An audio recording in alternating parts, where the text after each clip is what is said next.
Hi, welcome back guys. This is your friend, the Nika Fanfics. Back with amazing fanfiction. This is the series of What if Deku had Pheonix Mutation Quirk? Now before starting, please give this video a like and subscribe to the channel if you want more videos like this. Now let's get into the fanfic. The moment that his father found out that he would not be getting a quirk, Izuku remembers very vividly. A quirkless, the man had yelled. It was the first time that his father had ever hit his mother. Well, he had tried to hit Izuku, but his mother jumped in the way to protect him. She begged his father to stop, to leave Izuku alone. But the man didn't care. He had shoved his mother to the side before he advanced towards the child. No son of mine is one of those weaklings, the man had hissed before taking a deep breath. The 4-year-old's eyes widened when he realized what was coming. Izuku was smart even then, he loved quirks, so he knew how his father's quirk worked. The almost silent click in the back of his father's throat told him that the man wasn't playing pretend to scare him. He activated Fire Breath and aimed it directly at his son. "I'll make sure of it. I'll make you manifest a quirk," the man had shouted before his quirk burst from his mouth. Izuku only remembers pain from that point on. He remembers curling in on himself to escape the flames, shielding his face with his right arm the best that he could. He remembers the feeling of his skin starting to bubble up and split open, the feeling of his skin ripping off of his muscle. Then he remembers waking up at the hospital. His mom was at his side, reading a book while she hadn't noticed that he had woken up yet. She looked tired, but the red mark on her cheek had disappeared. When she did notice him, she immediately dropped the book and cried. She had hugged him close and apologized over and over, again and again. But Izuku remembers the pain on his right side more. His entire arm was in a cast of sort, the right side of his body from his hip to his neck was covered in bandages. But his hand looked the worst. He was too young back then, so he didn't really understand what was happening, didn't realize what it all meant. The burns had been so severe that he lost the pinky and ring finger on his right hand, his dominant hand. It took weeks for him to recover enough to go home again. And it took years for him to come to terms with what had happened. His mom told him to never tell anyone about what had happened, about what his daddy had done to him.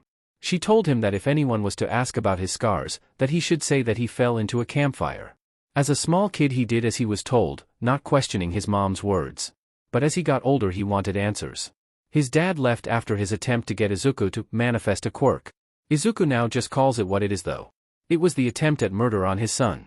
To the outside world, Midoriya Hisashi went to America to make more money. All in order to pay for his son's extensive medical bills after a horrible accident. Izuku knows the truth. But his mom refuses to let said truth out. It's the only thing that they have active fights about. Izuku wants to go to the police, he wants to tell people that that man is not the loving, hardworking father that they all think that he is. Yet his mom forbids it. Most of Izuku's scars are hidden underneath his clothes, only his hand and a bit of scar tissue on his neck now show what happened. His mom got him a glove with built-in fingers so that it looks as if he still has all 5 digits. She doesn't want anyone to see what that man had done, and she refuses to give Izuku a reason, only telling him that she will be the one that'll go to jail if he ever said anything. And of course he didn't want that. Sure, she has become more distant since the incident, she won't even look at him unless all of his scars are covered and barely talks to him even if they are. But she feeds him and she sometimes listens to his hero ramblings, even always gifts him a new notebook on his birthday. Not many people know that Izuku is permanently disfigured by flames. Kaken knows that he has some scars but not the extent of it. The blonde boy had stopped talking to him after Izuku's quirkless diagnosis became public. Just like his own mom. Auntie Mitsuki was, and is still, always happy to see him. She doesn't know the full extent of his injuries either, but she never treated him any different after his diagnosis. Izuku hates the glove, he hates that he has to wear high-necked undershirts, and he hates that he has to lie for that man. But he is also scared. What would happen if he did tell anyone? Would people even take him seriously? Izuku reported a robbery once, and all that the police officer had done was scoff. As soon as Izuku stated his quirk status while he gave his name, the officer had said that Izuku shouldn't waste police time with fake stories for attention. Izuku was 8 at the time. Now he is 12. And nothing about his life has changed. People still hate him because he doesn't have a quirk, he still argues with his mom about protecting a man that harmed both her and him, he still hates the fabrics of his clothes and that stupid glove that rubs over his sensitive skin. But despite all of that, he still has a dream that has only been fueled by that has happened to him. Izuku wants to be a hero that makes everyone feel safe just like All Might. But also, he wants to help those that are silenced, he wants to be there for the people who want to be saved but can't ask for it, for people like him. He knows that it's probably unrealistic to think that he could one day mean as much to people as All Might does, but hey, that is what dreams are for, right? Once the shock of his accident wore off, people started to treat him like shit. They all felt bad for him, until they heard of his lack of quirk. Especially the kids in his class. Where Kaken had decided to just mostly ignore him, the others turned outright hostile. In the beginning Kaken would tell them to back off, to not waste their time on a Deku like him, but once the blonde stopped. Let's just say that Izuku is carrying injuries more often than not now. After saying goodbye to his mom and barely getting any words in return, he sets out on his daily route to school. Izuku has learned to write with his right hand again, but with the glove on it feels very clumsy. So he was forced to learn to write with his left hand as well, even though he still prefers to write with his right. On the way to school he stumbles across a villain fight that he excitedly takes notes on before realizing that he is going to be late. He rushes to school, ignoring the way that the movement of his running irritates his scarred skin. He has thought about getting a compression sleeve of some sort, hoping that it could alleviate the pain. But anytime he talks about his scars around his mom, she freaks out to the point of her bawling her eyes out. So he can't really ask her, and he doesn't have the money to buy it on his own. He'll just have to keep dealing with it until he saves up enough himself, which he probably never will, at least until he gets a job of his own, and even then it will take a while. Izuku makes it to class just in time, but of course his teacher still chews him out and threatens him with detention. He just silently nods and apologizes before he makes his way towards his desk. As always he keeps his head low, not wanting to gain attention, not wanting anyone to look at him. And for most of the day it works. That is until their homeroom teacher starts talking about their high school applications. "Don't lump me in with these extras, teach." Kaken roars after their teacher declares that they probably all want to be heroes. "I'll FING ace that UA entrance exam and be the only one out of this sheet-hole that will be a hero," he says with a determined and slightly creepy grin on his face. Their teacher doesn't scold him for insulting the entire class, doesn't correct him for his foul language. The man simply laughs lightheartedly. "Oh yes, of course you will, Bakugu. MMMH-? Midoriya, didn't you also apply for UA?" he then says. Izuku stiffens in his seat. He immediately sees everyone turn to him with mixed looks of disgust and disbelief, while Kaken might have popped a blood vessel. "ASFF?" the boy growls as he turns to Izuku. "A quirkless nobody like you will never make it as a hero. What are you trying to do, huh? Are you trying to look better than me?" Bakugu yells. Izuku just shrinks into himself further. He can't make eye contact. Whenever Kaken gets like this, especially if he activates his quirk, it reminds Izuku of his father. I mean I can always try, right? "There is no harm in trying," he says softly. UA is one of the only schools that has no set quirk requirements. Everyone is allowed to try their shot at getting into the school, even the quirkless. Their teacher interrupts them before Kaken can go further into belittling Izuku. Not for Izuku's sake, no, the man simply wants to wrap up class so that they can all go home. It doesn't take long for class to end, and when it does everyone leaves the room, or so Izuku thinks. He starts packing his bag but is stopped by multiple footsteps coming in closer. He panics and is just in time when turning around to avoid a punch to the back of his head. It's the usual bunch of bullies, but this time Kaken is there too. The blonde pulls the boy that tried to punch him back. Izuku feels a glimmer of hope, but it is snuffed out quickly when those red eyes settle back on him. "You think you can get in my way, huh, Deku?" he says angrily before he takes a step toward Izuku. Crackling and then the smell of smoke. Izuku sees the moment when Katsuki activates his quirk. He can't move, he can't breathe. Bakugu's hand lands on his left shoulder, burning his uniform. "I'll tell you this right now, you pest, if you get in my way I'll FING kill you," he growls as he shoves Izuku back. Bakugu steps back, turns around and pushes through the small crowd of other kids to make his way out of the classroom. As he does, the others laugh. It's not like he can even make it in. He'll probably get denied as soon as they see that he's a null. "You know, Deku, if you want to be a hero so bad, you can always just off yourself and hope for a good quirk in your next life." That makes all of the kids laugh even harder. Izuku doesn't notice the way that Katsuki stiffens slightly while he makes his way out of the room. He can only stare in shock as the kid shoves him to the ground. Their laughter grows further away as they all leave the classroom, leaving Izuku alone on the floor. After a few minutes he reaches up to touch his shoulder. His uniform is ruined again, but his skin is mostly untouched, just a bit tender. That doesn't make the panic go away though. For a second there he only saw his father. The crackle of Kaken's quirk reminiscent of the click in the back of his father's throat. The flames, the burn. Izuku shakes his head and takes a deep breath. It's okay, it's nothing that he hasn't heard before. The suicide baiting doesn't happen often, but this is not the first time and it probably won't be the last. But Kaken, his childhood best friend, had never tried to physically hurt him like that before. What did Izuku do to make him act out like that? Just because he wants to try to get into UA? He was aiming for general studies, he wanted to try the hero exam just to try it, but his goal was just to get into the Gen ED course. Why is he not allowed to try? Why does he always get burned? A hiccuped breath escapes him as he puts his books away. And just a few silent tears fall down his cheeks while he makes his way out of the school. His head is so full. The words of his bullies float around as he fully processes what had been said. Off myself for a good quirk in a next life, huh? And these kids want to be heroes, he thinks bitterly. The idea has crossed his mind before, especially when he has been in a fight with his mother. She doesn't even acknowledge his existence most of the time, so he might as well already be dead anyway. Izuku stops himself to take another breath. No, don't think like that, he mentally tells himself as he lightly smacks his cheeks.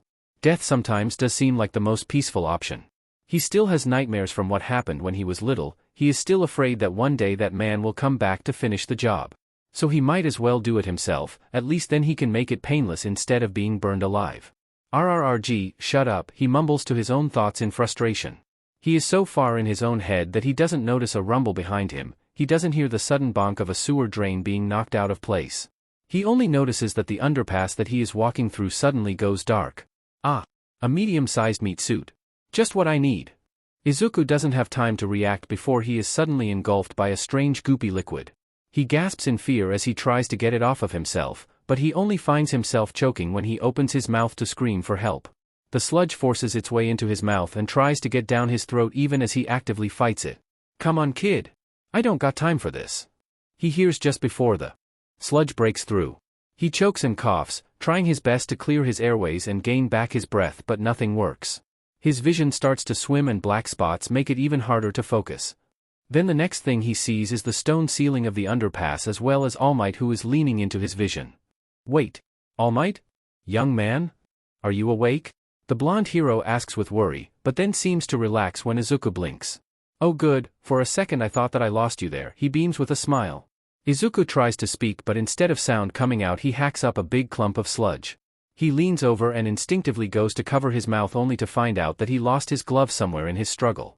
All Might reaches out and pats his back to try and help him pass whatever is still stuck in his throat. It takes him a few more coughs, but he can eventually breathe again. Some of the blackish goo even runs down from his nose. Are you okay, my boy? The hero asks him. Izuku blinks up at the man, still a little bit in awe before he manages to say, why yeah, I am okay, with a raspy voice. All Might seems conflicted for just a second but then nods. I'm glad, please go find medical help if you need it, I need to bring this villain in now, he says and turns away, grabbing a bottle that is now apparently housing the goo that had attacked him. Wait. Izuku calls out, scrambling up on his knees. All Might seems like he is about to say goodbye, but Izuku speaks before he can excuse himself. Sir, I have a question. Can a quirkless person become a H-hero? He asks with an almost panicked desperation. The number one hero appears to freeze when he hears the boy's question, but he soon recovers like nothing happened. I'm afraid not, my boy, being a hero comes with too many risks, but there are many other respectable career paths that are more fitting, you've got to stay realistic, he says before he turns his back towards Izuku. Please remember to seek medical attention if you do not feel good. Now I have to go, the man adds before he shoots up into the sky with one jump. Izuku stares after the man. Alone again, on his knees, in a puddle of puke mixed with sludge. The words, you've got stay realistic, keeps echoing in his mind. Realistic. What is realistic for a quirkless person? Nobody hires the quirkless. Izuku numbly stands up on wobbly feet. He can't seek medical attention, they'll just turn him away again. The only reason that they even treated his wounds back when he was 5 was because his mom worked at that hospital. You've got to stay realistic. If you want to be a hero so bad, you can always just off yourself and hope for a good quirk in your next life. You've got to stay realistic. The words echo in his head while he looks at his hands. One mangled by his father's wrath while the other shakes silently. You've got to stay realistic. Realistic, what would be realistic for a quirkless person? The only thing that people talk about is their statistics. The suicide rate is the highest of any marginalized group in this age. What would be realistic is to follow their examples. If you want to be a hero so bad, you can always just off yourself and hope for a good quirk in your next life. Would he be missed? Would his number just be added to the rest of them and would the world just go on like normal? He doesn't mean anything, he'll never make the difference that he always hoped that he could make.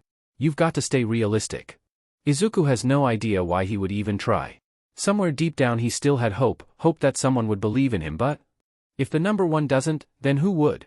If you want to be a hero so bad, you can always just off yourself and hope for a good quirk in your next life. Would that work? Izuku doesn't know if reincarnation is real, but that gamble seems like a good option. Either he dies and starts anew with a family who'll love him and a quirk that will help him be a hero, or he'll just die, he'll just be gone. Would he be missed? Izuku wanders for so long that the sun starts to set in the sky. He has thought about how he would want to die before, and for some reason he has always envisioned himself plummeting from the sky. He has been romanticizing the thought for years. It seems beautiful to watch the world go by as the wind zooms past you, hitting the floor beneath so hard that you won't feel a thing. Have the last thing that you see be the beautiful night sky. In a daze, Izuku climbs up the fire escape of one of the taller, more abandoned buildings on the edge of town. Having wandered into this bad part of his neighborhood while deep in thought, his mind clears as the wind ruffles his hair. He takes a deep breath of it and smiles up at the stars soft. He feels at peace. Maybe this really is the best thing to do, it feels right. It's fitting, Izuku has always wanted to be able to fly, it has always looked beautiful to him. He hopes that in his next life he'll be able to. Izuku starts to take his shoes off and drops his backpack right next to them. The thought of making a goodbye note crossed his mind, but then again, when was the last time that his mother cared to read anything he wrote? To listen to anything he said? To look at him? His auntie and uncle cross his mind, but he hasn't seen them in so long that he isn't sure if they even remember him. And Kaken probably wouldn't care considering his actions today. He doesn't have much to say anyway, he doesn't need more of people's pity. Izuku climbs up on top of the railing, climbing over the waist-high fence so that he can stand on the ledge on the other side. Below him is an alleyway, out of sight of any bystanders. He smiles to himself, his heart beating faster. This feels right. With one last deep breath, Izuku turns his eyes to the night sky before he lets himself fall forward. He almost feels like he is flying, the wind zooms past him as he plummets down. The sky looks just as beautiful as he had hoped. He wishes that he could fly up and touch the stars, to stare up at them forever. Izuku's eyes tear up as a sad wet sob leaves his throat. It's the last sound he makes before he slams into the concrete below. Light is all that he sees. Wait, no, not just light, flames. It's all-encompassing, it's in Izuku's lungs, in his mind, in his eyes. He can't see anything but the flames. However, he doesn't feel its burn. There is no familiar pain of his skin boiling off, of his extremities dying off to nothing. Instead his back hurts, it hurts. So bad that he screams. He tries to claw at it, make the pain go away, but he can't see anything, only light, only flames. Then, without warning, a wet squelching sound fills his ears, followed by the sound of thick splattered liquid. His back burns so bad that he GGS, his vision slowly going dark. No, wait, the light is just disappearing. He slowly sees the world again, a familiar yet unfamiliar alleyway appears around him. He is panting out ragged breaths as he sits down on the ground on his knees. Small flames surround him, along with dark puddles of blood. He feels the crimson warm liquid all around his body, dripping down his skin. Izuku is so disoriented, he shakes his head trying to get his thoughts in order. He looks down to see that he is not wearing any clothes anymore, but not just that. His GNTLS are gone. A confused and startled sound escapes him before he quickly looks away from his body, looking around the alley with panicked urgency. It is when he tries to stand that he feels an unfamiliar weight on his back. A moving shadow arches over his form. Izuku turns his head, half expecting the sludge villain to be back, but instead, he is met with a pair of bright red wings that are connected to his back. Izuku yelps in surprise, scrambling back as if he can escape the wings that are stuck to him. Some little leftover flames dance around the red feathers before they snuff out. As the boy catches his breath, he slowly reaches out to touch them, feeling just how sensitive the feathers are when he rakes a timid hand through them. What happened? How has he? It all floods back to him in an instant. The awful school day, the villain attacking him, All Might's words. His attempt at. A shaky and shocked laugh escapes him. It's not filled with humor, instead it's slightly deranged and panicked. There is no way that that guy's bait actually worked. Had he somehow manifested a quirk? The wings suggest yes, but how is he alive? He remembers letting himself fall down, remembers the beautiful night sky. How had he survived? And why does he have wings? Izuku pushes himself up on his feet. He feels a bit weird at being naked, but his crotch is, well, he doesn't have anything to look at anymore, so there is not much to be embarrassed about. His scars don't stand out as much against his blood-covered skin. Is it his blood? He looks up at the sky, finding it even darker out than when he had jumped. So time has gone by. That's good to know. He wobbly walks up to the fire escape again, getting used to his new center of gravity. He needs to get his backpack and shoes. His phone is in there. He can't call for any help from down here. Izuku starts to climb up, his wings twitching the higher that he gets. As the wind starts to ruffle his hair again, he feels the urge to flap them, to catch the wind on the feathers. He allows himself to do it, feeling the motion of his new muscles working to make the wings move. It only takes a few rapid flaps to make him slightly lift off of the roof. He squeaks in surprise and almost immediately eats sheet by falling over, but he manages to catch himself. I can fly. Izuku whispers to himself, he almost can't believe it. The middle schooler rushes towards his bag and shoes that are thankfully still there. He instinctively tries to throw the bag over his shoulder onto his back, but his wings now block the way. Right, that won't work anymore. Instead he straps it to his chest, grateful to have a bit of modesty back, albeit just a little. Then he grabs his shoes and shoves them on. He doesn't bother to tie the laces, he just wants to get home. Izuku tries to call his mom, but there is no answer. She must be busy, maybe she had another night shift? Or maybe she's asleep? Izuku walks back to the fire escape and is about to climb down, but pauses as another gush of wind ruffles his feathers. He could try, right? It's not like anything would change if he falls again. Half of him thinks that this is some kind of dream, that he is somehow hallucinating. Instead of the fire escape, Izuku turns to face the wind again. He lets it push against him before he flaps his wings. He feels a little weightless, but he doesn't really take off into the air. So he has to move his wings faster. This time he jumps while flapping. The wind carries him a few meters backwards before he crashes back down onto the rooftop. Okay, so he has to move his wings a lot faster. Izuku tries again, this time flapping as much as he can while jumping. And it works.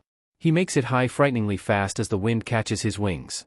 The more he flaps, the higher he gets. Then he steadies out. Now he is high enough in the air that the wind in his wings is strong enough to make him hover in place with just a few flaps every so often. Tears start to form in his eyes as he watches the city from high up in the dark night sky. He can fly. Izuku swallows as he tries to recall his biology classes, where they learned about bird anatomy. He knows that different wing shapes indicate different styles of flight.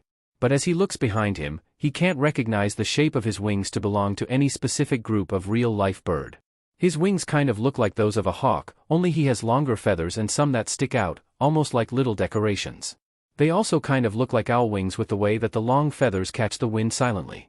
He can feel his shoulders start to strain already, despite him not being in the air for very long. He has to get home. While wobbly leaning forward, he manages to make himself go straight ahead but also go down. He doesn't want to dive down, so he flaps his wings again to stay up high while he flies forward. It's awkward and definitely needs practice, but it feels amazing. The wind through his hair, the kick of being up so high, the sights of the city out below him. It makes Izuku laugh in a childish giddy glee. Soon enough he spots his apartment building. His landing is anything but graceful as he fully stumbles and lands on his hands and knees, but he did it. He is on top of his apartment building now. Making his way down is awkward. But luckily for once, the building is not that safe. There are no security cameras except at the building's main front door. So at least Izuku doesn't have to be worried about being filmed, but naked and covered in his own, now mostly dried blood. He makes it to his apartment and pulls his keys out of his backpack. Then he opens the door before closing it silently after awkwardly maneuvering his wings to get through the door opening. But no one is there to greet him. His mom hadn't stayed up to make sure that he got home safe. It puts a damper on his newfound joy. Had his mom really not been worried when he didn't come home? Izuku pulls his phone out to see that he has no missed calls or messages.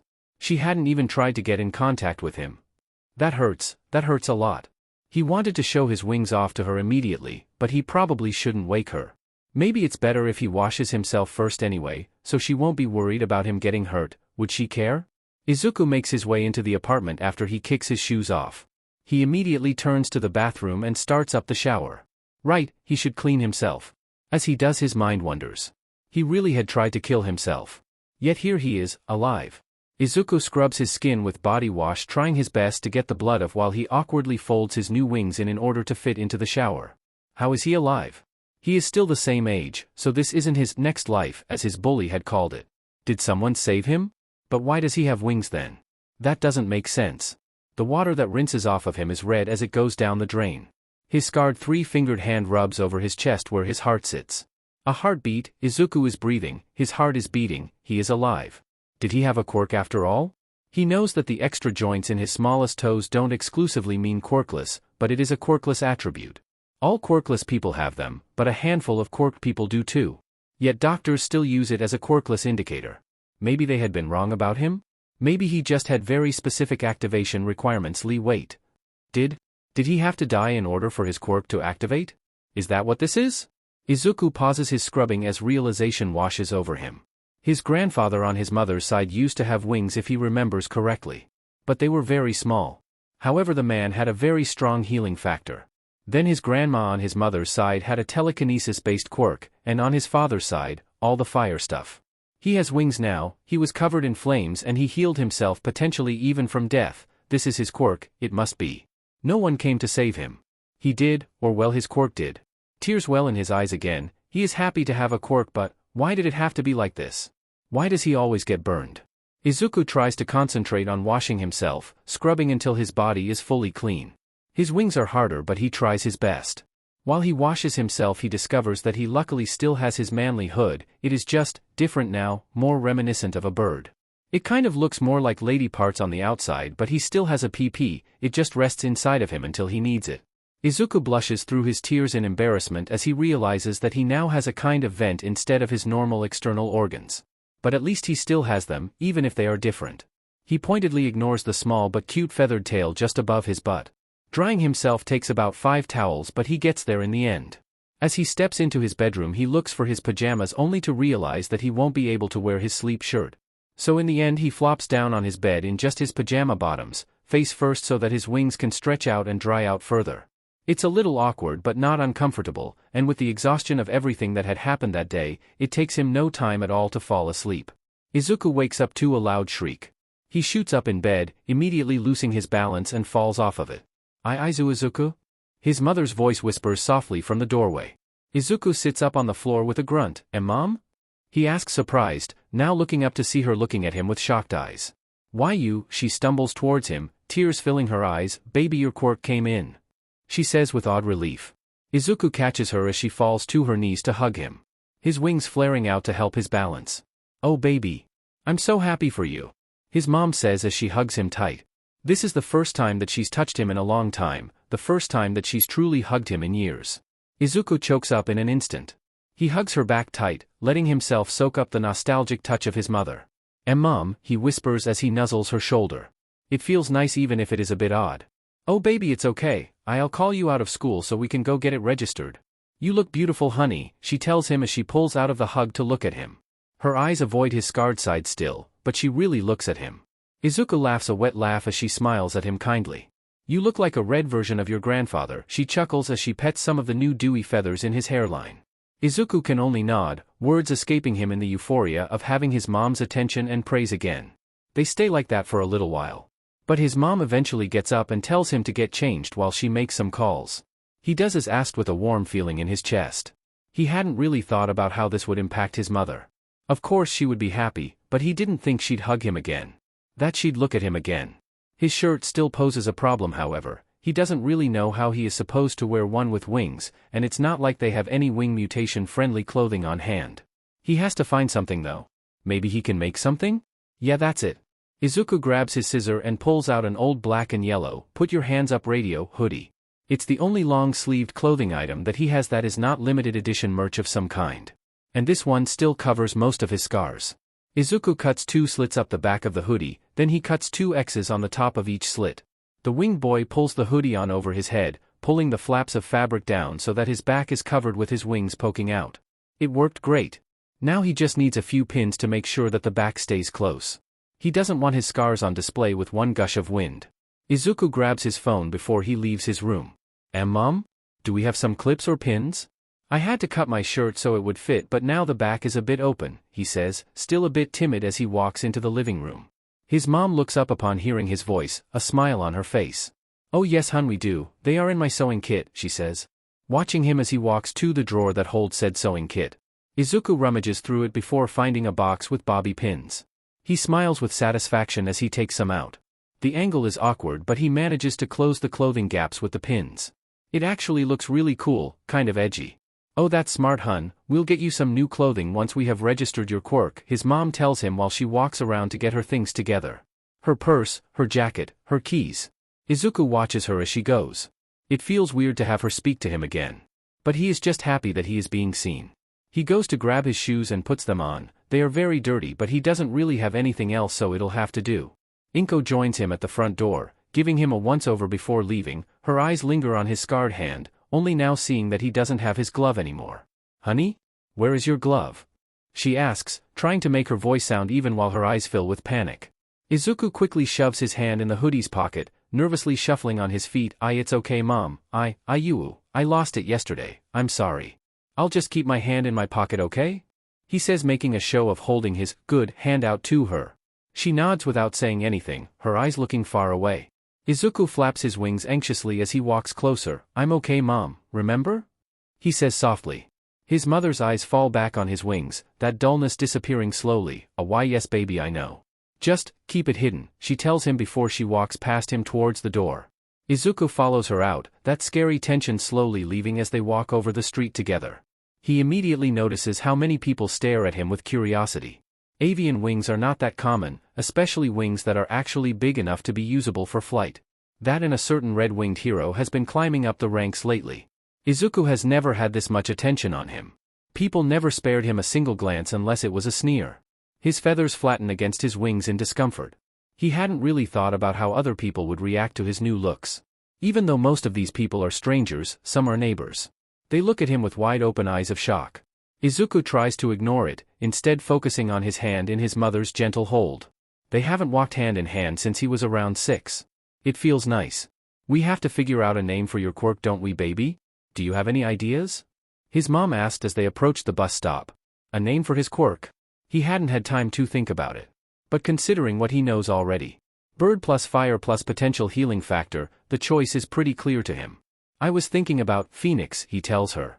His mom gives him a confused glance which causes him to blush before rambling. It's an old mythical bird that is said to burst into flames and reincarnate itself by rising out of its own ashes, he explains, which makes his mom look at him in surprise. "Oh, well I suppose that can work," she hums, "but isn't something more bird-related better? I mean, it's not like you have any fire, right?" she asks, her eyes noticeably turning fearful. Something in Izuku snaps at seeing that expression. "And no I don't, but I mean it metaphorically." He lies.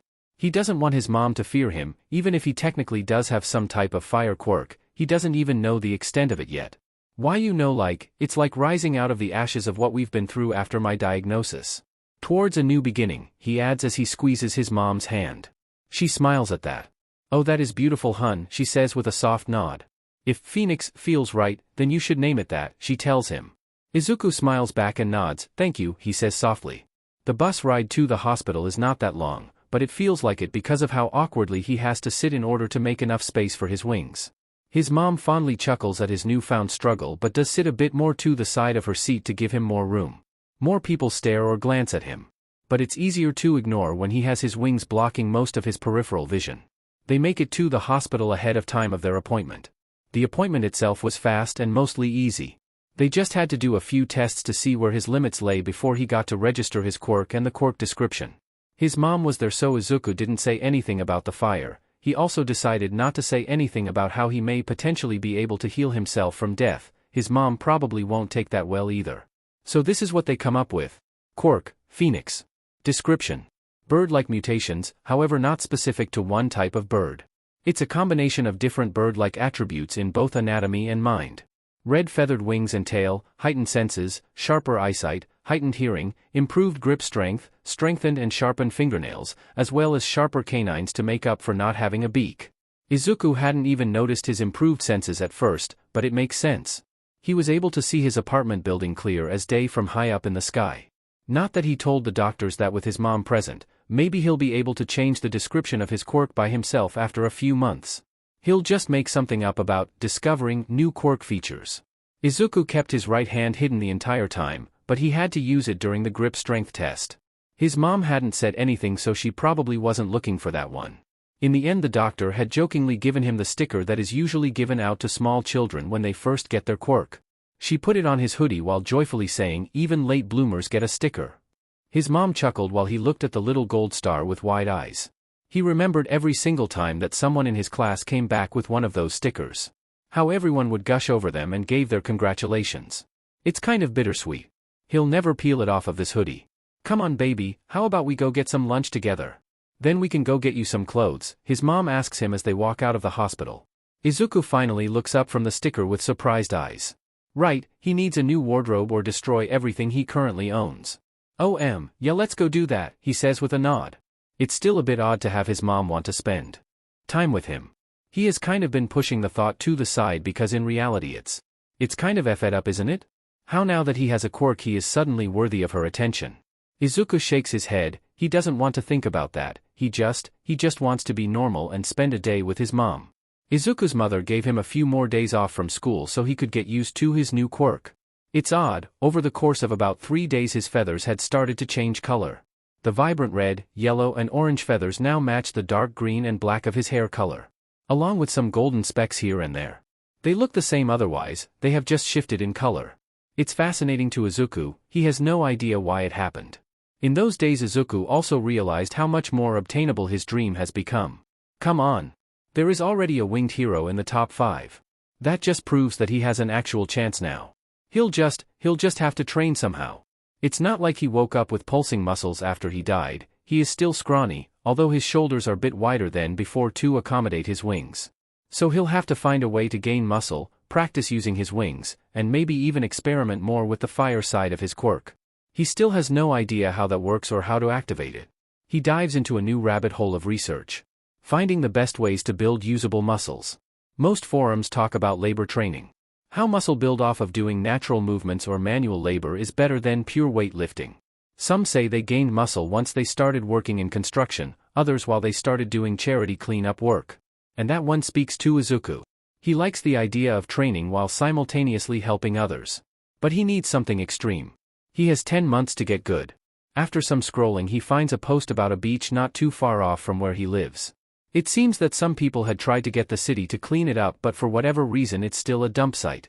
Izuku's eyes sparkle with inspiration and determination. Cleaning that beach will be perfect. He can work on his muscles, fly heavy objects away and bring the trash to the garbage center. It's perfect. Izuku immediately gets up and grabs his phone as well as some trash bags. It'll be good to scout it out before committing, and he might as well clean up a bit as he does. He pulls his newly cleaned shoes on and is about to leave the house but gets stopped by his mother's voice. "Honey? Where are you off to?" she asks. Izuku freezes in surprise. His mom had never questioned him when he left the house before. He often made late-night walks around the neighborhood to clear his head. I just want to go on a walk is all, get some fresh air, he tells her. "Don't you think it's a bit late for that?" his mom questions. "You've never cared before," Izuku almost wants to say, but he doesn't. "I've been going on walks for years, Mom," he says, unintentionally subtly hinting at how little attention she's been paying to him. Inko blinks in surprise and looks away from him. "Oh right, yes I know honey am. Just be safe," she says before she turns back to do her own thing, seeming saddened. Well okay." Izuku hums and says his goodbyes before he leaves the house. It's not that late, it's just getting to that time of year where it gets dark early. Izuku walks towards the direction of the Takoba Beach Park. He kind of wants to fly there, but it's still too early and he doesn't have a flight license. The last thing that he wants to happen is be stopped by a hero for unlicensed flying. So instead he walks, taking in the nice scenes around him. His new eyesight is pretty cool, he can see so far away with sharp detail now. It doesn't take him long to get to his destination, and when he does he is shocked to see how bad it has actually gotten. It's not just trash, it's old cars, old fridges as well as other appliances, clothes and all sorts of other stuff. He really has his work cut out for him, huh? Izuku takes out one of the trash bags, a little hesitant to start picking up random trash as he walks by and scouts the place out. Taking the first step is always the most intimidating, so he pushes through his nerves and just starts to pick up trash. It's nice actually, kind of therapeutic. Izuku doesn't really notice how much time goes by as he walks. He wishes that he took some headphones with him, that would be even better, but he doesn't mind the silence. He uses the time to figure out a good workout plan in his head. After filling 2 trash bags to the brim he opens his last one, so focused on his work that he hasn't noticed that a tall figure has been watching him for a while. Izuku is just humming a tune that's been stuck in his head while he cleans up, flapping his wings to clear some of the sand off of the sidewalk once he cleared the stone entrance. The last trash bag fills up fast, he soon finds himself tying it closed with a knot. Izuku lays the 3 trash bags together before he hears footsteps approaching. He startles a little and he quickly looks around himself to find the source of the sound. That is when he sees a tall, blonde man approach him. The guy is lanky and a bit sickly looking, but he has a fond smile on his face. The man's sunken blue eyes widen a little in what seems to be recognition when Izuku turns to him. But that look is gone as fast as it came on. Instead he gives Izuku a wave. "Hello young man, I see that you are cleaning up the place," he says. Izuku feels a bit nervous. Is he doing something wrong? Is he not allowed to do this? People don't usually talk to him, they see his shoes and either ignore him or sneer. "Oh yeah, I hope that's okay," he says as he forces himself to relax his wings again. They were tense in preparation to fly up, but he can't really do that, unless this man won't rat him out to the police. Aha! It's more than okay my boy. It's very admirable of you. This place has been a dump for so many years, the man tells him as he approaches, stopping a few meters away from Izuku. "Oh yeah, I figured it needed some cleaning up, and I'm trying to move more so it's a win-win," the teen says with a smile. The man smiles back kindly. "Do you need some help with those trash bags? I'm on my evening walk, I don't mind taking one for you," he says while he eyes the 3 fully loaded trash bags at Izuku's feet. Izuku is weary of strangers, but the blonde man seems kind enough. Besides he looks like the wind might knock him over. If he tries something Izuku can just simply fly off. "I'd like some help. Saves me from making the trip twice," he says as he hands the lightest trash bag over to the man. The blonde man laughs amused. "Well then, my name is Yagi Tashinori, it's good to see the youth of today taking their own initiative to make this beach better for everyone," the man Yagi says. Izuku blushes a bit at the compliment but nods. "Oh thank you sir, I'm Izuku," he says as he grabs the 2 other bags. The man picks up the one back that he was given with surprising ease. Luckily Yagi knows how to navigate conversations better than Izuku as he just keeps talking. "Why are you trying to move more? Surely there are other ways than cleaning up trash to do that," he questions with interest. Izuku chuckles before nodding his head softly. "Yeah there are I guess, but I'm trying to build more muscle. And I read online that doing a lot of hands-on work makes for a good muscle workout," he says as they walk towards the local trash center. Yagi hums lightly, sounding pleased with his answer. "I see. Well young man that is a good goal to have," he says with a nod. Izuku smiles to himself, flattered that the man thinks he is doing a good job. Maybe he should be more concerned on how attention-starved he apparently is, that the praise of a stranger makes him feel this nice can't be normal. But he'll just enjoy the feeling for now. "Yeah it's also, you know.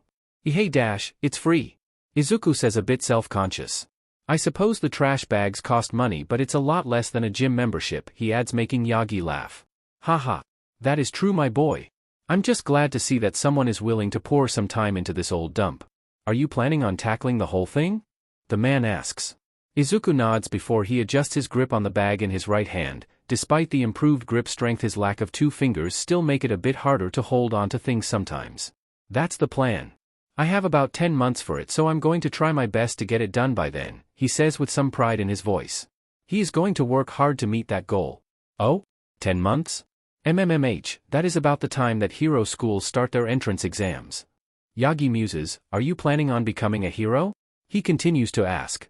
Izuku swallows nervously, licking his lips before speaking. Yeah I am, I mean I want to try at least," he says with an uncertain chuckle. Everyone always tells him that he can't be a hero. Whenever he mentions it to anyone, people always make fun of him. But Yagi just gives him a fond smile. "That is a fine goal to have, I'm sure you can do it, the fact that you are training already shows your potential," he says. Izuku almost immediately starts sobbing but he stops himself before he can. His wings twitch instead, puffing up a bit as he smiles. "Thank you sir, I'm definitely going to give it my best," he says with determination. "You know, I'd be more than happy to bring you some trash bags the next time that you come here to train," Yagi tells him before humming. "I won't mind helping you move someone of the heavier trash to the junkyard either, haha. I don't think logging a car frame through the streets is a good look for a future hero," he adds with a laugh. Izuku finds himself giggling along as well, chirping in amusement of that mental image. Him as a future hero seeing an old picture of himself carrying heaps of trash in some gossip magazines. "I'd be happy with the help sir," he tells the tall man politely.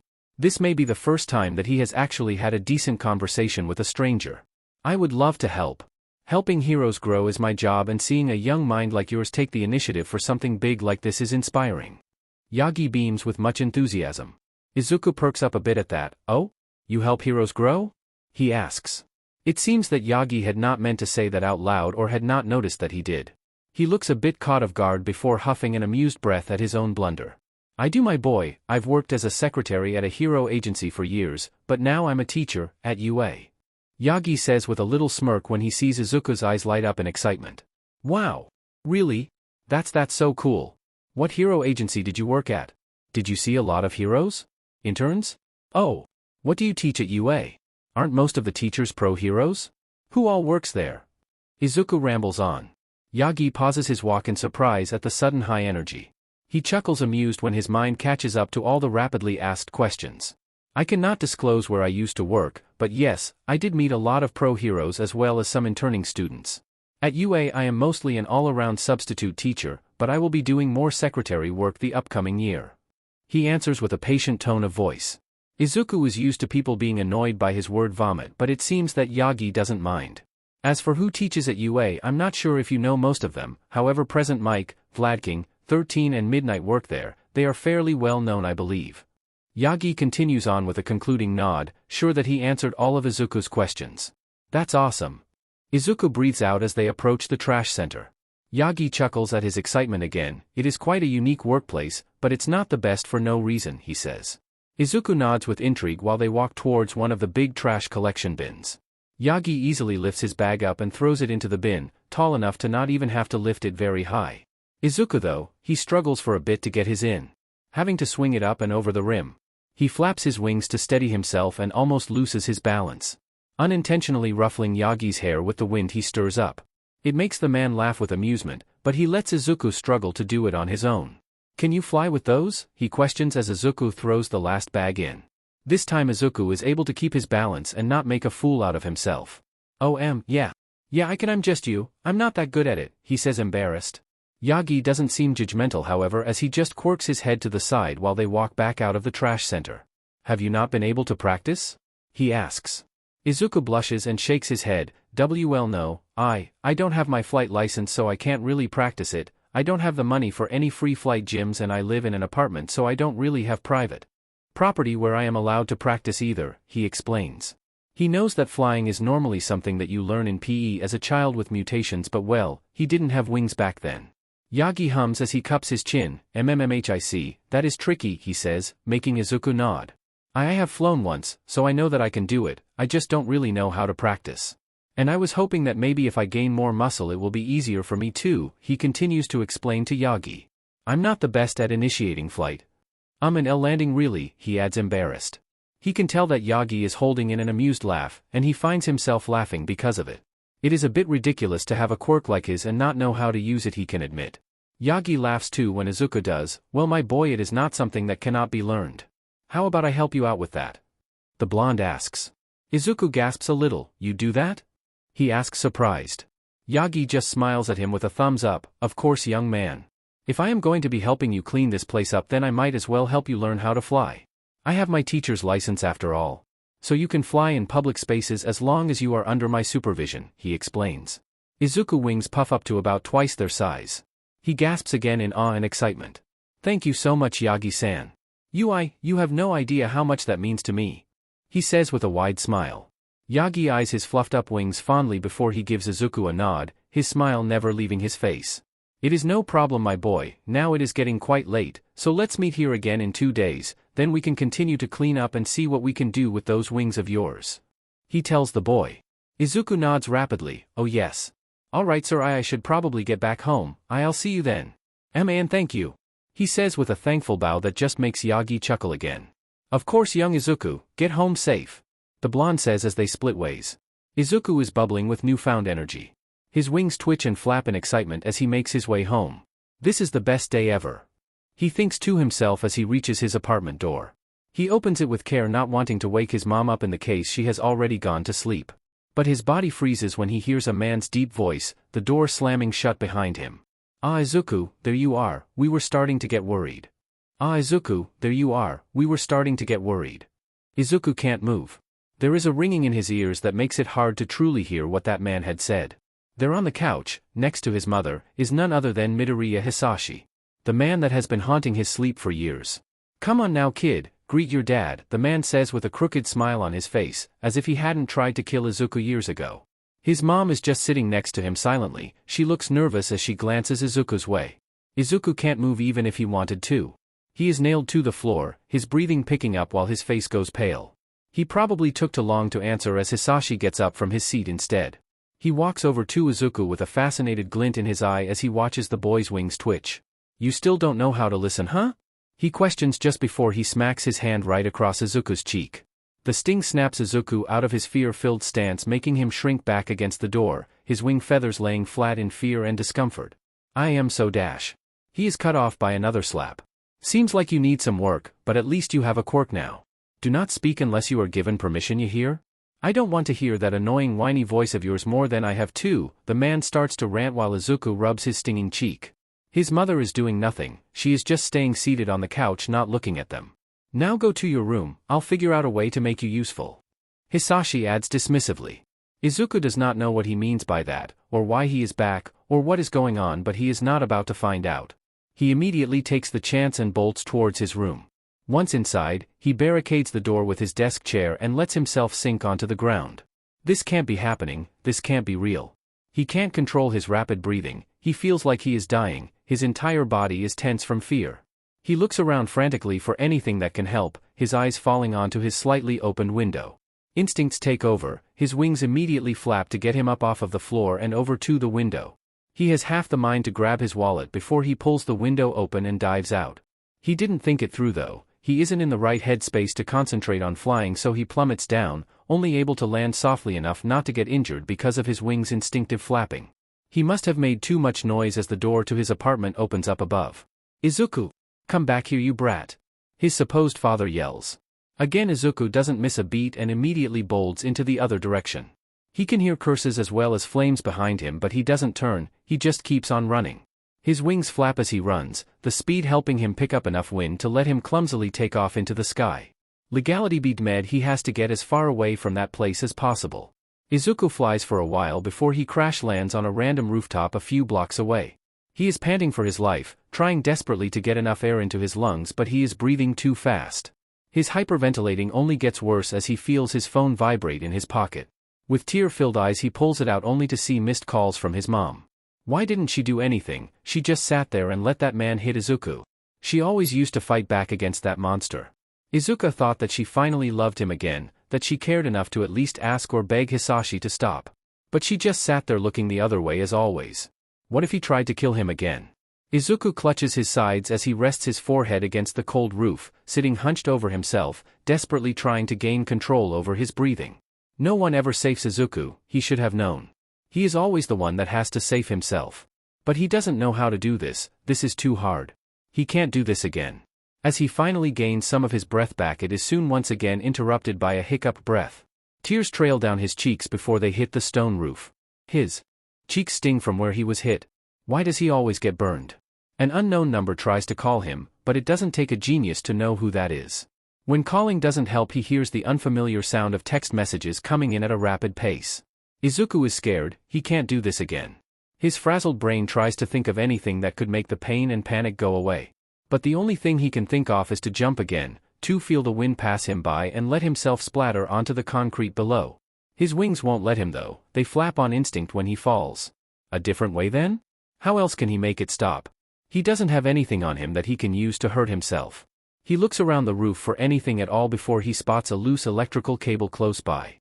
Maybe that can work. He can still jump, but he just won't hit the ground. He stumbles over to the cable on weak legs, his wings trembling as he falls to his knees again. He reaches out for it with newfound urgency when he suddenly hears a thud behind him. It makes Izuku shriek and curl up into a ball, trembling as he shields himself with his wings, expecting the fire to hit him at any moment. Oh, DMN, it's a kid. He hears a low and tired-sounding voice mumble before it speaks up again. What are you doing out here this late, kid? You are not in trouble, I just want to make sure that you are okay. Izuku lowers one of his wings just enough to peek over it. There stands a dark-haired man in dark clothes with a light-colored scarf at the edge of the roof. Izuku recognizes him somewhat, but he is not sure, maybe a lesser-known hero? I am okay, he defaults even though he is the furthest thing from okay. The man hums and crouches down, not making a move to come closer. You sure, kid? He simply asks, obviously not believing the trembling boy in front of him. Izuku just nods as the tears keep falling off of his cheeks, his breathing still irregular. He can't hang himself with this man here, this hero. He blinks his eyes, trying to get rid of the tears. He sobs as his trembling continues on. You look like you are having a panic attack, the man says, his voice softer than before. Can I come closer? I can try to help you, he continues to ask. Izuku's teeth are almost clacking at this point, he is trembling so bad. He doesn't want help, he wants it to stop. Can that man make it stop? Izuku's eyes find the man again. He looks at him for a minute before he nods in jerky motions. If the man ends up being a villain, then it's fine too, maybe he'll even be killed, that would be nice. Thanks kid, the man grunts while he gets up. He walks closer but doesn't touch Izuku, instead he sits down next to him looking at the winged boy up close. The man's eyes twitch minutely when he sees Izuku's bruising face, but he doesn't say anything about it. Alright kid, I need you to try and focus on me, the man starts, try to follow my breathing, if you need to you can grab my hand, he adds as he holds out said hand for Izuku to hold. It's strangely calming, how considerate the man is of his space. Izuku is a touchy person despite him not being able to act on it much, so he takes the hand immediately. The man doesn't even flinch or react when Izuku curls his three-fingered hand around his. Izuku's grip is strong due to his stress, but even that doesn't seem to pull a reaction out of the man. He uncurls from his spot in order to look at the what he believes to be hero, trying to follow his breathing. The man takes some more exaggerated breaths in through his nose, out of his mouth. And Izuku follows. It takes a few rounds but eventually he manages to calm down. Izuku blushes a little when he has control of his breathing again, nobody has ever seen him like that before. He always hides whenever it happens, even from his mom. "I'm sorry sir, I didn't mean to be a bother," he whispers as he takes his hand back out of the man's hold. The man lets him, simply staying seated in front of him. "It's alright kid, now, care to tell me why you are up here all alone?" he asks lightly. Izuku doesn't know what to say, he can't tell on his father no matter how badly he wants to. His mom is with that man now, who knows what will happen if police suddenly come to the door, hell, maybe he is already doing something to her right now. The man decides to talk again when Izuku doesn't answer. "I'm pro-hero Eraserhead, I was sent here because we got a caller saying that there was a mysterious figure on top of this roof, since this is private property I had to check it out," he explains while he pulls out and shows Izuku his hero license. "But you are not in trouble kid, I can help you get home if you are safe," he adds. Izuku swallows and nods, avoiding eye contact at all cost as he lies. "I'm safe sir, I am, got a panic attack on my way home, I don't really remember how I got up here," he says. Half in awe that there is an actual pro-hero in front of him. He recognizes the man's name as a very secretive underground hero. Izuku has only seen bad quality clips of him online, and even then they are gone before you know it. Eraserhead seems suspicious but doesn't press him, instead he nods. "Alright kid, let's get you home in that case, your parents must be worried," he grunts as he gets up. Again Izuku nods, scrambling to get up off of the roof's floor. His dark wings are still shaky but it's more like a silent tremor than the jerky spasms from before. Eraserhead watches Izuku for a second prior to him turning his back to the teen. "Hop on kid, let's get off of the roof first," he says as monotone as can be. Izuku's eyes widen a little as he is offered a piggyback ride. He feels embarrassed, he is the one with wings yet he is useless right now. The man clocked his still shaky form immediately. Izuku doubts that he is able to walk as he is now anyway. So Izuku swallows down his nerves and gets on top of the man's back, holding on to his shoulders. "Good, now hold on tight," the hero says before he leaps off of the side of the building. Izuku squeaks in surprise, his wings flaring out on instincts to help them glide down, even while Eraserhead uses his cool scarf to safely lower them to the ground. Once on the ground the man doesn't set him down. Instead he takes a better hold on Izuku. "Where do you live kid?" he asks. "Oh, just over there, the lower apartment complexes," he says as he points back towards his apartment. Eraserhead starts to walk towards the direction that Izuku pointed him towards, keeping Izuku on his back. Even while his shaking has gone down significantly. "Do you remember what happened that caused you to panic so much?" the man asks carefully. Izuku shrinks in on himself a little. He can't say that his dad caused it, maybe he can tell a partial truth. I was reminded of an incident, it is the reason my hand looks like this," he says as he holds his right hand out in front of the both of them. The hero hums, seeming to believe him in an instant. "I see, does that happen often? Have your parents tried to find you?" he asks, subtly fishing for more information on the kid's home life. The double question goes right over Izuku's head though. "Oh why yeah, I have some missed calls and messages, this really doesn't happen often at all, I just got scared," he explains. Eraserhead grunts as a reply, his hands gripping Izuku just a little tighter before he asks, "What happened to your face? Your cheek is pretty bruised." That catches Izuku off guard. He reaches up to touch his sore cheek and sure enough, it feels like it's bruised alright. He starts but trails off. How does he explain this? The mark must be suspiciously hand-shaped, he can't say that he walked into something right? That would be too obvious. He can't wait to answer too long either or else he will be more suspicious. I was cleaning up Takoba Beach earlier tonight. While I was there I injured myself on accident. Izuku says, it's the first thing that he could think of what has a shred of truth in it. And it seems to be believable enough as Eraserhead's grip on him loosens again. The man just grunts again in answer, continuing to carry Izuku through the streets. As they close in on his neighborhood, a familiar head of long green hair comes into view. Inko is frantically jogging down the street looking for something. Her eyes widen as she sees Izuku being carried by a stranger. Izuku! She shouts, causing Izuku's eyes to tear up again. Mom! He shouts back. Eraserhead sets him back down on the ground when he starts to squirm. Once his feet hit the ground, his wings do the rest. With just a few flaps he flies over to his mother, who has her arms out for him. He slows down enough to not crash into her, but the force is still hard as his mom lets out a strong breath. Oh baby. I'm so glad that you are okay. I was so worried. She says into his hair as she wraps him up in a tight hug. Izuku's wings lower too, hang loosely behind him, soaking in all of the hug. Sorry mom, I got so scared he says, but breaks himself off when he remembers that Eraserhead is still there. However, another realization hits him just as fast. His mom is here, with him. Which means that she is safe. He can ask the hero for help and tell the truth. Mom, we need to ask for help, he whispers so only his mom could hear. Eraserhead is slowly making his way over. Not wanting to get in between their reunion moment. Not knowing that they are both in danger. Aizu, no hun, we can't, you know that, his mom says in surprise, her arms around him going tighter. But mom. No, Izuku, you know better. Inko's grip turns almost suffocating. And it ignites that familiar flicker of anger in him. She always protects that man above all else. It makes Izuku feel so powerless, he can't do anything to protect himself or his mom if she keeps acting like this. Hello ma'am, I'm glad to find you here. Eraserhead says as he comes to a stop by their side. Inko turns Izuku away from the hero, suddenly all protective and suspicious. Who are you? She asks with a frown on her face. I am pro-hero Eraserhead, I found your kid on a rooftop a few blocks away, the hero answers, again pulling out his license. Inko's hold on Izuku tightens again, as if afraid that the man would take him from her. I see, thank you for your assistance, she tells the hero. Eraserhead just grunts again, this time he pulls out a different little card and holds it out to Izuku. If something like this happens again you can call this number, he says. Izuku reaches out to take it but his mom tries to snatch it up before he can get to it. That is until she sees that he is reaching out with his right hand. When she sees that, she immediately lets go of Izuku, giving him enough room to grab the card. Thank you Eraserhead sir, he stutters out. Eraserhead nods at him, eyeing both him and his mom for a second before he turns back around. Get home safe, have a good evening, he mutters just before he uses that cool scarf to fling himself up into the air, disappearing out of sight over the rooftops in no time. Izuku stares after him in slight awe. But that warm feeling is soon snuffed out by his mother. Come on Izuku, we need to get home, she says as she takes his left hand in hers. Izuku lets himself be pulled along for a little bit. Feeling all sorts of wrong. His mom turns protective of him against a pro-hero but not his abusive father? She runs out of the house to come find him but doesn't even try to protect him from that man or let Izuku ask for help. His heart is divided in two.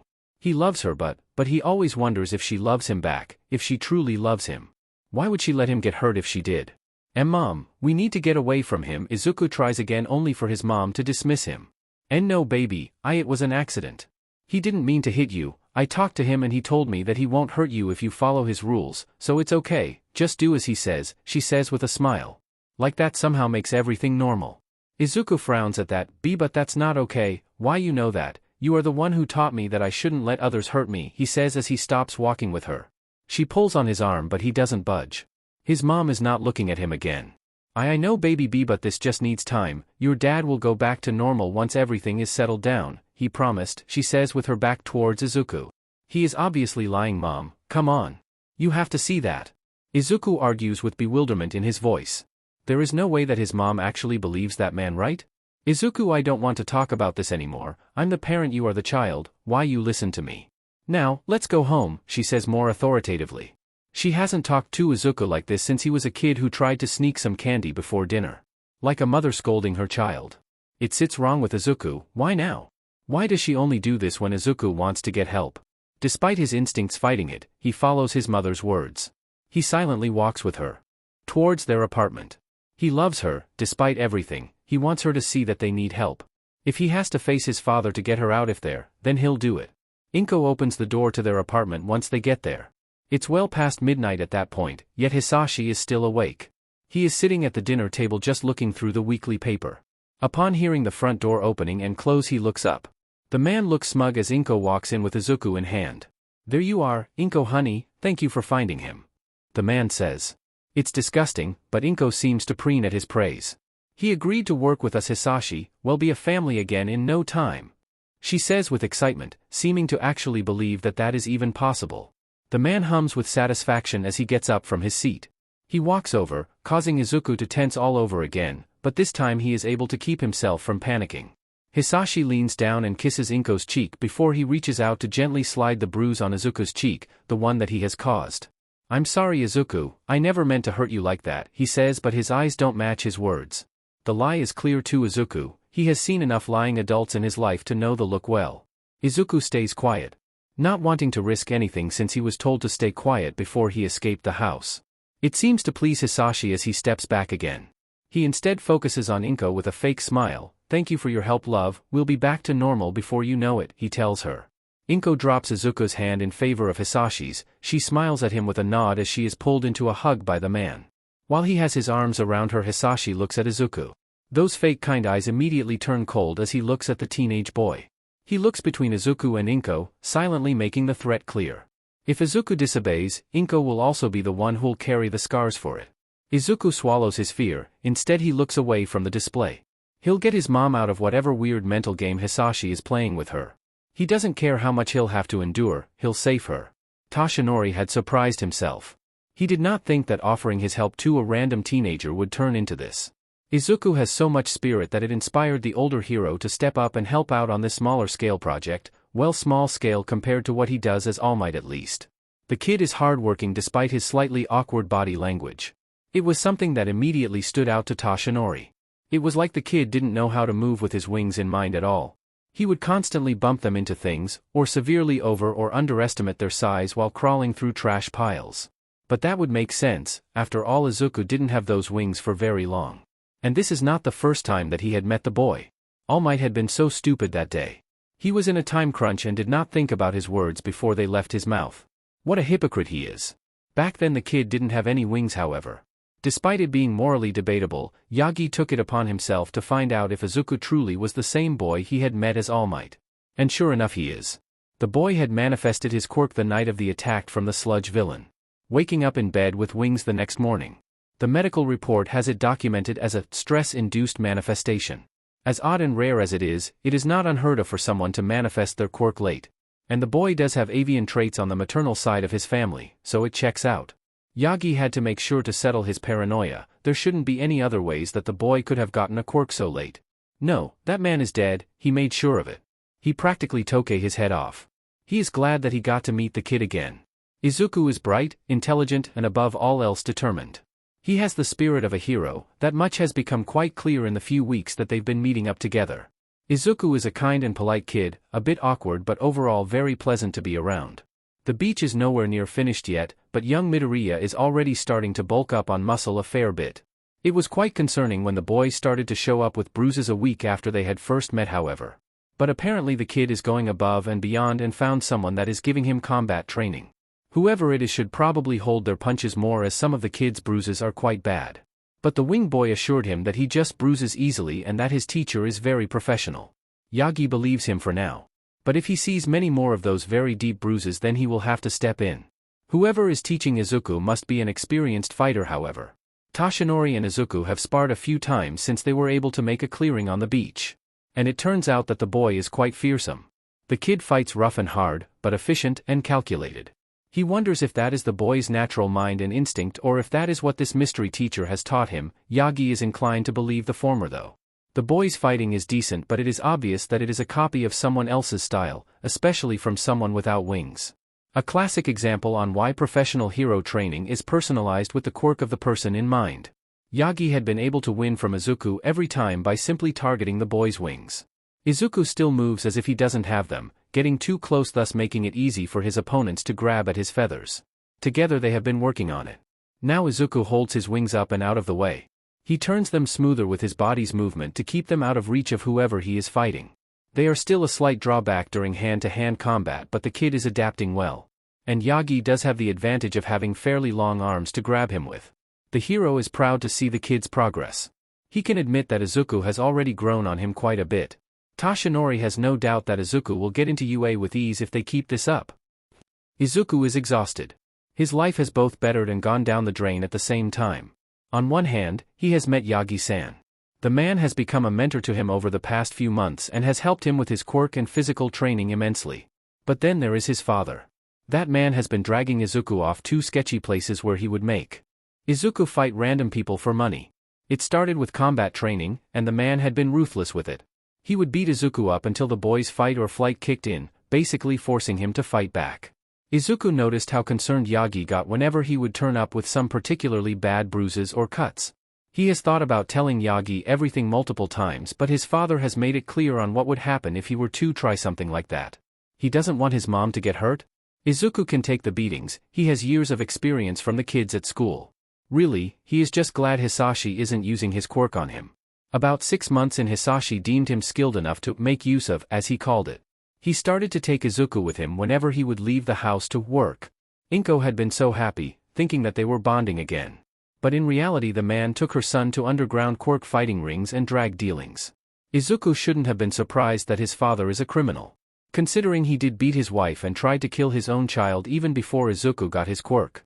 Yagi is light while Hisashi is the darkness. He can only hold on to hope that once he gets into UA he'll be able to detach himself from his father enough to get his mom out of the house. He has seen that he won't be able to talk sense into her. She is completely blind to the man's wrongdoings to a concerning degree. Actually, she would probably be considered complicit in some of his crimes. Is that why she doesn't want Izuku to ask for help? He just has to hold out for a little while longer. Right now it's just 4 more months until the UA entrance exam. Yagi has been hyping it up despite him not giving anything Mayor away. And Izuku has been trying. He has found that Yagi is a bit gullible. It's easy to get the man to spill the beans on things if you just ask the right trick questions. Thus far he has only been able to conclude that the public practical exam will be a physical fight of some sort, possibly with hard-bodied targets. Yagi always laughs when Izuku gets him to spill some information, joking that he should take extra classes on being an informant. Izuku had gotten excited at the idea, but Yagi told him that UA didn't actually give classes like that. Well, unless you manage to impress Nedzu, that is. Apparently the principal is quite intimidating, as Yagi always breaks into a light sweat when Izuku asks about him. His flying is still subpar, but he doesn't blame Yagi for that. The man has no wings himself, so of course he couldn't help much. However, Izuku has been able to legally practice his flight under the man's supervision. Together they have done some research and have kind of been learning from trial and error. The only thing that Izuku struggles with now is landing. He just can't get his momentum to slow down enough and always lands too hard. But he'll get there. He'll continue to look for tips online and learn all that he can. There. That's it for today. Nice work, Izuku. Yagi-san says as they put the last bit of trash away. The two of them have cleared a significant part of the beach by now. So much so that people have actually been going to the beach for walks again. People from the neighborhood have been bringing them food and drinks as thank yous. Some of them have even began helping out by picking up some of the smaller trash that had been buried in the sand. It has truly become a bit of a community project, and Izuku can't be more proud of himself and Yagi. Thank you, Yagi-san. You too. Izuku replies with a smile. He has been working up a sweat. The days are turning warmer again and Izuku is starting to find it hard to work in his long-sleeved tops. The wing teen wipes some sweat off of his forehead as Yagi holds a water bottle out to him. He immediately takes it and chugs about half of it down. How about we go get some lunch together? I think we've earned a good meal. Yagi suddenly says, which makes Izuku blink at him in surprise. Yagi has never offered something like that before, but Izuku won't say no to some food right now. That sounds good, he says with excitement. Yagi often brings food with him to the beach. The man himself never eats all that much, mostly mushy foods or milkshakes. But he always has a richly filled bento for Izuku. I know a good spot not too far from here. You said that you liked katsudon, right? Yagi asks as the two of them walk back to the man's pickup truck. Izuku nods with even more excitement. Oh, yeah, that's my favorite, he says. Yagi chuckles at him and nods. Good, I heard they have an excellent selection, he tells him. Izuku almost vibrates on his feet as he gets into the car. Now he's excited. He hasn't had katsudon in so long. It always makes him feel funny how much attention Yagi pays to him without making it seem like it is a chore. The man remembers his favorite meal, always takes Izuku's favorite snacks and drinks with him to the beach. He remembers Izuku's interests and always seems happy to talk about heroes with him. He even listens to his quirk ramblings and theories without sighing or rolling his eyes in annoyance or boredom. The man seems to genuinely enjoy being around Izuku and it feels nice. Izuku wonders if this is how it should feel to have an attentive parental figure. It is kind of embarrassing how quickly Izuku got attached to the man. Yagi is a mentor to him, someone he cares about. He hopes that Yagi feels the same way about him. The man's car is big, like custom-made big. Sure, Yagi-san is tall, but this car seems to be made to fit the likes of someone like All Might himself. It is good though. Izuku can comfortably sit with his wings not being smushed on both sides. And it can fit a lot of trash in the back, so their cleanup operation has been progressing nicely. As he starts up the car, Yagi asks him about his latest analysis, asking if he had solved some of the problems that he has been struggling with yet. The specific question warms Izuku's heart, and he is happy to talk all about it. Time goes by comfortably with Izuku filling most of the silence during the car ride. He gives an in-depth explanation on how Pro-Hero Midnight's quirk shouldn't be listed as R-rated, and Yagi listens with interest. He is sure that his colleague would love to talk all about it with the boy. They make it to the restaurant with good timing and are able to be seated immediately despite the pleasant weather making it very busy. Lots of people leave the house to go out and eat together. Yagi and Izuku are no different. The man has noticed the way that Izuku carries himself in public before. He seems more timid, particularly uncomfortable when people look at him. But not because some people look at his wings. Yagi has noticed how the boy hides his right hand in his pocket almost always. He has seen the boy's hand. Yagi is not unfamiliar with scars, so he is not disturbed by the appearance of the boy's hand. It looks to have been very painful, but it is also an old injury, even older than his own. He has wanted to ask about it for a while now, especially now that they are nearing some of the heavier waste on the beach. He wants to know what the boy can handle, not wanting him to injure himself. The restaurant is cozy as they walk in. It has lots of light coming through the skylights in the roof along with an almost retro diner-style interior. There are a few tables open, some at the bar and some loose tables. But there is also a booth left open. Toshinori lays his large hand over Izuku's shoulder to lead him toward that table, the two of them taking their seat. Yagi is sure to offer the seat that is angled with its back towards the wall to Izuku. He knows that the boy will feel more at ease if he doesn't have to worry about what is happening behind him. Once, a person tried to touch young Izuku's wings out of nowhere. Yagi had been quick to intervene as Izuku wasn't paying attention. Instead he was paying for some ice cream at the time. The stranger had not been apologetic. Instead he tried to go for the boy's wings again, saying that he just wanted to feel them. Yagi had put the man in an arm lock and shoved him to the side, horrified that people would be so insensitive and disrespectful. Officer Sansa had once told him that some people with cute mutations are more often the victims of unwanted touching or attention. Izuku's wings are quite beautiful, especially in the sunlight, but that gives no one the right to just go up and touch him like that. When Yagi had scared that one man away, Izuku had told him about more incidents like it. How one time someone even went as far as to try to pull one of his feathers out. Yagi is very displeased by this, so if he can stop that kind of thing from happening then he will. Giving Izuku the seat is for both their peace of mind. And not because he is a little overprotective over the boy. Not at all. The kid seems relaxed yet excited as he grabs a hold of the menu tablet. Again he only uses his left hand, keeping his right hidden away in his pants pocket. Yagi wishes that Izuku was more comfortable using his right hand. He is pretty sure that the boy's mobility in the limb is just fine. He has seen him use it at his full strength before on the beach. But he has never outright asked. "Do you know what you want to get?" Yagi asks as he watches Izuku read through the menu. The standard pork katsudon, I think. I haven't had it in so long, I want to enjoy the classic, the boy say with a warm smile. Yagi feels his chest burn with affection. He often finds himself wondering if this is what Nana had felt towards him. The hero feels happy when he sees the kid happy.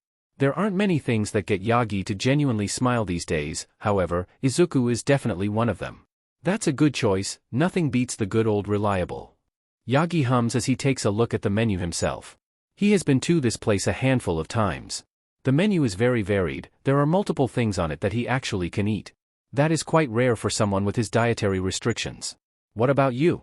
Izuku asks with a slight tilt of his head. The kid has a slight bird-like chirp to his voice whenever he is curious or interested in something. It's quite amusing, and cute. I think that I'll go for the steamed black bean buns, he answers with a nod, pointing at it on the menu so that the kid can read the description. Izuku nods as well, apparently approving of Yagi's choice. The boy seems to hesitate for a second.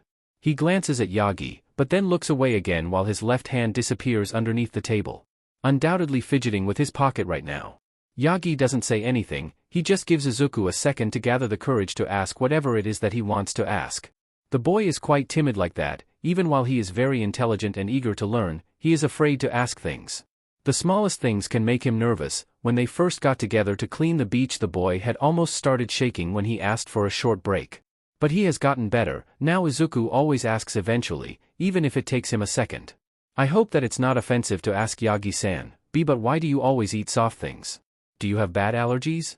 Izuku eventually asks innocently. Yagi smiles at him, never discouraging him for asking anything. Ah, so you noticed? Toshinori says with a soft sigh, I don't have allergies, my boy, but that is a good guess, he adds with a fond smile. I have an old injury that unfortunately prevents me from eating most things. I don't have most of my stomach anymore, he explains, hoping that it is not too graphic. He doesn't want to ruin the boy's appetite. Izuku's eyes shoot open in surprise, clearly not having expected something so severe. Oh wow, the boy says softly, how did that happen? He asks. Yagi types their orders onto the menu tablet while he talks. I have told you how I worked closely with heroes, right? Well, I used to do some field work as well, he explains. Sure, it is not the full truth, but he can't exactly tell the boy that he is All Might in the middle of a restaurant. On one of those missions I got severely injured, I lost my stomach and a big part of my left lung. Because of that I had to scale back my hero work a lot, he adds. Izuku almost has stars in his eyes as he looks at Yagi with newfound awe, like the man had become even more awesome in his eyes. Yagi usually expects the opposite. People get uncomfortable talking about injuries that bad, talking about something so life-changing. But Izuku looks at him like he is sitting in front of someone as amazing as All Might. Which he is technically, but Yagi is not as amazing and awe-inspiring as his hero persona. Yagi Toshinori is a dying man, not a hero. You never told me that you did physical missions. That's so cool, Yagi-san. Izuku says with genuine amazement in his voice. Yagi finds himself feeling flustered at the praise, not used to people finding Yagi Toshinori particularly cool. Ah, thank you, my boy, he says with a fond smile. He can see the gears turning in Izuku's head. He mentally starts to count down until the boy will inevitably start a rapid question word vomit. 3, 2. Oh my god. So like you actually went out to do hero work? Does that mean that you had a hero name? Did you have a costume? Or were you a sidekick? Underground? I don't think I've ever seen someone that looks like you on any hero forums, unless your costume made you unrecognizable. Oh.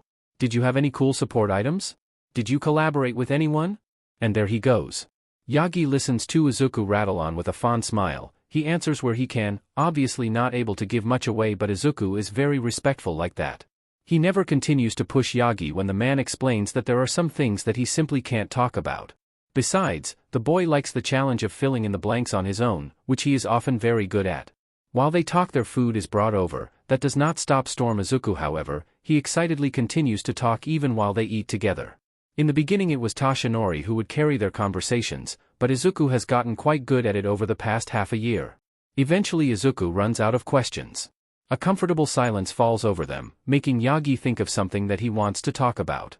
He doesn't know if the boy feels comfortable talking about his own scars. But Yagi has to know the extent of the injury if they wish to go a step up on their training. My boy, I hope that you don't mind me asking about you, the blonde starts, gaining Izuku's curious attention. I've noticed that you have an old injury of your own. You don't have to tell me how you got it if it makes you uncomfortable, but I'd like to know if there are any things that you can't do or have trouble doing. I want to make sure that you are safe now that we are getting to the worst of the trash piles, he continues to explain. Izuku swallows the bite of food in his mouth, pulling his right hand up onto the table. He looks at it like he hadn't even noticed that he was hiding it. It must be something that the boy has been doing unconsciously for a long time. Yagi gives the boy's hands a glance now that it is visible. It's covered in old scarred skin, telltale of old burns, but the boy is also missing 2 digits. Izuku starts, fiddling with his napkin nervously. When I was little I fell into a campfire, boy explains while cringing slightly. Like it pains him to say it. Yagi doesn't want him to strain himself. He doesn't have to say anything that he is not comfortable with. The man is about to say something, but Izuku continues to speak, bulldozing over the reassurance that Yagi was about to give him. Other than me having lost 2 of my fingers, there isn't really much wrong with it, the boy says as he holds his hand up, kind of to show Yagi as he curls and uncurls his 3 remaining fingers. The only thing is that my skin gets irritated easily, so that's kind of rough sometimes. But other than that I have full mobility and motor function of my fingers, he continues. Yagi watches as the boy holds his hand out to him. After a beat he reaches out to take the kid's hand in his own. Izuku didn't seem to expect it as he flinches in surprise, but he doesn't pull away. Toshinori rubs his thumb over the boy's knuckles gently while he nods. In that case, why do you always wear long-sleeved clothing? The blonde asks. He has seen that Izuku has the same scar tissue on his neck, and if the boy had fallen into a campfire it is safe to assume that his whole arm is in the same skin condition. Izuku blushes at the question. He stumbles over his words before he lowers his head, almost ashamed. And my mom doesn't like to look at it, he whispers. Like it's a long-kept secret. Yagi looks at Izuku with surprised eyes. Surely the boy's comfort should come before cosmetics. So you wear long sleeves for her comfort? He asks. Izuku nods timidly, making Yagi hum. Well, my boy dash, the man starts with a kind smile, hoping to put the kid at ease. If it makes you uncomfortable while we train, you are more than welcome to change into something short-sleeved. I don't mind your hand at all, I want you to be comfortable while you work on bettering your body. The sore muscles are enough to endure, haha. He says that last bit with humor, hoping that will get the kid out of his shell again. Izuku nods with a fond smile. He nods at Yagi's words before he takes the man's bony hand in his own, his 3 fingers holding onto his palm curiously. I appreciate that, Yagi-san. There is a lot of emotion in the boy's voice. Appreciation, relief, happiness, but also a sadness that is hard to miss. It is almost like Yagi is the first person to ever tell him that his scars are okay. Of course, Izuku, your comfort and safety is more important than appearance, the hero says as he lets his hand go limp in Izuku's hold. He lets the boy fidget with his fingers, not minding the touch. It seems that Izuku doesn't get to touch with his right hand often, so Yagi lets him explore. Izuku just nods again, running his fingers over Yagi's one more time before he takes his hand back. He almost pulls his hand back underneath the table on instinct, but he stops himself. Instead he looks up at Yagi, his eyes almost asking for permission to keep his hand out in the open. The blonde gives him an encouraging nod, making the kid smile to himself before he starts to eat again, keeping his right hand rested beside his bowl. Toshinori didn't think that the kid was this insecure about his hand. He had thought that maybe he didn't have the best mobility in it, so he kept it in his pocket for comfort. But no, he just does it because why? Because his mother doesn't want to look at it? It rattles Yagi's hero instincts. He hasn't heard Izuku talk about his parents much, other than that his mother is a nurse and his father works in finance. And that they are both busy people. He doesn't want to think bad about the boy's parents, but what mother wouldn't want to look at their own child? Injuries or not. That's her child. And clearly it has caused Izuku to be very self-conscious about this body part of his. It's just another alarm bell next to the bruises from the boy's training. Especially with Izuku's mother being a nurse, she should be able to look at her child, she should be the best person to help him when his skin becomes uncomfortable. Have you ever thought about getting a cooling compression sleeve? Yagi decides to ask. He shouldn't let his thoughts go wild, he has a tendency to think about the worst situations possible, even if they are highly unlikely. Izuku is such a kind boy, his parents must have been good enough to have him turn out this way. Izuku glances at him as he nods. Yeah, I have, but I can't afford it, he says with a shrug. That makes Yagi frown in confusion. Well, your parents should be able to, my boy, medical equipment like that usually even falls under a person's insurance, he explains. Izuku looks at him in slight surprise upon hearing that. Oh, he says softly. The kid puts his chopsticks down and sits back on the booth's bench. His wings ruffling a bit like they do when he is frustrated.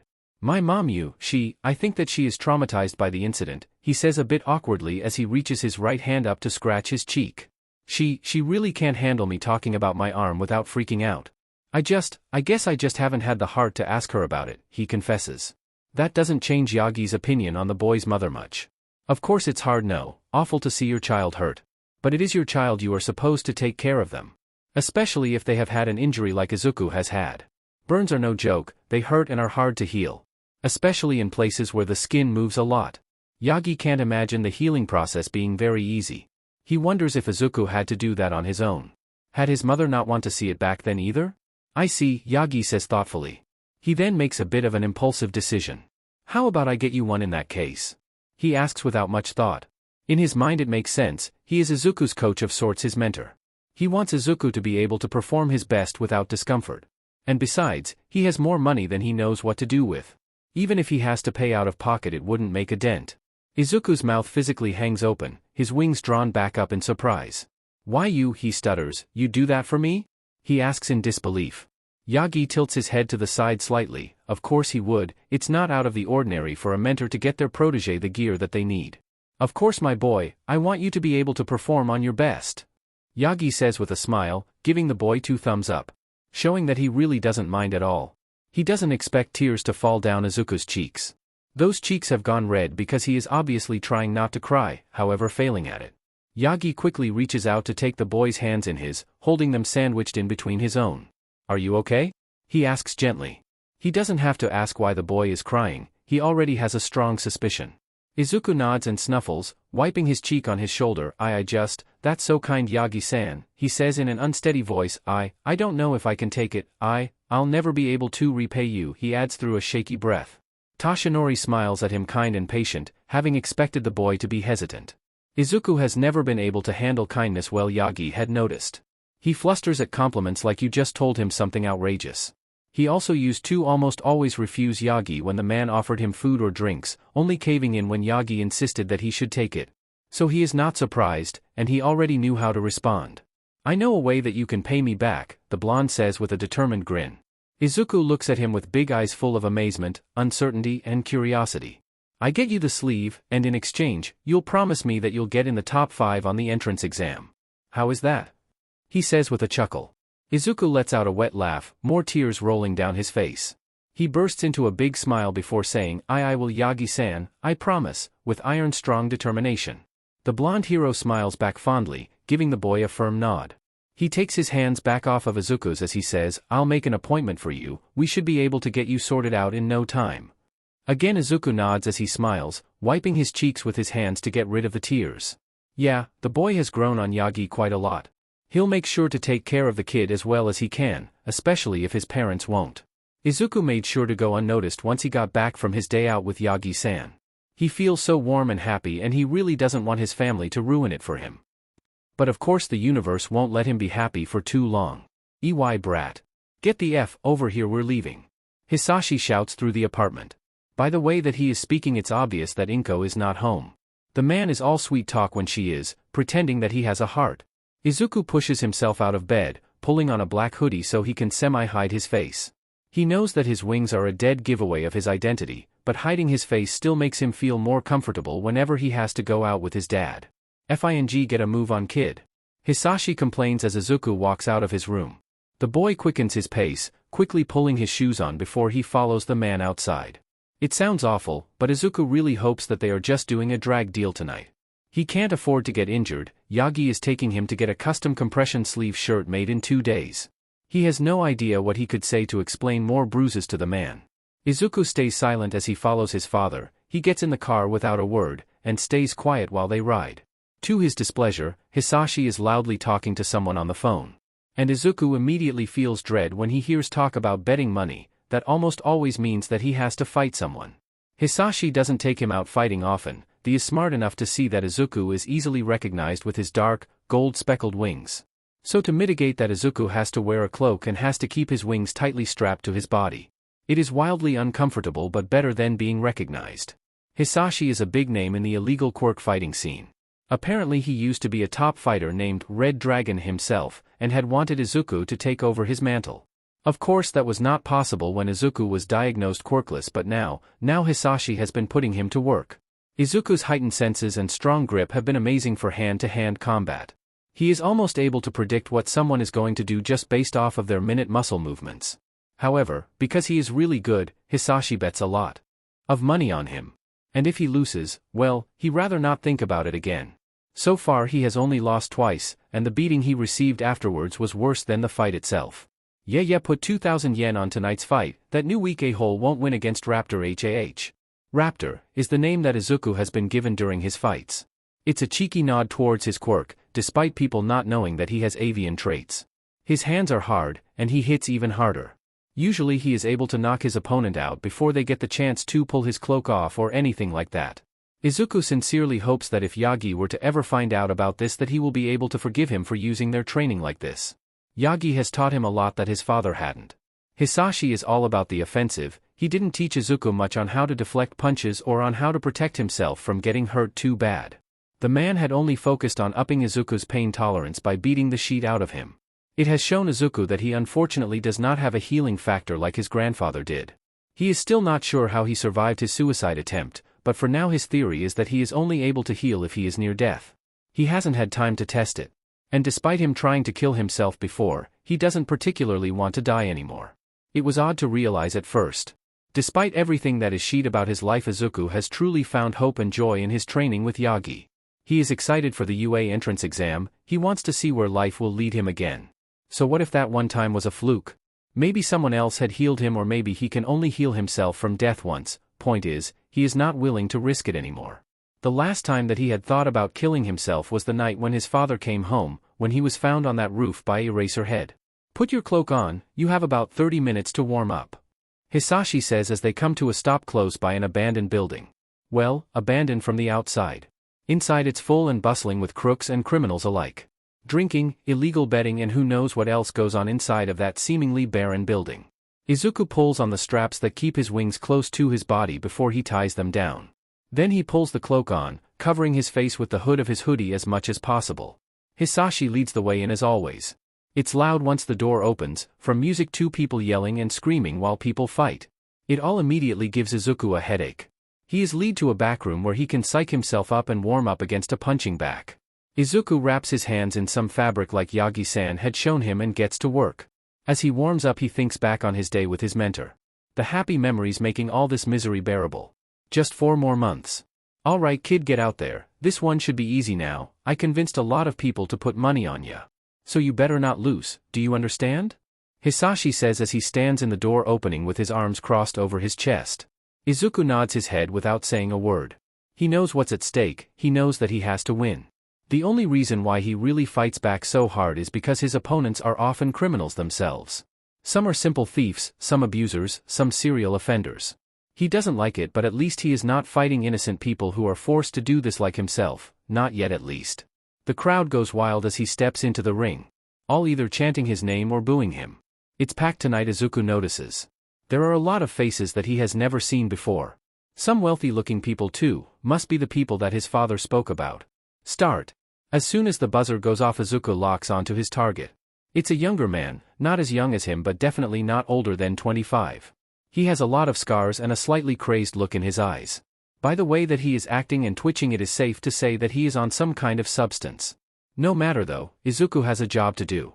The guy charges at him while yelling, his hands held out in such a way that tells Izuku that he most likely has a touch-based quirk. Izuku dodges before his opponent can get close with his hands, he then turns around with a hard roundhouse kick to the guy's side.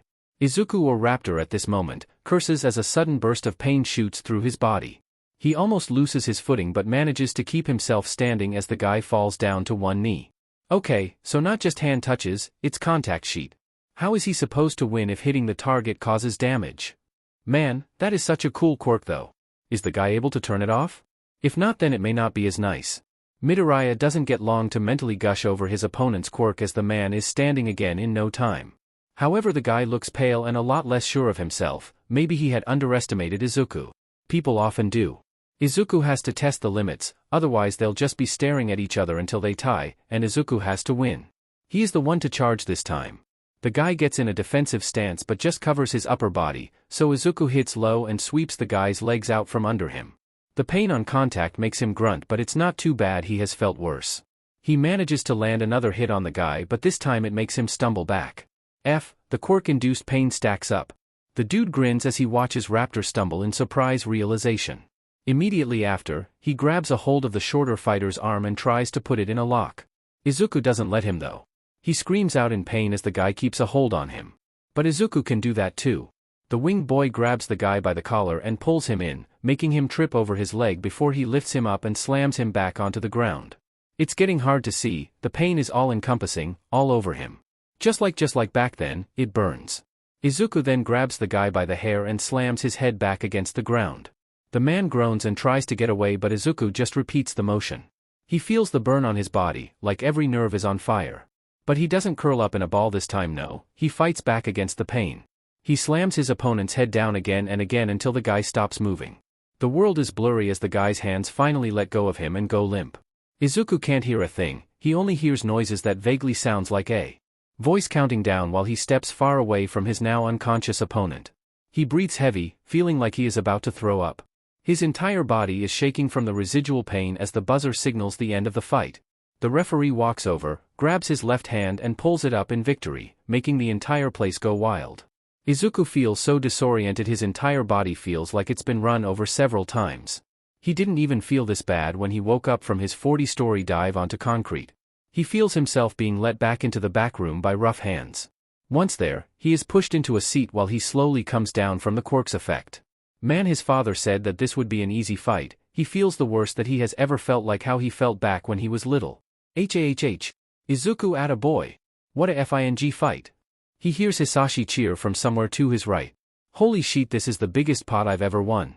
I'm FING rich. The man continues on. Izuku can't really focus, he feels about ready to throw up now. That fucker thought a shot of trigger would make him win. Haha. Not against a Midoriya, you're not. Heh, he almost sounds like a proud soccer dad. But you know, just with your teenager son fighting random adults until they are bloody instead. Trigger? Isn't that the drag that his father has been selling? A quirk enhancer of some kind? Is that why that quirk felt so bad? Good work, kid, I knew you'd be worth my while when your mom called me about your quirk coming in. Haha. Now that catches Izuku's attention, his mom had called Hisashi. Is she the reason that he came back? Because she told him about Izuku's quirk. It's too much. Izuku reaches over quickly before promptly throwing up in a trash can by the vanity. The combination of physical pain and now mental pain being too much to handle. Hey yeah, get it out now, I don't want you throwing up in my car. Hisashi huffs annoyed. Just pull through, Izuku, he mentally tells himself, 4 more months. Izuku stays seated as his father leaves to go get his prize money. While he does, the youngest Midoriya takes a wipe to clean his mouth, the pain from the quirk finally subsiding enough for him to stand up. He is a bit shaky, and he doesn't feel all there, but he is able to move. His father comes to pick him up, happy as can be. Izuku hasn't seen the man be this joyful ever. They walk out of the building towards the car that is parked around the corner. Izuku desperately wants to free his wings, but he has to wait until they are in the car out of sight. Hisashi is clutching a huge suitcase which Izuku assumes to be full of cash. It's sick how much money people make from this. He knows that he is not the only unwilling fighter, he has just been lucky enough to not have to face someone like him. Hisashi comes to a sudden stop in front of him when they walk through an alley that leads to the car. Izuku, still being disoriented, walks straight into the man's back. Good fighter you got there, Midoriya, how much you want for him? A man at the mouth of the alley asks. There are 2 others next to him, and when Izuku looks over his shoulder he sees 3 more blocking the other way out. This one's not for sale, I got a few others that you can look at the bunker. Hisashi says as his grip on the suitcase tightens. He has some others? Does his dad have a hand in human trafficking as well? That's disturbing, that doesn't sit right with Izuku at all. Well, you see, Midoriya, I don't like losing, the man says. He looks like some rich businessman, definitely the type to throw a tantrum if he doesn't get what he wants. The fact that that scrawny fighter of yours won against someone with a pain-inducing quirk on trigger tells me that he's strong. Almost like you are cheating, the man grits his teeth. So here is how it's going to go, you either hand over that suitcase or you'll give us Raptor, he continues to say with a sly grin. Then the man, as well as his associates, all pull out firearms. Holy shit, Izuku shrinks back in shock, looking nervous. Hisashi wouldn't, right? He wouldn't give him away for however much is in that case, right? Ha! Sobu, you are a funny man, Hisashi sarcastically laughs. There is an edge to his voice that Izuku has grown well acquainted with. Hisashi is mad. Neither my fighter nor the money are going with you, do you really think a few guns are going to scare me? The man says, almost sounding amused. A familiar click sounds in the base of Hisashi's throat. Now I'll be nice and give you the chance to back off and go. Off. The men don't seem as intimidated as they should be. Fire breath is strong, it's almost on par with Endeavor's flames. They'll be on fire before they are even able to aim their guns. Now Midoriya, do you really think that you are in a position to speak like the man is cut off by a burst of red-hot fire. Hisashi is fast, with one turn of his head the entire alleyway lights up in flames. The 3 men in front all struggle to put out the fire on their clothes, slowly burning as the flames cling to them. The 3 behind them aren't so lucky, they don't even get a chance to try and put the fire out. No, they immediately go up in flames, screaming in agony. Izuku's eyes are wide in fear. The fire is closing in, he can't get away, it'll burn. Hisashi takes Izuku's arm in his hand and quickly pulls him along, trying to book it towards the car. There is no way that the screams wouldn't have alerted someone. Either a patrolling hero will be on the way or the police will be called. The man that had cornered them to begin with, Sobu, sneers in anger. His skin is already burned deep, but underneath that skin is what looks to be scaling, like some kind of build-in armor. It must be the man's quirk. As Hisashi books it, the man pulls his gun out again and aims, not seeming to care that he is currently burning off the top layers of his skin. The man shouts in anger as he fires multiple shots at the both of them, emptying out the entire magazine. Suddenly Izuku feels his bindings being pulled loose by his father's rough hands, the action making his wings flare out while the man takes refuge in his son's silhouette, using Izuku as a human shield. The teen can only watch in shock as his father holds the suitcase full of cash tightly to his chest. The shots of Sobu's firearm ring out behind him before he feels piercing pain in his back, legs and wings. He is barely able to scream as one of the bullets pierce the back of his skull, and everything goes black. There is that light again? Those flames. It is a comforting sight. Now that Izuku had been reminded of what his father's fire can do, his own feels much kinder, more like a warm campfire on a cold day instead of a raging inferno. What the? Izuku opens his eyes to find his father staring at him in shock. The man is standing next to a fairly deeply dug out hole, shovel in hand. The teen is sitting calmly on the forest floor a few meters away. He tilts his head towards his father in confusion. Wait, how did they get here? What happened? Kid? His father says quietly compared to the yell of shock he let out before. As Izuku looks at the man in front of him, everything comes flushing back: the fighting, the pain, the altercation in the alleyway, his death. You used me as a shield, Izuku whispers in realization. Now he never expected his father to keep him safe. Really the only reason why he had kept Izuku is undoubtedly because Izuku made him money, a lot of money. How are you alive? Those flames, I checked. You were dead. Hisashi says as everything catches up to him. Izuku's dead body had suddenly burst into flames. The color of the flame dancing in reds, yellows, oranges and even golds until you couldn't even see Izuku's body anymore. Then just like that, the fire started to dissipate again, leaving behind a fully intact teenager, sitting on the floor, clothes burned away into nothing, with red wings. What the hell? Inko, that beach never said anything about a healing factor. Or that you have fire. Hisashi growls out in anger, throwing the shovel down onto the ground. The scene finally makes sense in Izuku's mind. Hisashi was about to hide his dead body, bury him somewhere where he would never be found. Immediately Izuku tries to cover himself with his red wings in the best that he can, frowning at the man in front of him. She doesn't know. Izuku shouts back. This man, this monster had used him as a meat shield and was about to dispose of him, yet he has the gall to get mad at Inko? Hisashi looks at him with newfound uncertainty. Like Izuku is suddenly more of a threat than before. It disturbs Izuku a little bit, but he likes that look on his father's face. Izuku stands up, keeping one of his wings folded forward to keep his modesty. You used me as a shield. Izuku yells. What happened to you not hurting me as long as I followed your rules, huh? I've been following them, I've done everything you asked, yet you would just let me get killed. Just like that? He adds in frustration as tears start to roll down his cheeks. He hates him, he hates Hisashi with all of his being, but still it hurts. The man that is supposed to be his dad, his parent, would have just let him be killed to save himself. Hisashi ticks his tongue in annoyance. You are alive, aren't you? He simply says, unimpressed. Then he looks at Izuku with cold eyes, and yes, I would have buried you right here. Hisashi starts as he motions to the half-dug grave. I would have even sold your butt back when you were a fing null, but it seems that I have been rewarded for my patience instead, he continued to monologue, his movements becoming more unsteady and manic. I should have known that you would have more than just some bird mutations. You carry my DNA after all. Hisashi starts to make his way over towards Izuku with a crazy look in his eye. You have fire, and you thought that you could hide it from me. The man adds. Not only that, but you came back from the fing dead. Do you know how fing valuable that is? How much money I can make off of that? A sudden look of realization comes over Hisashi, making Izuku stumble back as the man continues to come closer. That crazed look now edged onto his face. I can pay off my debt to him, the man almost whispers before full-on laughing out loud. Holy shit! You are exactly what All for One needs. Hisashi shouts as he reaches his hand out to grab Izuku.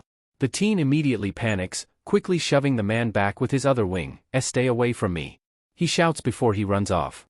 It's still dark out, but Izuku can tell that the sun is about to start rising. It should still be late or early enough that he can fly without immediately being spotted. He makes the decision quickly as Hisashi makes the movement to grab at him again. Instead of letting that happen, Izuku shoots off into the sky, rapidly flying towards their apartment. He'll make it there far faster than his father. There is no time to lose, it's now or never, he has to get his mom. He can't wait 4 more months, that man is crazy. It only takes him a 10-minute flight to get back to his apartment complex. He sprints down the corridors and bursts into his apartment. "Mom?" he yells as he frantically looks around for her. Not even thinking about his lack of clothes. The house is empty, she must be at work still. Right, okay, that is good. At least she won't be in immediate danger. Izuku rushes to his room, throws some sweatpants on as well as his originally cut up, put your hands up radio hoodie with his gold star sticker still on it.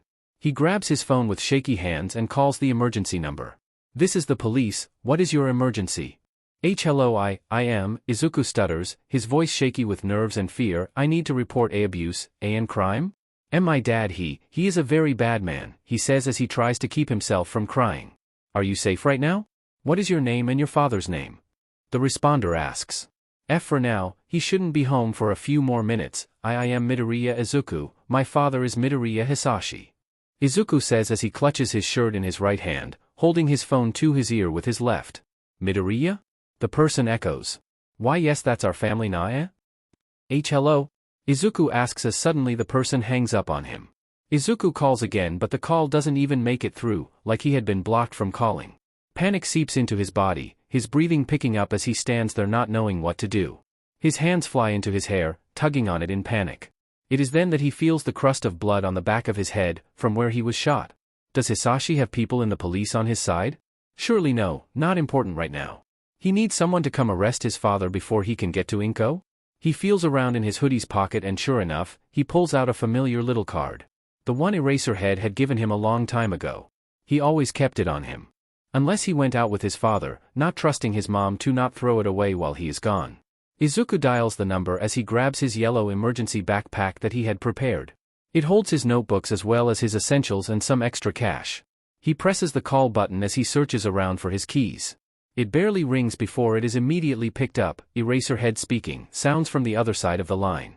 The man's voice is not as dead as Izuku remembers, it has a worried urgency to it. Maybe this number is specifically for emergencies? And Mr. Eraserhead, I need help, like now. Izuku says as he keeps searching for his keys. I am Midoriya Izuku, why you helped me get home off of a roof over half a year ago, he adds. I remember you kid, where are you? Are you hurt? The hero asks, his voice suddenly disrupted a bit by the sound of wind, like he has started running. I am home and I'm not hurt right now, and my father is a bad man. I tried to call the police but they just hung up on me and won't pick up. I don't know what to do. Izuku tells him as he sniffs some tears back. I'm close to your place kid, hang on tight, I'll be there soon, stay on the line for me okay? Are you safe at home right now? Are there others there with you? Eraserhead asked as the sounds of running and wind pick up even more. I think that I'm okay, and my dad isn't home but I don't know if he is on his way or not. And my mom is at work, I think she's not here. Izuku explains as he walks out of his bedroom with his emergency back strapped to his chest. He walks out into the living room still on bare feet, eyeing the closed door warily. Alright kid, I'm almost there, I'll knock on the door 3 times with my foot so that you'll know that it is me. Hang in there. The hero tells him before he hangs up. Not even 2 minutes later 3 knocks can be heard coming from the bottom of the door. Izuku rushes over, still checking the peephole just to be safe before he opens the door. Eraserhead stands in front of him lightly out of breath but not looking all that fazed by it. His eyes widen a little at the color change of Izuku's wings but he doesn't comment on it. Are you sure that you are not hurt? The man asks. Izuku nods, hugging the bag on his chest. I'm alright sir, I don't think I'll be if my father gets home though, he says, feeling scared. Eraserhead frowns at that before he gets into the house, closing and locking the door behind him. You said that your father is a bad man, what did he do? The man asks him with his full attention. Izuku swallows hard before answering, tears already falling down his cheeks. He is an abuser, he hits me and my mom, but mostly me. He deals different kinds of drags and is involved with illegal quirk fighting. He made me fight for him a few times and from what I know he may also have some ties to human trafficking, he explains. Eraserhead's eyes darken at Izuku's words but not towards Izuku himself. The hero takes Izuku's left shoulder in hand to give him a reassuring squeeze. We are going to sort this out kid, I'll take you to the precinct so we can make sure that you are safe, and I'll make sure to send a hero to get your mother as well. The hero tells him, does that bag have all that you want to keep for now? He adds. Izuku nods, hugging the bag tighter. Yeah, it has everything, he says softly. Eraserhead gives him a soft smile and nods. Good, let's get you safe so. Izuku, when I get my hands on you you're dead. Hisashi's booming voice suddenly bursts through the door. Izuku flinches hard as he hears Hisashi quickly stomp up to the apartment. There is a fumble of keys before the door is thrown right open. Eraserhead immediately puts himself between Izuku and his father, taking the man's quirk away before he can activate it. "Who the F are you, huh? Get the F out of my house!" Hisashi yells. Eraserhead doesn't seem impressed. Instead he pulls his capture weapon out ready to be used.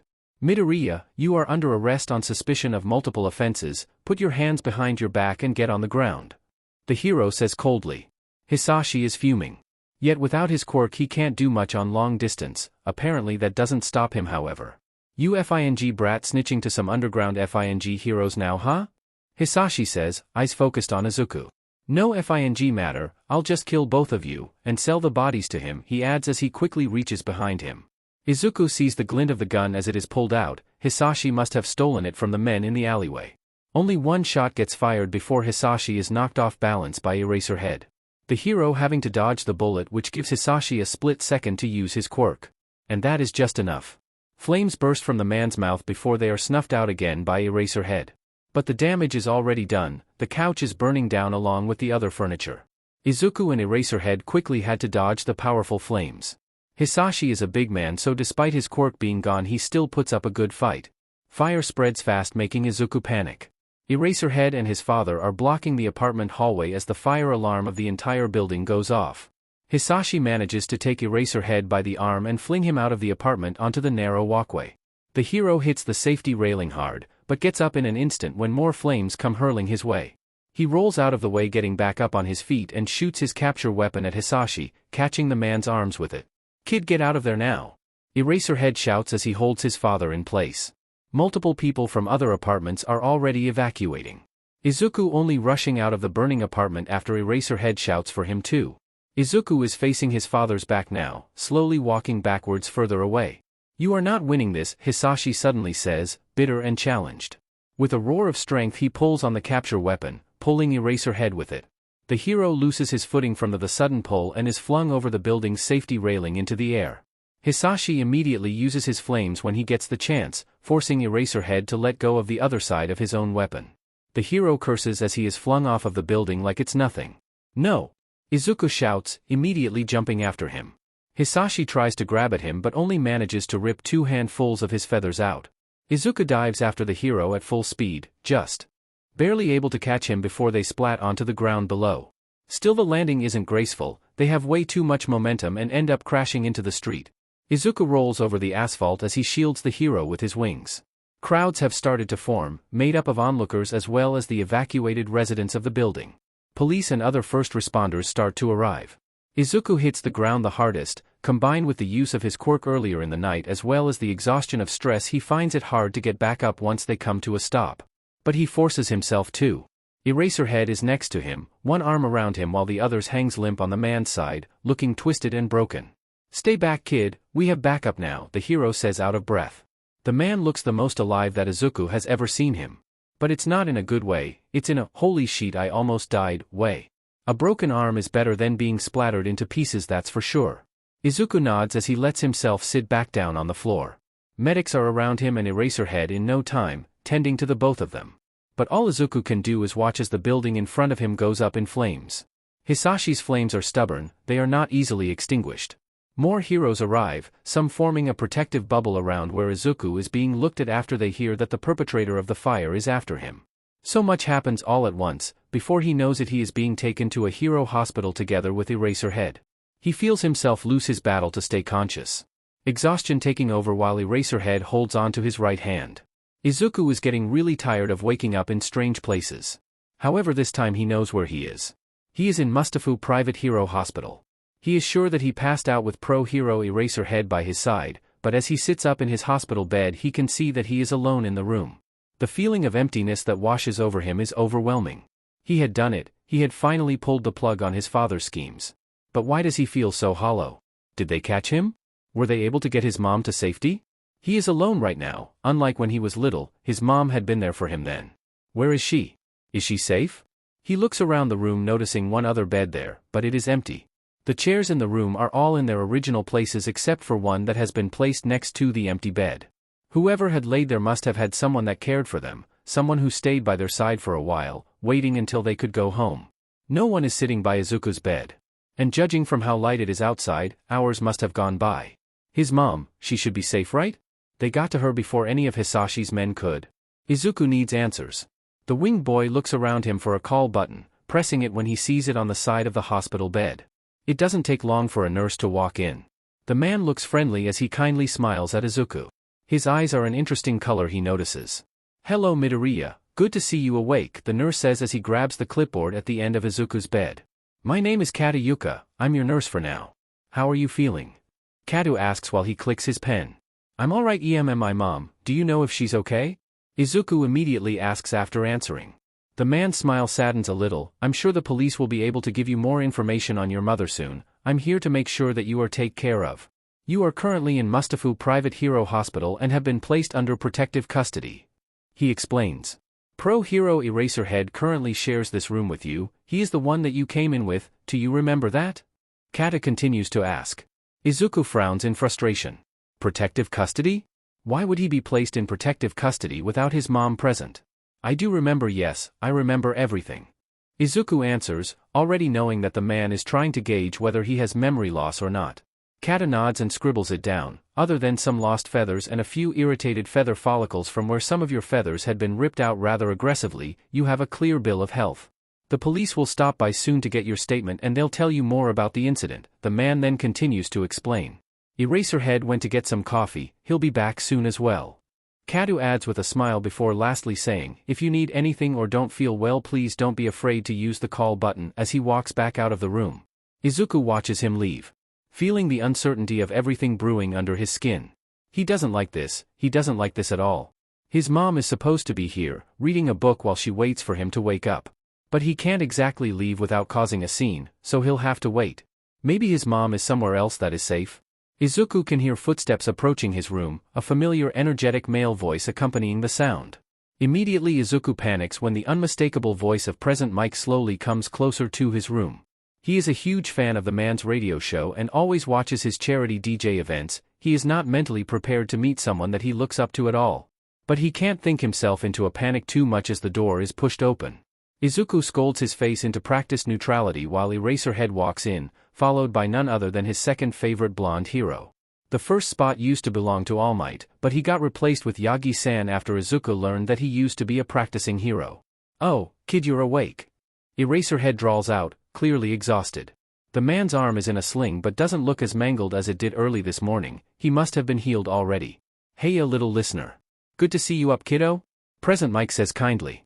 The hero is not wearing his uniform, instead he is wearing plain jeans with a white t-shirt. His hair half up in a bun with thick-rimmed glasses perched on his nose. He looks very different from his hero persona but his voice is unmistakable.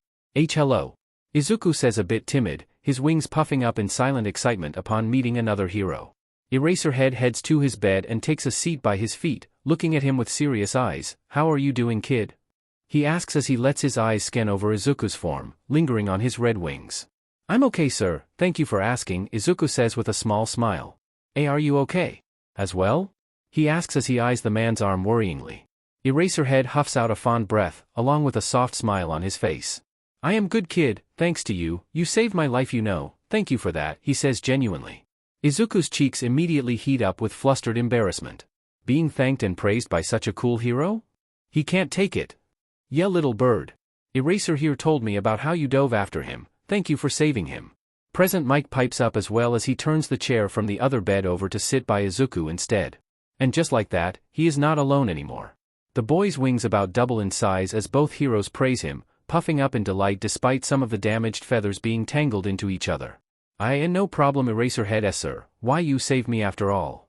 Izuku stutters out. Present Mike chuckles softly at Izuku's flustered state while Eraserhead doesn't seem fazed. "Just Eraserhead is fine, or just Eraser," the hero tells him, to which Izuku nods. It is then that Izuku realizes, do you know if my mom is okay? Is she here as well?" Izuku asks urgently. At that both heroes somber a little, filling Izuku with dread. "Kid, I'm sorry to tell you this but we don't know where your mother is right now," Eraserhead tells him. "She was last seen rushing out of her workplace after receiving a call from Midoriya Hisashi. As of now she is seen as a possible accomplice since your father has managed to flee the scene of the fire this morning," the man continues to explain. Izuku freezes. He looks through the hero sitting in front of him after hearing those words. Inko had rushed out of work after a call from his father? Where could she have gone? Why would she have? Something deeply painful and nasty settles in Izuku's gut. It's a doubt that he has been carrying for years. One that had only been strengthened when Hisashi had mentioned that Inko was the one to inform him of Izuku's new quirk. When did he start to call his mom Inko in his mind? Silent tears slide down Izuku's face. Had Inko really chosen Hisashi over him? "Oh kiddo," Present Mike says with sympathy while pats Izuku's left hand. The teen takes a hold of the hand on instinct, holding onto it firmly in order to not slip away into his mind. I see. Izuku whispers out, voice fragile and broken.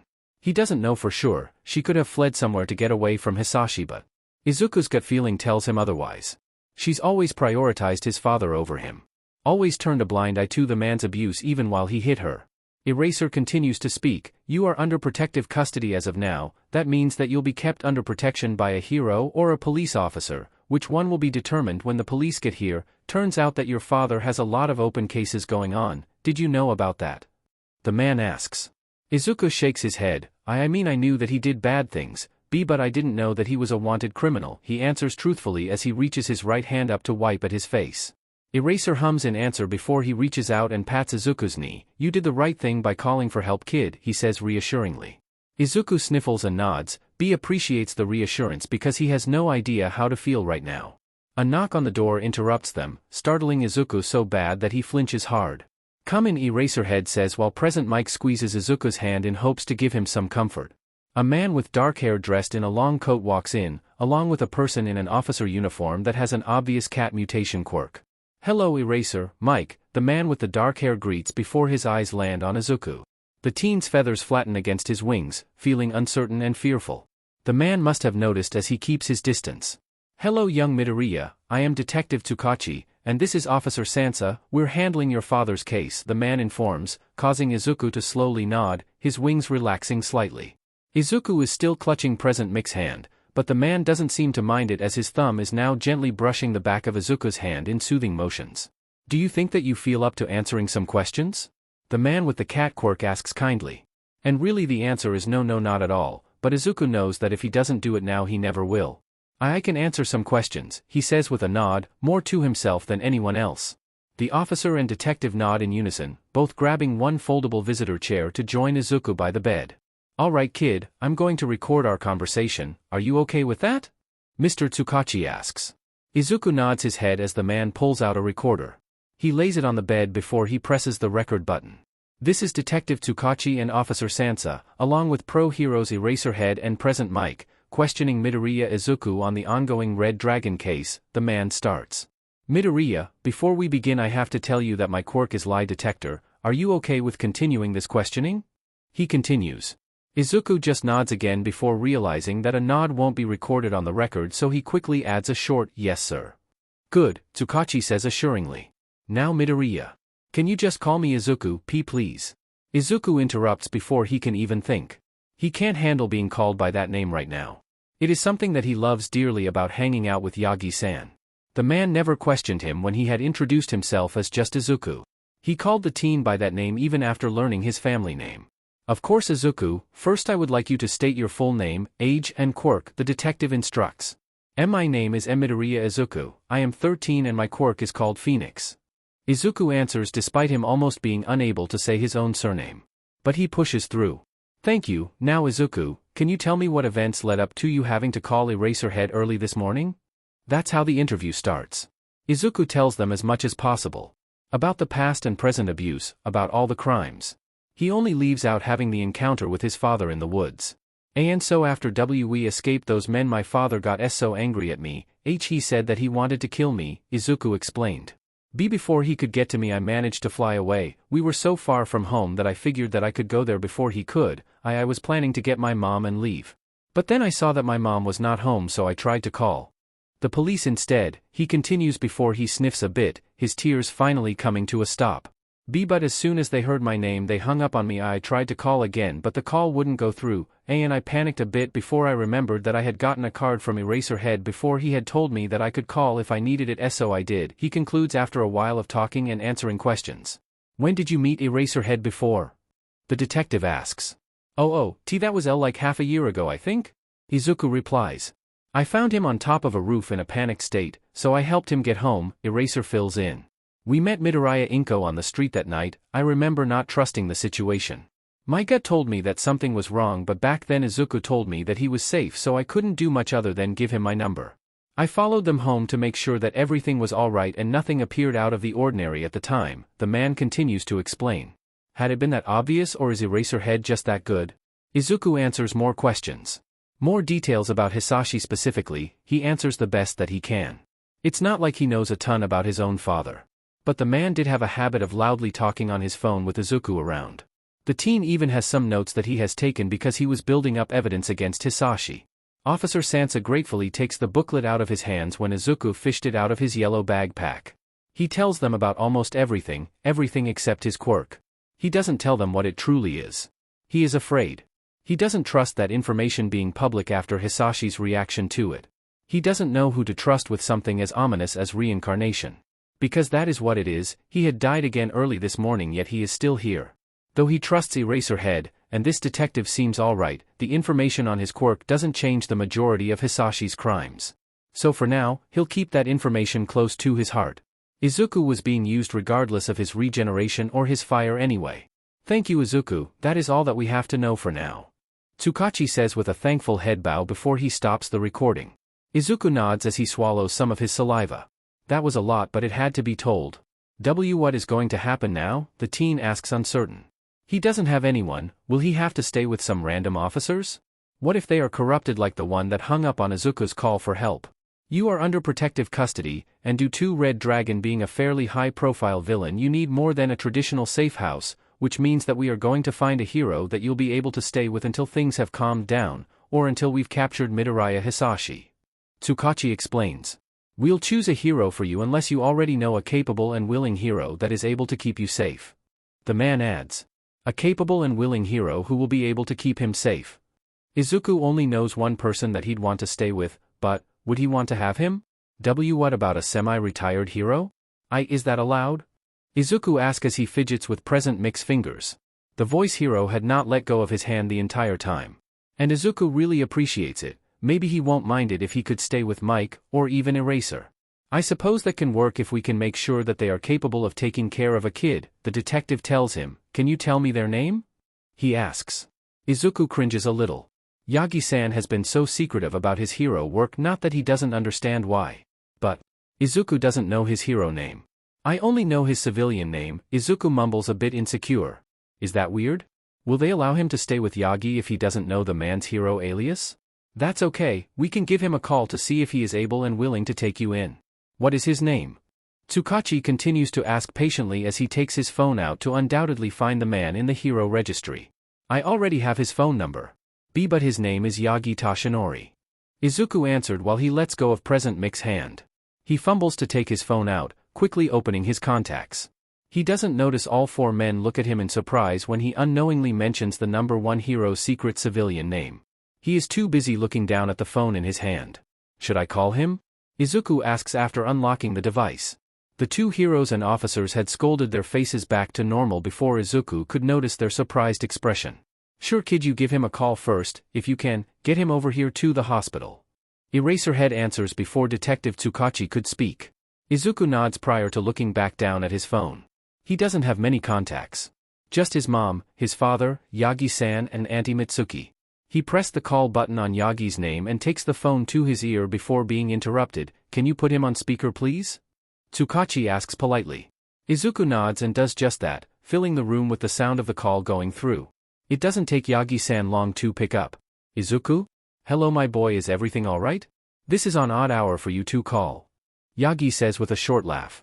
The corners of Izuku's mouth twitch up slightly. Of course Yagi would memorize his routine enough to notice something like that. Hello Yagi-san, I guess that I am okay, but you? I'm in the hospital right now. Izuku starts as he starts to fidget with the bed sheet, not looking at anyone in the room. He doesn't know what he'll do to himself if Yagi-san refuses to come see him. Probably die of embarrassment. I'm being placed in protective custody and they asked if I knew any heroes who would be willing to take me in. See, could you maybe come to MPH hospital? Izuku continues to ramble before even giving Yagi the chance to say anything. There is an instant shuffle on the other end of the line, like Yagi-san had immediately gotten up from whatever he was doing. What happened, kiddo? His mentor asks. The man's voice is serious with a slight edge of danger to it. Izuku has heard that tone only once before. It was when Yagi had protected him from that weird man that tried to touch his wings. It's a lot to explain. I am sorry that I didn't tell you sooner. Izuku answered guiltily. He had fantasized about telling Yagi everything so many times. He had wanted the man to save him. But he had stayed quiet in fear for his mom's safety, which now doesn't even seem to matter. If she is an accomplice in Hisashi's crimes, then she may have been playing pretend just as much as his father had. That is okay, my boy. What's important is that you are safe now. I don't know the story yet, but we'll figure it out. I'm on my way. Yagi says as a sudden rush of air can be heard through the phone. It's not the first time that Izuku had heard it while calling the man. Are you with someone or are you alone? Yagi asks. Izuku looks up at the 4 older men in the room and doesn't give it much thought before saying, I'm with people. Tsukachi is the one to speak up next. He is with me, Toshinori-san, he says like he expects Yagi to recognize him just by his voice. Which the man apparently does. Tsukachi. Yagi says, surprised, suddenly realizing the severity of the case if the detective is involved. I'll be there in a minute. Keep Izuku safe is all Yagi adds before he hangs up the phone. Izuku knows that when Yagi says that he'll be there in a minute that he is being serious. The man is unbelievably fast for someone without a stomach or XPLCT speed quirk. Izuku still doesn't know what the man's quirk truly is, but he has a few theories. And sure enough, there is a knock on the door not even 5 minutes later. Come in. Eraserhead says, looking at the door in interest. Izuku is unable to keep the waterworks away when Yagi-san throws the door open. The blonde man barely even looks at the other people in the room. His eyes immediately snap to Izuku, worry pinched in his brows. Izuku, he says as he rushes to Izuku's bedside. Fully ignoring present Mike, who is looking at Yagi-san like he has grown a second head. My boy, are you okay? Are you hurt? What happened to your wings? Yagi rambles as he quickly looks Izuku over. He pulls the teen into a tight hug when he sees that Izuku has no injuries. Izuku snuffles in Yagi's hold, hugging him back tight as he hides his face against the tall man's chest. No one says anything as Yagi pets his hair. The man knows that Izuku secretly likes soft touches, always able to calm him right down. Izuku tries to answer him, but his voice betrays him as he can only whimper and sob. It's okay, don't be afraid, I'm here now. Yagi murmurs softly. Izuku nods against his mentor's chest, clutching the man's oversized shirt tightly. Yagi holds Izuku close to him. He just about had a heart attack when the boy had called him. He had sounded so scared. The kid seems to mentally check out without noticing it. But Yagi has seen him do it before, so he is not too worried. He just hasn't seen it happen in such an emotional setting. Usually Izuku gets like this when he is thinking too hard. What happened? Toshinori asks while he turns to face the other 4 adults in the room. They'll probably be more coherent than the boy in his arms. He should have listened to his instincts. He knew that something was going on, but he thought that Izuku would come to him if it was this severe. Tsukachi tells him everything that they know thus far, along with snippets from Aizawa. It seems that Izuku had been suffering for a long time. Yagi wishes that he could punt his past self in the head. He should have done something when he started to have his suspicions. The background noise of them talking along with Yagi's fingers gently stroking his hair must have knocked Izuku out sometime during their conversation. Even asleep he clings to Yagi like he is a lifeline. So Yagi, how did you even meet this kid? Yamada asks after Tsukachi and Sansa got on their way back to the precinct. Aizawa had gone back to sleep on the other bed, but knowing him he'll still be listening. Yagi has maneuvered to sit on the bed with Izuku, his back leaning against the headrest while Izuku is curled into his side fast asleep. His slightly damaged wings curled around himself comfortably. Toshinori smiles at the memory. I found this young man cleaning up Takoba Beach Park on one of my evening walks, he says as he looks down at the sleeping kid next to him. I offered him my help with bringing some trash bags to the dump, and then we got talking. As it turns out the boy wants to be a hero, and he thought that the best way to gain muscle was to clean up the beach, helping the community at the same time as achieving his own goals. I admired his creativity and offered more help. We have been cleaning up the beach together for over 6 months now, and I've been helping him train for the upcoming hero entrance exams. Yagi continues to speak fondly before he looks back up at Yamada. The voice hero smiles softly. Sounds like a good kid, he concludes. Yagi nods in agreement but then sombers a bit. He has a good heart, too good sometimes. I should have known that something was wrong. I had a feeling that there was something bad going on with him. I should have done something sooner, he says as frustration builds in his voice. Did he tell you that something was going on? Yamada asks him, which snaps Toshinori out of his self-deprecating spiral momentarily. And no, he did not, the older man fumbles, caught off guard. The voice hero hums knowingly before he shrugs in his chair. The kid said that he was trying to protect his mom. He probably deliberately didn't tell anyone anything. Don't beat yourself up too much, he is safe now, and we'll all make sure that he stays that way, he says with a nod. His mother is still a wild card. We don't know what role she played in the Red Dragon's crimes, but the kid believed her to be in the same position as him, even though he is doubting it now. He believed that he was protecting her back then. Aizawa pipes up from the other bed. When I met them both before, Izuku had a severe panic attack and had a dark bruise on his face. I remember it clearly because it was the exact shape of a hand, yet he still told me that he accidentally injured himself while he was cleaning that beach, the tired man adds. It's clear that the kid had nothing to do with whatever the elder Midoriyas have going on, and he doesn't know everything that his father has done either, aside from the fighting and drag dealings, he continues. He then sits up on the other bed to look at the other two adults. Yagi. If you don't take him, and then me and Yamada will, he suddenly deadpans, causing the older here to cough up some blood in surprise. Yamada snorts with a grin on his face but doesn't refuse Aizawa. He had probably already counted on them taking Izuku home. Yagi pulls out a handkerchief and wipes his mouth clean before he looks back down at Izuku. The boy had called for him, but Yagi doesn't know how to take care of a child. He can barely teach them. Then again, he has grown quite fond of the winged boy. Maybe it is because Izuku only knows Yagi as Yagi Toshinori and not as the All Might, or maybe he is just very lonely and bonds far too quickly, but he cares for the kid a lot. He wouldn't want Izuku to go to someone random. But Yamada and Aizawa are his colleagues, who already have a son Izuku's age. They know how to take care of children unlike him. Let's not fight the adoption wars yet, Shoyuta, Mike jokes. The kiddo can decide on what he wants to do himself, he adds. Yagi shakes his head at the two with fond amusement. There is never a dull moment with his younger colleagues. The room falls into a comfortable silence while they let Izuku get some more rest. Yagi finds himself gently grooming the kid's wings, his long fingers very helpful for combing through the damaged keratin. He wonders why those elegant dark feathers have turned a bright red. Did Izuku tell you anything about his wings? Yagi asks the two other heroes curiously. Yamada looks over at the kid's feathers with a confused look. I mean, some of his feathers were damaged slightly. I think that they said that a-hole pulled some out, but other than that there is nothing wrong with them, he shrugs. Aizawa looks over lazily as well. He means the color change Zashi, he points out, causing Yamada to look even more confused. Remember how I told you that I found a kid with dark green wings back then? The underground hero reminds his husband. That makes Yamada's eyes open in understanding. Oh yeah, green with gold and black bits mmh. No, he didn't say anything about his wings changing colors, he says with newfound curiosity. Yagi hums in acknowledgement softly, not wanting to wake Izuku just to ask him. It's not that important right now. At least he is safe, and Yagi will make sure that he'll stay that way. Please make yourself at home, Izuku, the place is plenty big enough for the both of us. Yagi-san tells him with a nervous excitement in his voice.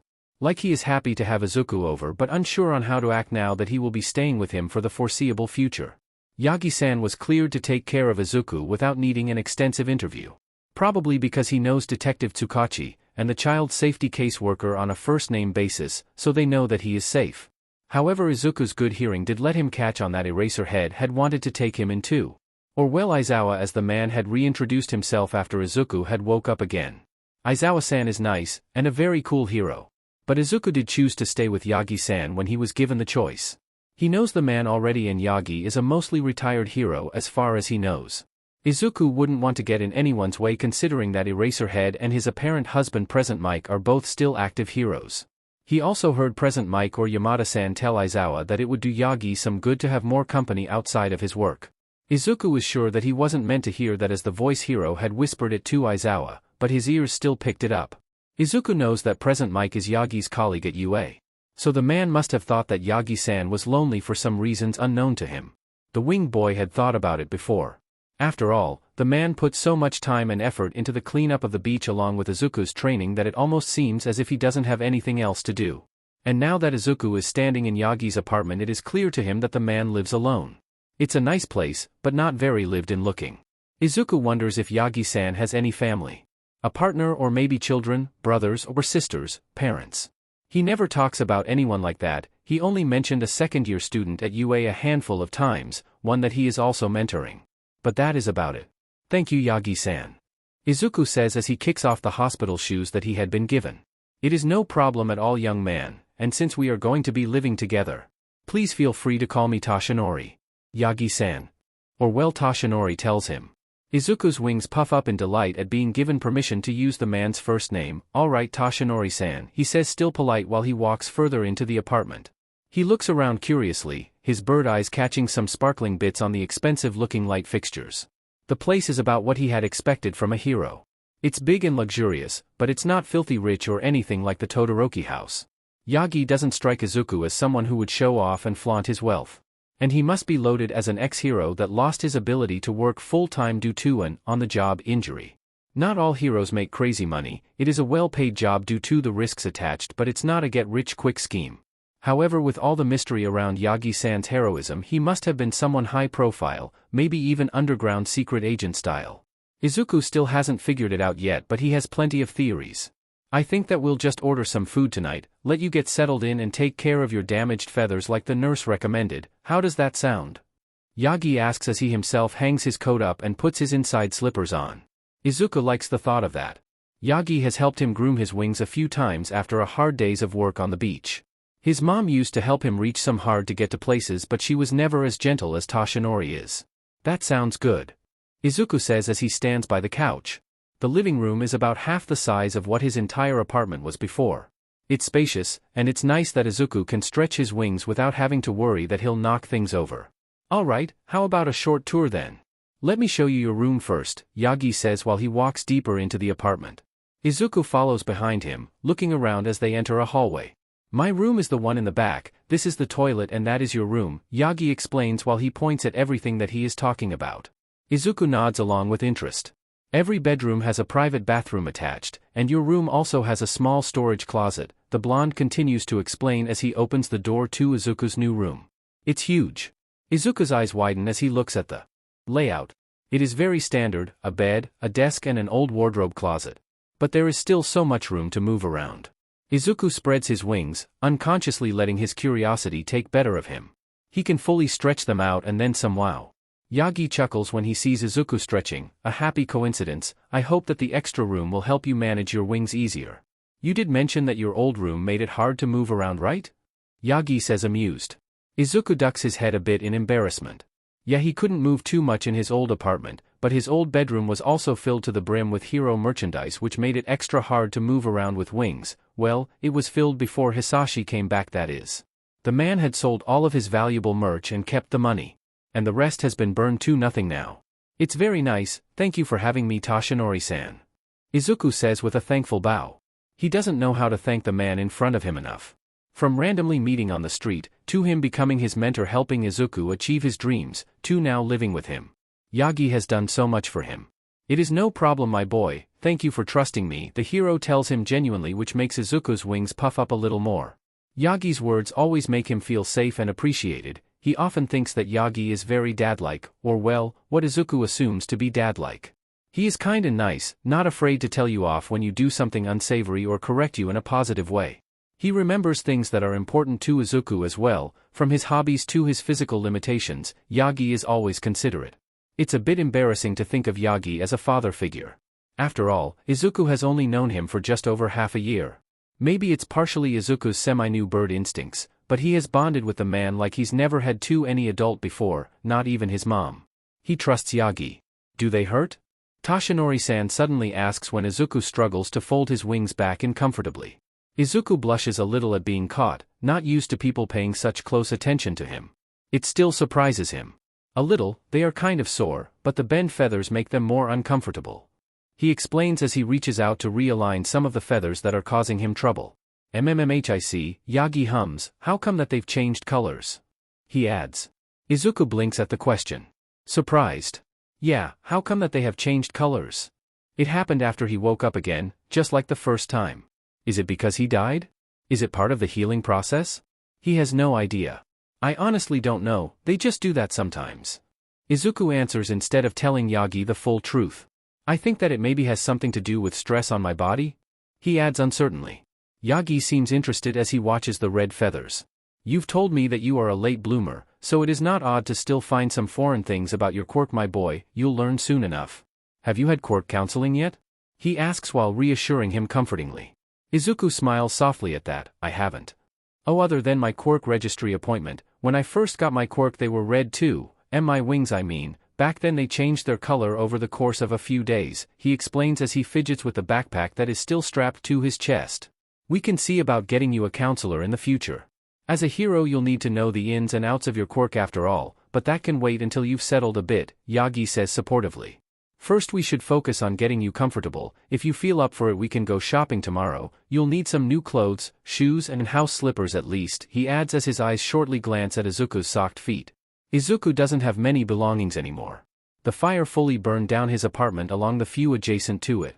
But Izuku is happy that he put this emergency bag together just to be safe. He is very protective of his notebooks in particular, he wouldn't want to lose them. The wing teen nods, not particularly liking the idea of Yagi having to spend a lot of money on him, but he can acknowledge that he does need more clothes than one pair of sweatpants, shorts and his favorite hoodie. Izuku nods again at the hero's words while he takes his bag off. Will you have time too? Do you not have work? I don't want to get in the way of anything, he says a bit insecure. The one thing that Izuku hates more than Yagi having to spend money on him is the thought of him becoming a burden to the man. I can go on my own too. If you have work I mean. I'm used to doing things alone anyway. You don't have to take time off for me, and not that I don't want to go with you. I like spending time with you. I just mean like I don't want to inconvenience you or anything. Izuku rambles as he puts his bag on the bed. He has his back turned to Yagi in mortification of his own word vomit, his feathers flat against his wings instead of being comfortably puffed up like they were before. Yagi looks at the back of Izuku's head with an amused smile on his face, not bothered by Izuku's ramblings at all. Except the kid's dismissal of his own needs and wants, that is not as amusing. You are not an inconvenience my boy, besides, I don't have any classes tomorrow, I was just going to spend my days catching up on some grading, but that is something that I can push off for a bit longer with no problems, Yagi informs him with a fond chuckle. Also you are under protective custody kid, I can't let you do things like that without supervision just yet, he adds. Izuku huffs a breath through his nose, turning around to face Yagi with a slightly flustered face. Alright, okay, if you are sure, he mumbles. Yagi nods with confidence, giving Izuku a thumbs up. Of course kid, now, take your time to settle, feel free to take a shower, this was my guest room so there is some random soaps and shampoos in the bathroom. But we'll get you what you need tomorrow. I am fairly sure that there is a mutation-oriented self-care store in the mall close by, they should have the right soaps and things for your wings and feathers, he says before he exits the guest room, leaving the door open just a smidge in the case that Izuku may need anything. Special soap for him? He always just uses body wash for his wings. Maybe that is why they have been looking a little dull for a while. It would make sense, wild. Birds have oil glands to keep their feather coats in good condition. And as far as Izuku knows he doesn't have those. Izuku has never really done anything special to his wings, just like his hair. Auntie Mitsuki used to scold him on it, telling him that he should take better care of his beautiful curls. But he doesn't really know how to, same goes for his wings, maybe he can watch some videos on it tonight. Izuku takes his time to shower, being extra careful with his sore wings. When he steps back out into the guest room that is now his room, he sees that Toshinori-san has put some fresh clothes on the bed for him. The colors are immediately recognized by the winged teen. As he walks closer he can see that it is all All Might themed clothes. All Might sweatpants, an All Might hoodie, an All Might sleep shirt and All Might socks. It's paid with just plain boxers which are still in their packaging completely new. Izuku didn't know that Yagi was such an All Might fan. Even cooler is that the hoodie is from a very limited edition collection.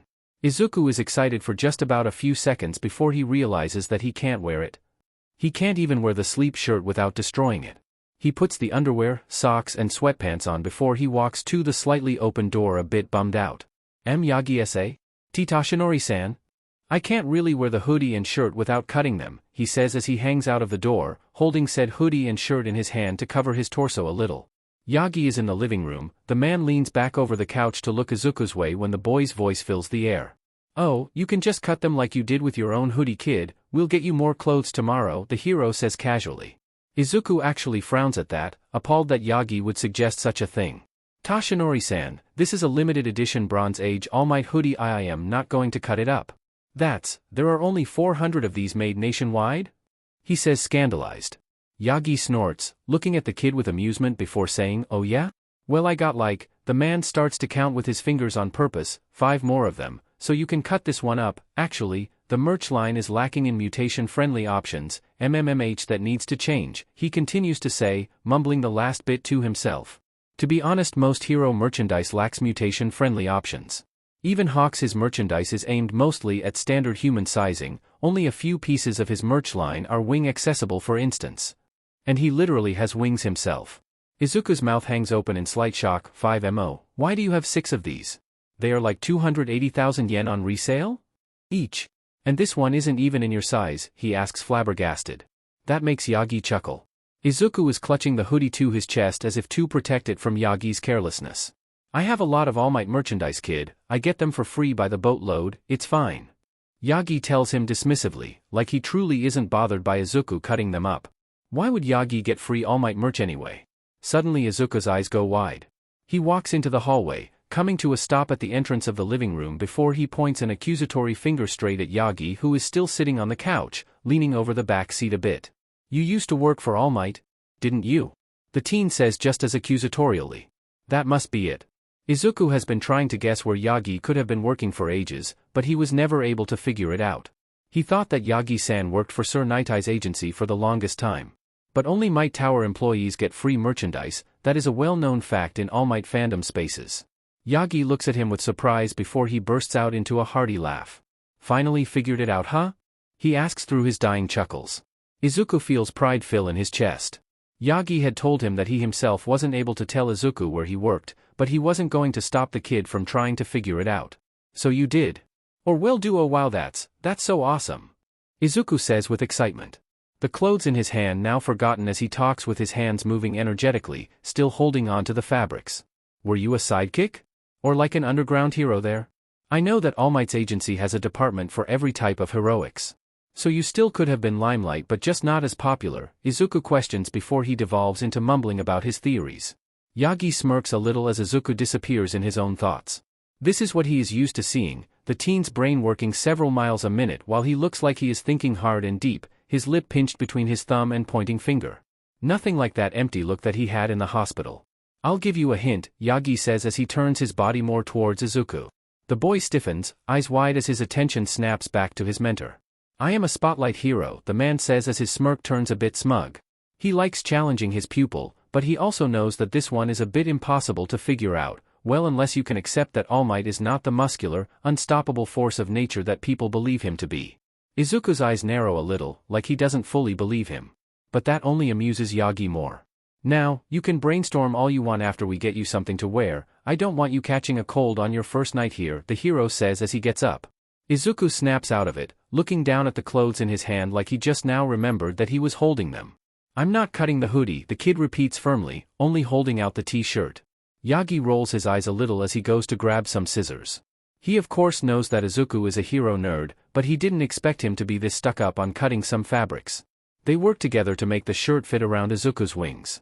In the meantime their food gets delivered and by the end of it they end up on the couch watching TV together while Yagi gently grooms one of Izuku's damaged wings. Izuku works on the other where he can reach, correcting some crooked feathers or plucking out loose ones. Unfortunately not all of the bent feathers are ready to come out so he'll have to wait on those. But this is already a lot more comfortable. Yagi continues to comfortably pet Izuku's wings even as the grooming is done. The kid falling asleep not long after. And apparently Izuku sleeps like the dead. Yagi ends up carrying him to his new bed as carefully as he can. But those large wings end up bumping against the doorframe a few times. Despite that Izuku continues to snooze away. The older hero puts him to bed, laying the boy on his side so that his wings won't be squished. Maybe he should look into those special nest beds. He'd have to get rid of the wardrobe but the extra bed space would be better for the teen. Yagi is pretty sure that Hawks did a commercial for those not too long ago. The number 1 hero will ask the number 3 for some tips when he sees him again at an event or something. For now he'll just take it slow. He hadn't thought that it would feel so natural to have Izuku around. But it is almost like the boy had always been there. Yagi only works as All Might a few hours in the day. He is sure that Izuku won't notice anything odd. And if Izuku does end up staying with him, then Yagi will tell him the truth eventually. His hero days are almost behind him as it is. His quirk has been weakening after he gave it to Togata Mirio. Soon enough the embers will be gone, leaving him to have to accept the fact that he will have to fully retire from fieldwork. He doesn't regret giving one for all too young Togata, he is a fine hero in the making and will surely make it far. Besides, Yagi has been feeling a lot more fulfilled ever since he has started to train Izuku. He will surely keep watch over the boy, and getting more time in his day to do just that won't be so bad. Ah, Mr. Dragon. Have you finally come to pay up? The doctor asks, all joyful and excited. Hisashi doesn't fear much. But whenever he walks into this underground lab, he is reminded of how insignificant people can be. Him included. He was stupid back then, and made a deal with the devil. The devil that has now basically been comatose for years after a devastating fight against All Might. And that crazy doctor is the one who is keeping him alive despite him barely having a head. I have. Hisashi says as he walks into the room that is filled with different tubes and cages. All people once, and he would have been next if his brat hadn't developed the perfect quirk. Oh wonderful. It is rare that we get people to pay up these days, how honorable of you. I'm not paying with my own life, or quirk. Hisashi quickly clarifies, trying not to sound as fearful as he is. Oh? I do believe you owe us a quirk and a body, Mr. Midoriya, the doctor points out curiously. Hisashi nods, he knows this, he has been playing the role of henchman ever since he made that stupid deal. All in order to extend his life. But now he is done, he'll pay his debt and never have to look back at that demon again. And I still will pay you with that, just not my own, Hisashi starts to explain. My son developed a quirk half a year ago. At first I believed it to be something from his grandfather on his mother's side, and that is mostly true, however I have now found out that it is much greater. You owe Master all for one big time, Midoriya. I don't know if an avian quirk will suffice, the doctor points out again, somehow knowing the different quirks in Hisashi's adjacent family off of the top of his head. Try a reincarnation quirk. Hisashi shoots back. The heart monitor in front of them spikes immediately after Hisashi mentions his brat's quirk. It comes from the biggest tube capsule in the whole room.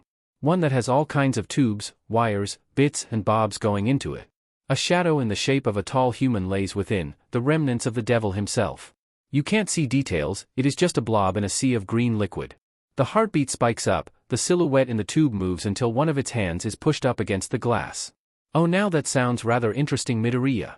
It seems that Sensei approves. The doctor giggles excitedly. Please, tell us all about it, the man continues. Izuku is nervous. He never thought that he would be entering UA before the entrance exam. But Yagi-san is still obligated to keep a close eye on him for his protection. So apparently that means that Izuku will be coming to work with him for a while. It's so cool. This is UA. All Might even teaches here sometimes.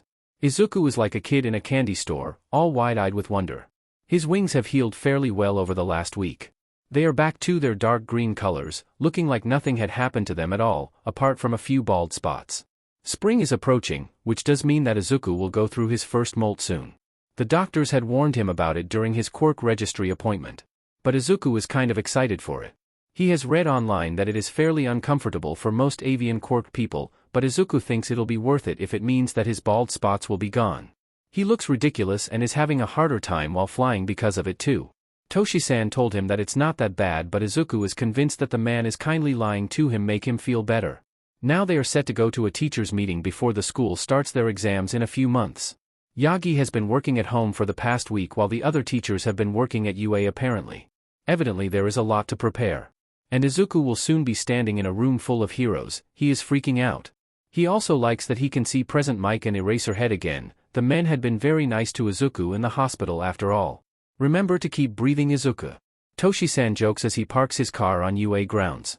Izuku takes a breath after the reminder, not having noticed that he had stopped breathing for a second. This is so cool. I've always dreamed of going to UA. And now I'm actually able to see it before I've even done an entrance exam. Izuku points out with excitement. His wings fluffed up comfortably while he fidgets with the build-in semi-gloves on his compression sleeve. His mentor had still gotten it made for him even after all the drama with his father made them miss their appointment. And it's absolutely amazing, Izuku's clothing doesn't feel like an overstimulating nightmare anymore. The compression top is kind of like a tight-fitting sport undershirt. Not like the one that his mom made him wear though. This one is made of a special material that keeps him cool, it's thick and almost feels gel-like, which helps against friction pains. Definitely one of the best things he has ever gotten. Yagi gives him a fond smile over his shoulder as he opens the car door, and after that you'll be seeing it a lot more, he says. With confidence while he gets out of the car and opens Izuku's door for him. His mentor has always been confident that Izuku will make it into UA. Despite the teen's own doubts, he always ensures Izuku of his capabilities and heroic heart. The small reminders that this man truly believes in him never fail to make Izuku smile.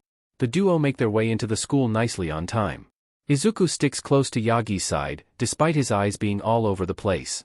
He holds onto the man's oversized shirt, a little afraid of getting lost, but Yagi doesn't seem to mind. Soon enough, they approach the teacher's lounge. Izuku is buzzing out of his skin. He has been preparing his UA teacher notebook all week. It is one that he had started after he learned that Yagi worked at the hero school. Now it holds analyses on every hero staff member that Izuku knows of. And he will be getting them all to sign it one way or another. Yagi opens the door, greeting everyone in sight all at once. He gets various hellos back, but those voices fall silent when Izuku walks in after him. "Oh Yagi, you have a cute little follower behind you. Who's this?" Namiri Kayama, pro hero Midnight, purrs as she watches the duo walk in. Izuku's feathers flatten a little when everyone's attention turns to him. He didn't think that it would be that special for Yagi to bring a kid over. His mentor told him that Yamada and Aizawa-san bring their son over to work all the time. "This is Izuku," Toshinori says as he puts a hand on the teen's shoulder to show him off. "He is my ward," he adds. Multiple eyes in the room widen in surprise. So Yagi obviously hadn't told people that he was taking care of him. No wonder why they all seemed so surprised. Hey! Izuku! Long time no see, kid. How are you doing?" Present Mike pipes up from behind one of the desks. He gets up with a big smile before he walks over to the winged boy. "We saw him last week," Zashi, Aizawa's tired voice drawls after, but Izuku can't see the man anywhere. "Ah, I'm okay Yamada-san, thank you for asking," Izuku says politely with a small bow. Yamada laughs fondly and ruffles his hair when he gets within his reach. "Good to hear, kid. Has Yagi been treating you well?" he asks with a playful tone. But Izuku notices that there is a slight seriousness to it. Why wouldn't Yagi be taking good care of him?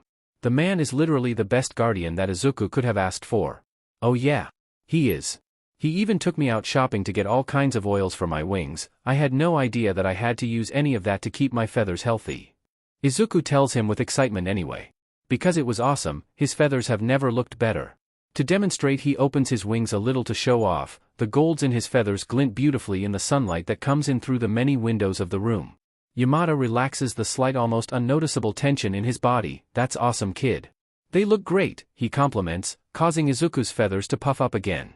Thank you," Izuku says politely, if a little flustered. "I feel like I've missed some lore here," Midnight pipes back up. None of the heroes are in their uniforms, but it is not very hard to make out who is who. "I'll fill you all in later," Yagi says as he walks further into the room to get to his own desk.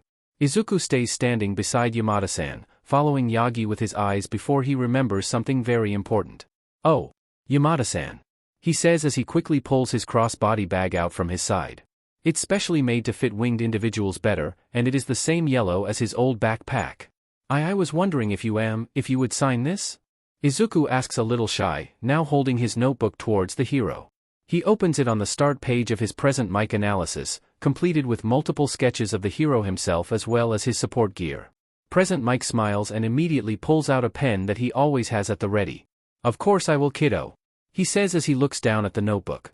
He takes it from Izuku's hand, only now seeing what it all has written in it. "Wow, did you write this?" he asks in amazement as he reads the short summary on his own hero persona and quirk. "It's spot on." Izuku flusters, looking down while he fidgets with the strap of his bag. I did."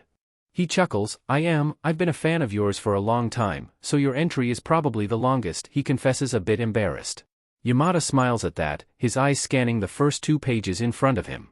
The man actually looks impressed. Izuku thinks that he might explode. Always happy to meet a fan," Yamada says with a playful sing-a-song tone to his voice. It embarrasses Izuku even more, his wings puffing up fully while his face goes red. Present Mike signs the analysis right by the title of his name, also drawing a little smiley face beside it. "There," he says with a grin. But instead of giving it back, he turns a few more pages. The man's eyes widen when he sees Izuku's entry on Eraserhead. It is not a lot of information. After all, there is not a lot of it out there, and Izuku isn't willing to break the law for some of his silly notes, even though he probably could without even being noticed. But Izuku did physically see Eraserhead in action, so from that he has been able to theorize a lot. "Wow, kid, you really know your stuff, huh?" Mike asks with a bit of awe to his voice. It is then that the hero notices that everyone on UA's staff has an entry in the notebook. His smile widens fondly. "You want everyone's signatures in here?" he asks a bit softer so only Izuku could hear. Izuku nods shyly, face still slightly red from embarrassment. His wings drawn up tightly to his body while being puffed up. Mike winks at him before he turns around to face the room. Namuri. The man starts, walking up to said heroine. Izuku follows him further into the room, still a bit self-conscious, but most heroes have already gone back to doing their own thing, so it is not too bad. Like Yagi said, this is Izuku, Mike repeats as they come close to the R-rated hero. He is Yue's new honorary nephew, and as such, you are obligated to sign this for him, the voice hero says dead serious. Izuku flusters all over again, he quickly shakes his head, his hands joining in, why you don't have to ma'am. He says a bit panicked, not wanting to obligate anyone to do anything.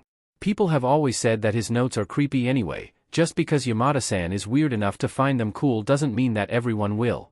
Midnight. Looks at Izuku with curiosity, a soft smirk growing on her face. Oh. You are such a cutie, she says before she takes Izuku's notebook from Mick's hands. Izuku's puffed up wings slim down again, nervous about her reaction. He had only mentally prepared himself to ask Yamada for a signature. He didn't even have the courage to ask Eraserhead yet. Midnight adjusts the glasses on her nose, looking down at his notes. She scans though it just like Yamada had, however her eyes linger on the short excerpt that Izuku had written about how her quirk should not be R-rated. Izuku had written half an essay's worth on it and glued it into the notebook so it could be folded out and read. It's basically just a rant about how Midnight's hero persona may be classified as R-rated but that her quirk should not be. The heroine's eyes widen a little before they flick up to glance at Izuku. He may die of embarrassment right here and Yagi isn't even helping. He had left Izuku to his own devices and look where it got him? She must have noticed his nervousness as her expression soon softens. You are very good at drawing, kid, she tells him. That is not what Izuku expected her to comment on. Oh, thank you, he says a bit surprised. He had put a lot of effort in drawing out Midnight's portrait and her support gear, so it's nice to hear. The heroine takes Yamada's pen and signs the page in the same spot that the other hero had done, just on her own analysis page. Instead of a smiley face, she draws a small heart to go along with it. I like your style a lot. Heh, might have you be my next merch artist. She says with a wink as she hands the boy his notebook back. Okay, maybe the praise is worse than being berated. Izuku hugs the notebook to his chest and flusters all over, again. Yamada chuckles as he nods in agreement, but that only makes it worse. Luckily Izuku is safe by the principal before anyone else can join in on the game of making Izuku melt into an embarrassment puddle. The mammal comes into the room from a ventilation. Hello everyone, and good morning. Let us begin our meeting, he says as the door to what Izuku assumes to be the meeting room opens all on its own. Izuku watches in surprise before his eyes fall back onto the principal. Hello Izuku, am I a mouse? Am I a bear? I am Nedzu, the principal of UA. The short mammal says as he claps his paws together. The winged teen immediately quirks his head to the side in interest. He always thought that Nedzu was a chimera of sorts. What was that? Nedzu suddenly asks. Izuku gasps and covers his mouth, he didn't mean to say that out loud. I am sorry sir, I didn't mean to say that, he quickly apologizes. Yagi turns around to watch them from the mouth of the meeting room when he hears Izuku stutter, particularly watching Nedzu with a critical eye. The mammal's ears twitch while he puts his paws together again. Please repeat yourself Izuku-kun, he simply instructs. Izuku feels himself start to sweat. He stutters, I said that I thought that you were a chimera sir, he repeats, his wing feathers now fully flat in the bad type of embarrassment. The one that makes him feel guilty, knowing that he did something wrong. I'm so sorry. I didn't mean to be rude. I just from all that I've seen of you it thought it was obvious that you exhibit lots of different animal behaviors that don't necessarily go together, and pair that with your exterior, I thought that it was quite obvious that you are made up of multiple different animals or at least their DNA. I always thought that you were more like a stoat, mouse, bear, and dog mix. He word vomits to try to somehow explain his blunder and not look like a total a-hole. Nedzu looks at him, really looks at him. The mammal gives him a once-over and then just nods approvingly. I like this one, he states before he turns around and walks into the meeting room, passing Yagi without a word. Izuku stands there frozen with wide eyes not knowing what to do. He looks at Yagi-san who looks just as surprised. His mentor snaps out of it quickly however, and walks up to Izuku while giving him a reassuring smile. Well, I can't say I've heard that one before, he says as he reaches out to pat Izuku's shoulder supportively. You're okay kid, Nedzu likes to mess with people, he is not mad, he reassures. Izuku swallows some saliva that had pooled in his mouth as he nods. I see, he says shakily. He is happy to hear it but still, that was scary, he really needs to get his mumbling in check. Yagi pats his shoulder again, a bit firmer this time. Alright, while I have this meeting you can just wait in here, if you want to you can sit on the couch over there or you can use my laptop to entertain yourself, he explains. Again Izuku nods, slowly calming down from the sudden stress. Yeah, okay, I'll be fine in here Toshi-san, he says with a soft smile. He misses how both Midnight and present Mike coo at the nickname that Izuku has for their colleague. Midnight clutches her chest like she just got shot in the heart, while Mike dramatically melts against her behind his back because of the cuteness. Izuku had started to call Toshinori, Toshi, over the course of the week. He is honored that his mentor would allow him to use his first name, but Toshinori is a bit of a mouthful compared to Yagi. So Izuku shortened it, even though he still uses his respectful honorifics. Yagi tries his best to ignore his colleague's antics as he pets Izuku on the head. That's good, but still, if you need anything don't be afraid to knock on the door, okay? He tells his pupil while he starts to walk towards the meeting room again.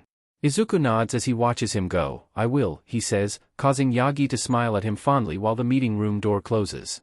Then, Izuku is left to his own devices, again. Now that he is alone he lets his wings fully puff up and flap in mortification. Oh god, how could he embarrass himself so bad?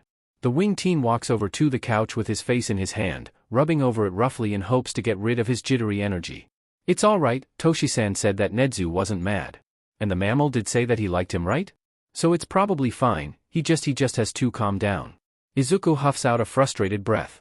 He really needs to work on not freaking out so easily and he needs to stop rambling. Izuku startles when the door to the teacher's lounge opens hours later. All the teachers had already had their lunches and have gone back to their meeting again. So whoever it is must be another staff member. Well, Izuku thought that was the case, but he is thrown off when a boy around his age walks in. He has tired eyes almost on par with Aizawa-san's as well as wild purple hair. The new boy freezes when he sees the other teen sitting on the couch. Then the two of them just stare at each other for an uncomfortably long time. Izuku is the one to speak up first, aided by the semi-improved social skills that he has developed during his time with Yagi. Hey? He says awkwardly. His wings curling around himself a little. Izuku hasn't really talked to anyone his age in a while. He spoke to a few younger people while cleaning up the beach, but they were still a few years older. Who are you? The boy asks in suspicious confusion. Izuku tries to hide the flinch in his wings. He doesn't understand why other kids his age never seem to like him. There is no reason for people to hate him on first sight, right? He even has a visible quirk now. So despite his red shoes it's obvious that he has a quirk. I am Izuku. Izuku says softly. Not sure if he is supposed to answer the boy who looks at him with an unimpressed frown. The boy pulls his brows back up at the mention of Izuku's name, showing some kind of recognition. Did he maybe go to the same middle school as Izuku or something? Did he know Izuku before he got his quirk? Is that why he doesn't seem to like him from just one look? Izuku, the boy repeats and then sighs, suddenly losing the slight hostility that he showed before. I'm Shinso Hitoshi, he adds in an awkward way. Like he realized that he was being rude before. That is a nice change of pace, Izuku is not used to that. It's nice to meet you Shinso-kun. Izuku says. Just trying to stay polite. You here to kill some time too? Shinso then asks as he walks in further, dumping his bag on top of Aizawa's desk haphazardly. Izuku looks at him with big surprised eyes, not thinking that the boy would continue to talk to him. Oh, I have been here for a few hours now, Izuku says as he glances at the meeting room door. They are still in a meeting, he adds, just in the case that Shinso needed to speak to a teacher. But the school is still closed, and Shinso is not wearing a UA uniform. Izuku wonders what he is doing here. How did he even get in? Not that he is going to ask that, he doesn't want to be annoying. Shinso hums in acknowledgement, moving over to sit on the other side of the couch. You are the kid that is staying with Yagi, right? He asks, causing Izuku to freeze up again. I am, yeah, the winged boy mumbles as he pulls his feet up closer to him, pressing his chest into his legs. He had pulled off his shoes a few hours into waiting to sit more comfortably on the couch. Shinso nods at his answer. My dad's told me about you, he adds just as awkwardly as before. At least Izuku is not the only one struggling. Izuku did wonder how the other teen got all that information on him, but that would answer it. Oh. You are Aizawa and Yamada's son? Izuku asks, interest now overpowering his caution. He finds it hard to believe that the child of Yamada and Aizawa would actually be unkind. Maybe the boy is just suspicious of people. Izuku can't blame him. Yup. Shinso says, putting some extra pop on that P. Izuku nods. It's nice to meet you, he repeats again with a friendly smile, trying his best to make a better impression than before. Shinso nods back at him. Likewise, I'm surprised to see that you are still alive, he adds. It's hard to tell if Shinso is joking or not. He sounds serious but his expression holds a small smirk. Izuku's face scrunches up in confusion. Why wouldn't he be? Why is that surprising? He asks a bit uncertain. Shinso snorts at that. Well, you are staying with Yagi, he says as if that would explain everything. Now Izuku is just more confused. I don't get it, he says. Shinso glances at him with new suspicion. Are you telling me that workaholic Yagi Toshinori has actually been functioning like a human being while having to take care of a child? He asks. Izuku blinks in surprise at the question. Well, I mean I'm not a child, I'm old enough to take care of a lot of things by myself, and Yagi-san has been great. Izuku says with a fond smile as he thinks about his new living situation. He works from home, yeah, but I don't think I'd classify him as a workaholic, he adds with an amused snort. Ha, so miracles do exist. Shinso muses, I've seen that man grade essays for 7 hours straight without taking a break. Usually my dads have to babysit him on his days off to make sure that he doesn't overdo it, the purple-haired boy explains. That surprises Izuku more. He had noticed that Yagi-san can sometimes get in the same type of flow state that he often has. Just get laser-focused on something and forget anything else. But whenever Izuku asked for anything, Yagi would immediately drop whatever he was doing without protest. Now that he thinks about it, Izuku is usually the one that initiates meal times. But Yagi doesn't have a stomach, so that is kind of unfair to ask of him. Other than that, they've been doing great in his opinion. I haven't had any problems, he's been amazing to me. Izuku shrugs. Shinso hums amused as he gets his phone out. He must really care about you then, he comments offhandedly. The wing teen feels himself fluster at that. The thought of someone caring for him, even while Yagi makes it quite obvious, is very foreign to him.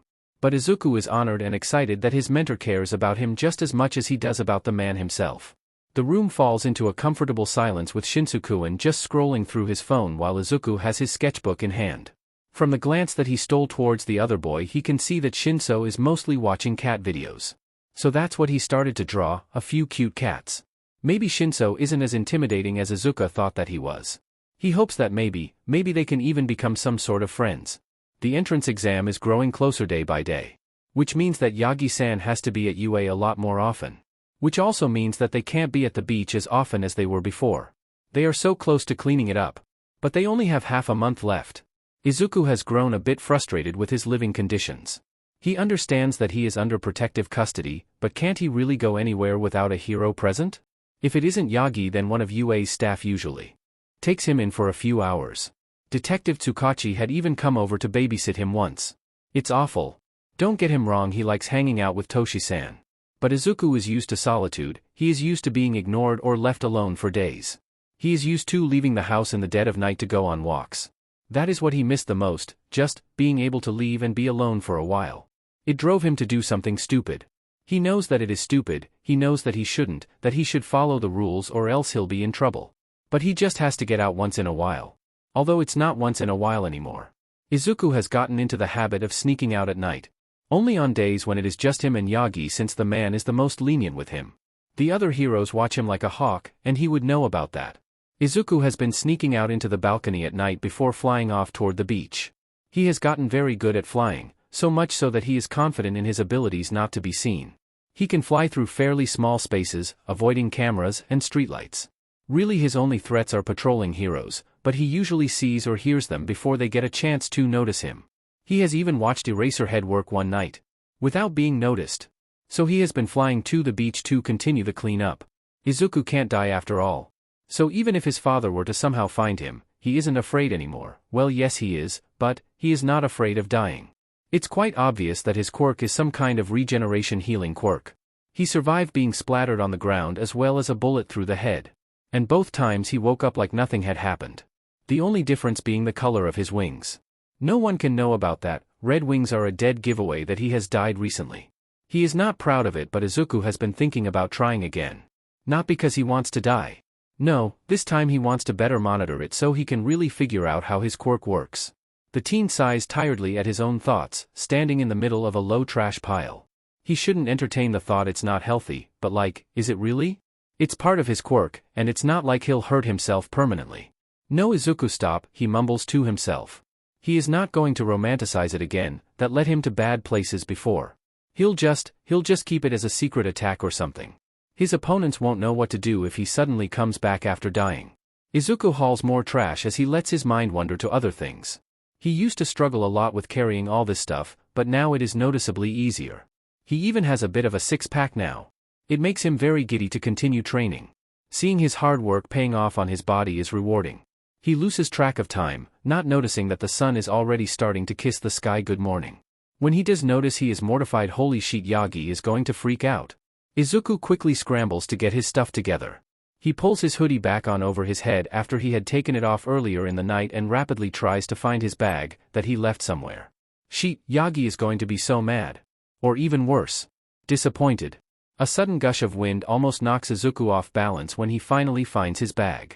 That wind is definitely not natural, so he quickly looks up to see what caused it when his blood runs cold. There, at the entrance of the beach, is none other than All Might. The hero isn't wearing his usual bright smile, no, he is actually frowning. Izuku freezes as he looks at the number 1 hero. Surely Yagi hadn't sent the number 1 out to look for him, right? But from the looks of it, All Might isn't leaving, no, he instead folds his arms and waits by the entrance. Like he has been looking for him specifically. Izuku's wings twitch with nerves as he slowly walks up to the man. Izuku, the hero says when the winged teen comes near. It's odd to hear his name come out of his childhood hero's mouth like that. He almost sounds like a scolding parent. Hello sir. Izuku says, not really knowing what else to say. All Might looks down at him with disappointed blue eyes, but there is also another emotion there, almost like an immense relief. Yagi called me saying that he woke up to an empty apartment. He asked me to go see if you were here at the beach. Now tell me, what are you doing out here? The hero questions. So Yagi-san did call the number 1 hero to go look for him. Man, that makes Izuku feel even more stupid. I didn't mean to be out this long, I just wanted to clear my head, Izuku confesses, and now that he has started, he can't stop himself. I'm so sorry for taking up your time. I know that it's stupid, why you have way more important things to do, he continues to ramble. I'm not used to people caring enough to come looking for me. I used to be out at night all the time. I know that I am not supposed to leave Yagi-san, but I needed time alone. I feel like I'm going stir crazy. And the entrance exam is coming closer, so Yagi-san has to be at UA, which means that I have to be at UA, and I want to clean the beach before the entrance exam starts, but Yagi doesn't have time for it anymore, and I don't want to be annoying and ask him if we can go here. I know that he is tired from work already, and I'm just something extra that he has to deal with. I just thought that if he didn't know then I wouldn't be a burden to him. And Izuku is suddenly cut off by the number 1 hero wrapping his arms around him. He didn't notice that he had started to panic in his rapid rambling. His breathing is too fast and his wings tremble. He didn't mean to break the rules, he doesn't want punishment. Izuku's trembling gets worse with unfamiliar hands on him, but he tries to stay calm, not sure on what else to do. I am sorry, he breathes out softly as he is pulled into a hug. You are no burden on him, my boy, All Might tells him seriously. The man's hand finds Izuku's hair in a way that almost feels familiar, like how Yagi always knows how to keep him calm when his anxiety or panic acts up. But All Might's hands are big and strong, they are not slender and gentle like Yagi-san's. He was really worried, you could have just told him that you wanted to go out. I'm sure that he wouldn't mind going with you at all, the hero says, trying to ease Izuku's worries. His voice is calm and soft, at least compared to the way that All Might always talks in front of cameras. It's soothing, and kind of familiar. But Izuku isn't thinking with a clear mind. He is still afraid he broke the rules, and despite All Might's calm demeanor he panics. I am sorry. I know I should have. Izuku says as his voice breaks under a sob. I'm sorry, I won't do it again. He cries, please. I promise I'm sorry, he begs, please no punishment. Please. He is hyperventilating at this point and the arms around him don't help. They are too big, too strong, too suffocating. But he stays still in the man's hold anyway, and stays frozen when All Might backs up to look him over instead. The larger-than-life hero gently takes Izuku's face in his hand, tilting his head so that Izuku is looking up at him with his unfocused eyes. All Might's expression is hard to read, he looks guilty and sad and apologetic. But he has no reason to look at Izuku like that. The man just did his job and found Izuku. And then here Izuku is making a big deal out of nothing. Rationally, the teen knows that Yagi would never punish him the way that Hisashi did, but his body doesn't cooperate. You are all right, Izuku, no one is going to hurt you, it's okay. All Might tells him in a gentle but firm way. Izuku lets out a sob, his tears make it hard to see now. He knows that they won't. All Might looks a lot different than he did just now, his face, his expression. It's the exact same one that Yagi was wearing back when he went to see Izuku in MPH hospital. The blue eyes, the blonde hair, the long bangs. The tears make Izuku's vision blurry, and for a moment, it's as if Yagi is standing in front of him. Sorry, he says again, lifting his hands to wipe at his face. See, can you bring me home please? he asks, voice shaky as he slowly calms down from his panic. All Might is Yagi-san's boss, the man trusted the number one enough to send him looking for him. So Izuku will trust him too, despite what All Might had told him all those months ago. And maybe the thought that the man looks a lot like his parental figure helps him get over his fear. All Might nods, of course kid, he says gently.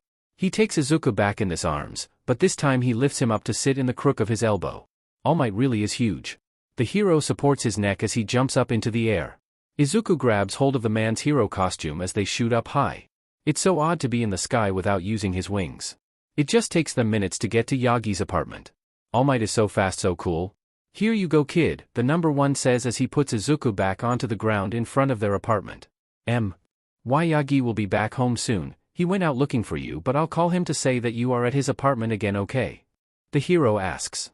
Izuku nods slowly, eyes still teary. He kind of wants the hero to stay with him until his dad comes back, but he doesn't want to take up more of the man's time. Alright, stay safe kid, and please talk with Yagi, he'll understand. All Might says before he shoots off into the sky. Strong floor. Izuku mumbles a bit out of it as the concrete of the hallway survives the power of All Might's jump, no cracks in sight. Izuku uses his key to get back inside. Being greeted by an empty and lonely apartment. He sees this as his punishment. He had wanted to be alone so bad but now he wants nothing more than to sit against Toshinori's side. Toshinori woke up to a suspiciously quiet home. He has grown used to waking up to the sound of Izuku rummaging around the apartment. He'd be in the kitchen making breakfast, or writing up a storm in his room, but he'd be there. Yagi coughs as he rushed through the apartment, checking every room, yet the teen is nowhere to be found. He can't have been taken, it is impossible. Yagi checks his security cameras before he rings all the alarm bells in the UA group chat. He breathes easy when he sees Izuku fly off from the balcony. Toshinori knows where he is going, judging from the trash bags in the kid's hand, as well as the direction that he is going. Just because he knows where Izuku is does not mean that he is safe. If he were to go by car it would take at least half an hour, even in the empty roads of the early morning. So Yagi gets dressed in his hero costume instead. He can be there in a few minutes as All Might. What had possessed the boy to just leave home without saying anything? He is concerned and confused. He wouldn't say angry, but there is an irritation in his chest. Why had he just left? He knows that he is under protection. He shouldn't be anywhere without a hero, especially outside. All Might jumps off of the balcony just as his ward had done. And with just one jump stop he makes it over to the beach. The number one hero lands at the stone arch entrance, seeing that Izuku immediately noticed him. The kid is scrambling for his bag, like he was just about to leave on his own. But then his eyes land on him. The teen freezes at the sight of All Might, so different than the Star-Y amazement from their first encounter. All Might folds his arms as he waits for Izuku to walk towards him. The boy looks guilty. Well, at least he knows that this was not his smartest move. Izuku, he says, looking unimpressed when the kid starts to shuffle on his feet. Hello sir, the boy stutters out. Seeing Izuku so nervous makes All Might soften up a bit. He doesn't want to stress the boy out unnecessarily. He seems to know his mistakes already, judging from the tremble in his wings. Yagi called me saying that he woke up to an empty apartment. He asked me to go see if you were here at the beach. Now tell me, what are you doing out here? The hero questions. It's a bit awkward talking about himself like a separate person. But as long as Izuku is wanted by villains it's better that he doesn't know that Yagi and All Might are the same. The boy seems to break out in a sweat despite All Might trying to sound more gentle. I didn't mean to be out this long, I just wanted to clear my head, Izuku tells him as his eyes widen in fear. It catches All Might so off guard that he doesn't know what to do for a second. Why does he look so scared? The boy starts to talk at a rapid pace, his breathing becoming uneven and labored. His wings tremble wildly as he tries to explain himself to the man. Before All Might knows what he is doing he steps forward and takes Izuku into his arms. He hates seeing the boy in this much distress. It must be the panic that Aizawa had seen on top of that. Rooftop. You are no burden on him, my boy, All Might says seriously after the boy started to talk about himself like he is something of an inconvenience. He was really worried, you know. You could have just told him that you wanted to go out. I'm sure that he wouldn't mind going with you at all, the hero adds, trying to ease Izuku's worries. But the boy doesn't relax, he stays stiff in the hero's hold. No matter what All Might tries, Izuku doesn't relax like B usually does with Yagi. I am sorry. I know I should have. Izuku sobs. I'm sorry, I won't do it again. Please. I promise I'm sorry, he begs, please no punishment. Please. All Might's heart breaks as the kid begs for him not to punish him. The boy is hyperventilating at this point. All Might quickly lets go of Izuku to look at him instead. He is pale and his eyes look far away. Yagi knows that Midoriya Hisashi used to lay his hands on the boy. He doesn't know the full extent of it, but this does not paint a good picture. You are alright, Izuku, no one is going to hurt you, it's okay, he ends up saying. He is firm in his words, needing Izuku to know that he is safe. No one will lay their fingers on him like that. Not if All Might has something to say about it. The boy is crying now, but at least his breathing has gotten better, and the trembling is not as bad anymore. Sorry, the boy stutters through his tears. All Might wants to reassure him, but he can't speak as Yagi Toshinori right now. See, can you bring me H home please? That is all that All Might can do right now. Of course kid, he says just before he picks Izuku up in his arms. Despite the wings, Izuku fits in his hold easily. The boy is still fairly short after all. All Might makes sure to protect Izuku's neck from whiplash before he jumps up into the air. He can feel Izuku's hands gripping his costume tightly, making him secure his hold on the boy extra well. They land at the front door instead of the balcony. Here you go kid, the hero says as he puts Izuku back onto the ground in front of their apartment. Why Yagi will be back home soon. He went out looking for you, but I'll call him to say that you are at his apartment again, okay? He says a little awkwardly, he can't be at two places at once. But the excuse seems strong enough. Izuku slowly nods at him, eyes still teary and tired. All Might really doesn't want to leave him alone, but he has no choice right now. Alright, stay safe kid, and please talk with Yagi, he'll understand. He says before he shoots off into the sky. He shoots off to his agency, there he can change out of his costume and be back home within 10 minutes. When he returns back to his front door he quickly opens it and walks in. Izuku?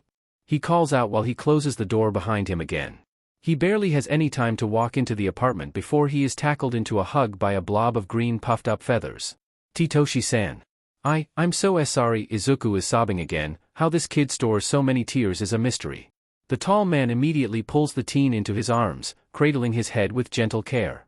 Oh my boy dash, he says as he holds the kid close. I'm just happy that you are okay, he whispers. They stay in each other's hold for quite a while. So long that Izuku lost the strength in his legs, leading them to sit on the floor just past the Genkan. Yagi softly speaks up after a while. Everything is okay Izuku, I'm not mad, just confused, he says. No one is going to punish you, I just want you to explain why you left without saying anything, he adds. It takes the teen a second before he is able to speak, his voice sounding rough but clear. I am not used to being around someone like you. No one ever paid me any attention, and my mom, she never looked at me, as she never cared when I left the house at night. I am used to being alone, I'm used to taking care of myself, he starts to explain and sniffles. I'm sorry, I didn't mean to upset you, or make you worry. I just thought that if you didn't notice that I was gone, then no one would get in trouble. I know that I'm supposed to be around a hero at all times, I shouldn't have gone, my head has been so full, I used to wander around at night to clear my thoughts, I just don't know how else to relax and it's driving me crazy, he continues. He finally looks up to make eye contact with Yagi. Those big teary eyes focus on him. I love being here, why you take amazing care of me, it's not that I don't want to be here but, Izuku falls silent, only a hitched breath leaving his lips. But you don't know how to regulate yourself in a different way? Yagi asks, filling in the blanks. Izuku nods silently, his hands coming up to rub his face clean again. Yagi hums in understanding, he knows the feeling well. His hero work used to be his everything, it's how he released stress, how he distracted himself from complicated emotions. How he regulated himself. It's why he is the way that he is now. He stubbornly continued to do hero work despite his injuries, and now he pays the price. Maybe it is a good idea to start looking into different outlets, at least until you are safe to go out on your own again. Yagi starts kindly, you like drawing, right? Or your analysis, or maybe we can put a running pad out on the balcony, he continues to brainstorm. Izuku still looks at him with watery eyes, now trying to hide his surprise, but Yagi notices it anyway. The number one hero would like to have a strong word with whoever made Izuku feel like he should deal with everything alone. Yagi had learned from his own mistakes, asking for help is not weakness, it makes you strong.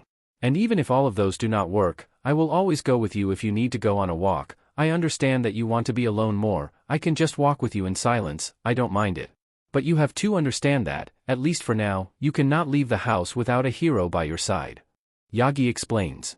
Izuku nods again, his tears finally having dried up. I understand, I'm sorry, he says soft and timid. Toshinori smiles and ruffles the kid's hair. All is forgiven, now let's get off of the ground, my old knees can't handle this, he says with a short laugh.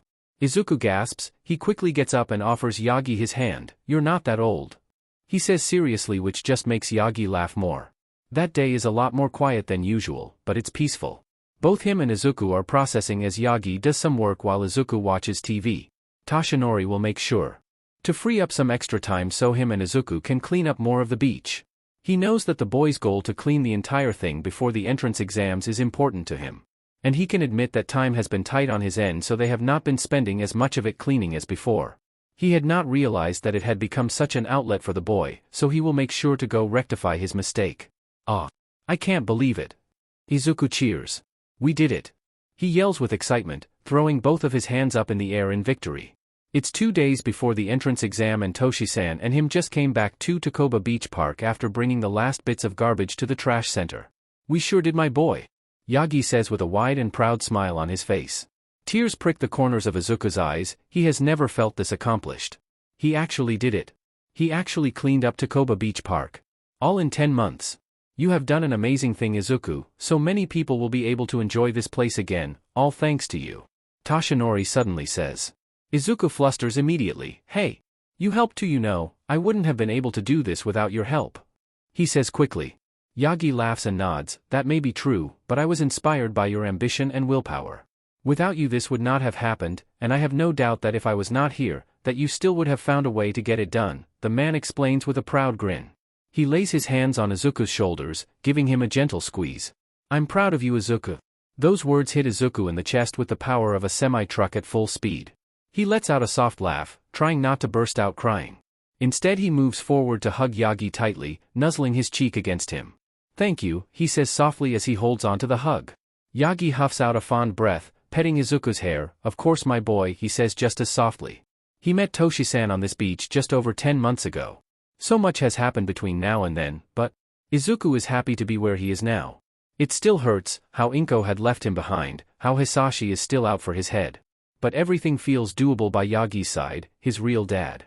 Izuku has long stopped fighting himself on it. Yagi is his dad, it's as simple as that. The man had showed more care for him in the past year than both of his parents combined have done his whole life.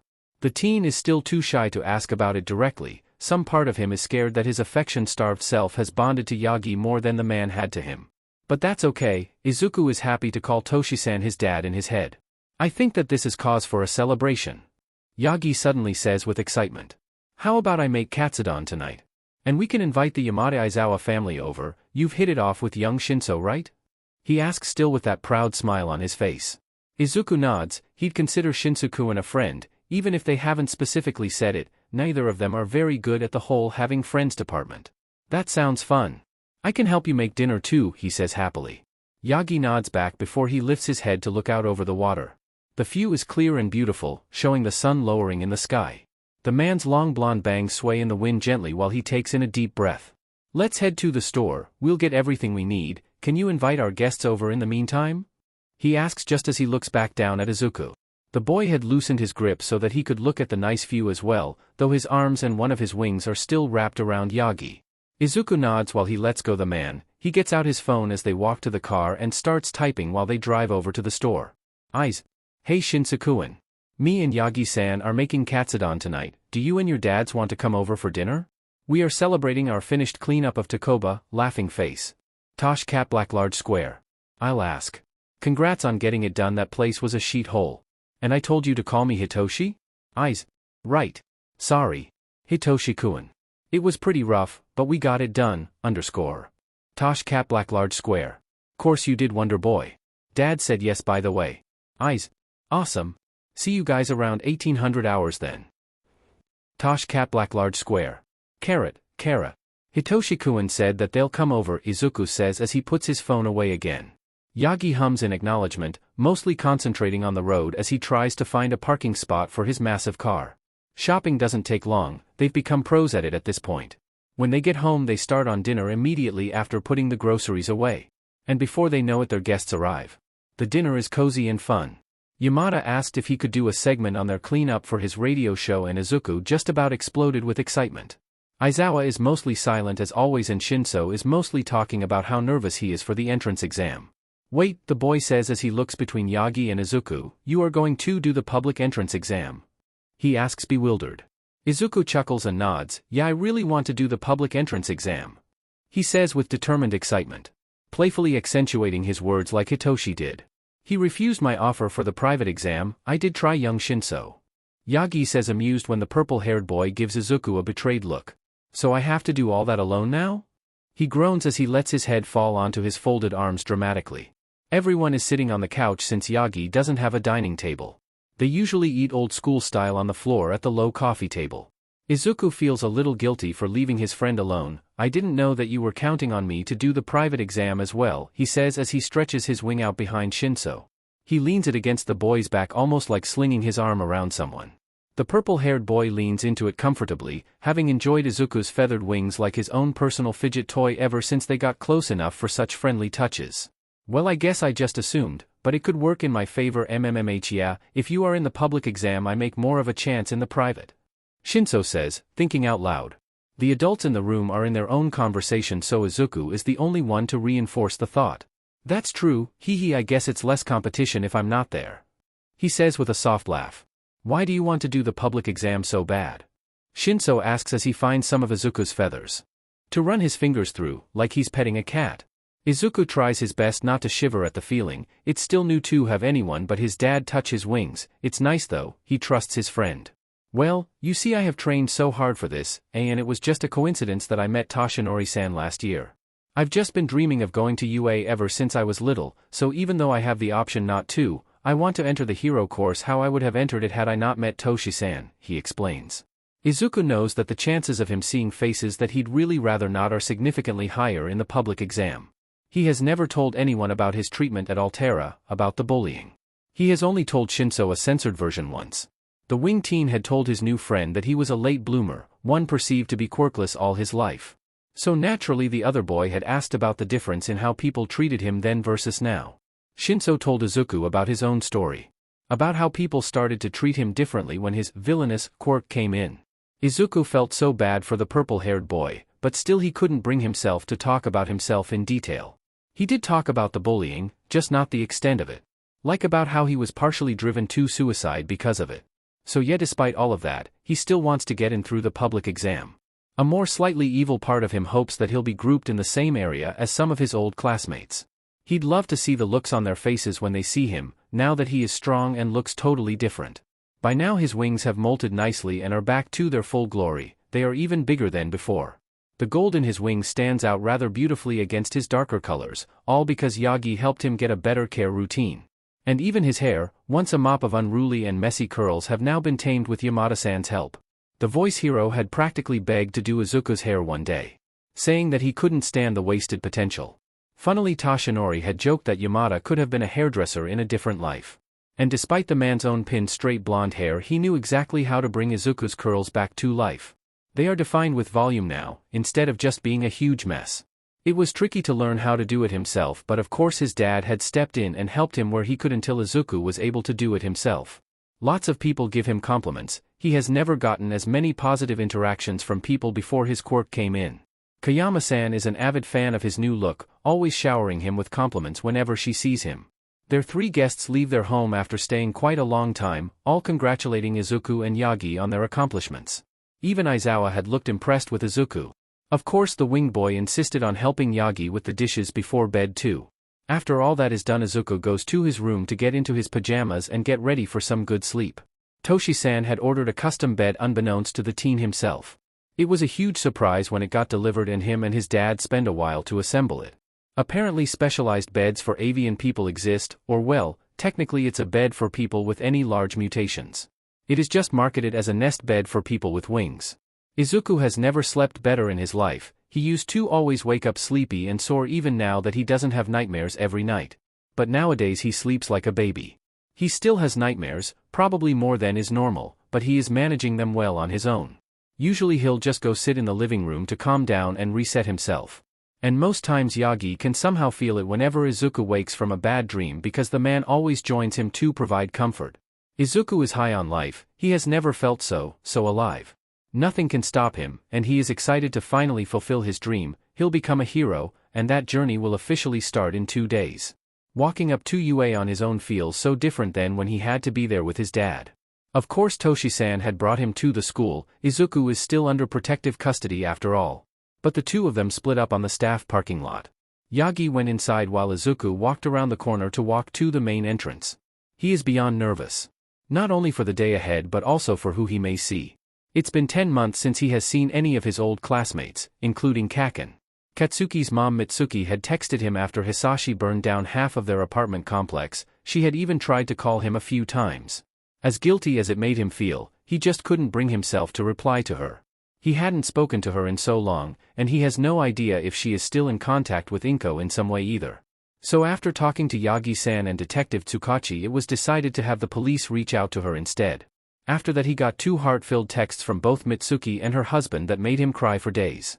They told him how sorry they are for not having noticed the abuse and neglect, and that if he ever feels ready, that he is always welcome to come visit them. He has processed everything a lot more since then. And now he is walking up to UA with a pep in his step, despite his nerves. He is going to give it his all. With Yagi-san's training and his own studying, he is sure that he will make it into the general course at least. However, all that confidence escapes him when he somehow manages to trip over his own feet. He squawks in startled surprise and immediately flares his wings out on instinct, hoping to stop himself from eating sheet.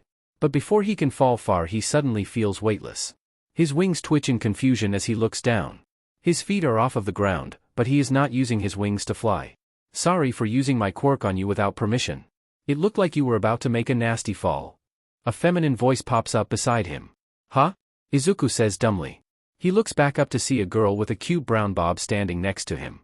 The girl helps him upright before she touches all of her fingers together, granting Izuku his sense of gravity back. There you go, it would be bad luck if you fell before the exam. She says kindly, giving him a polite smile.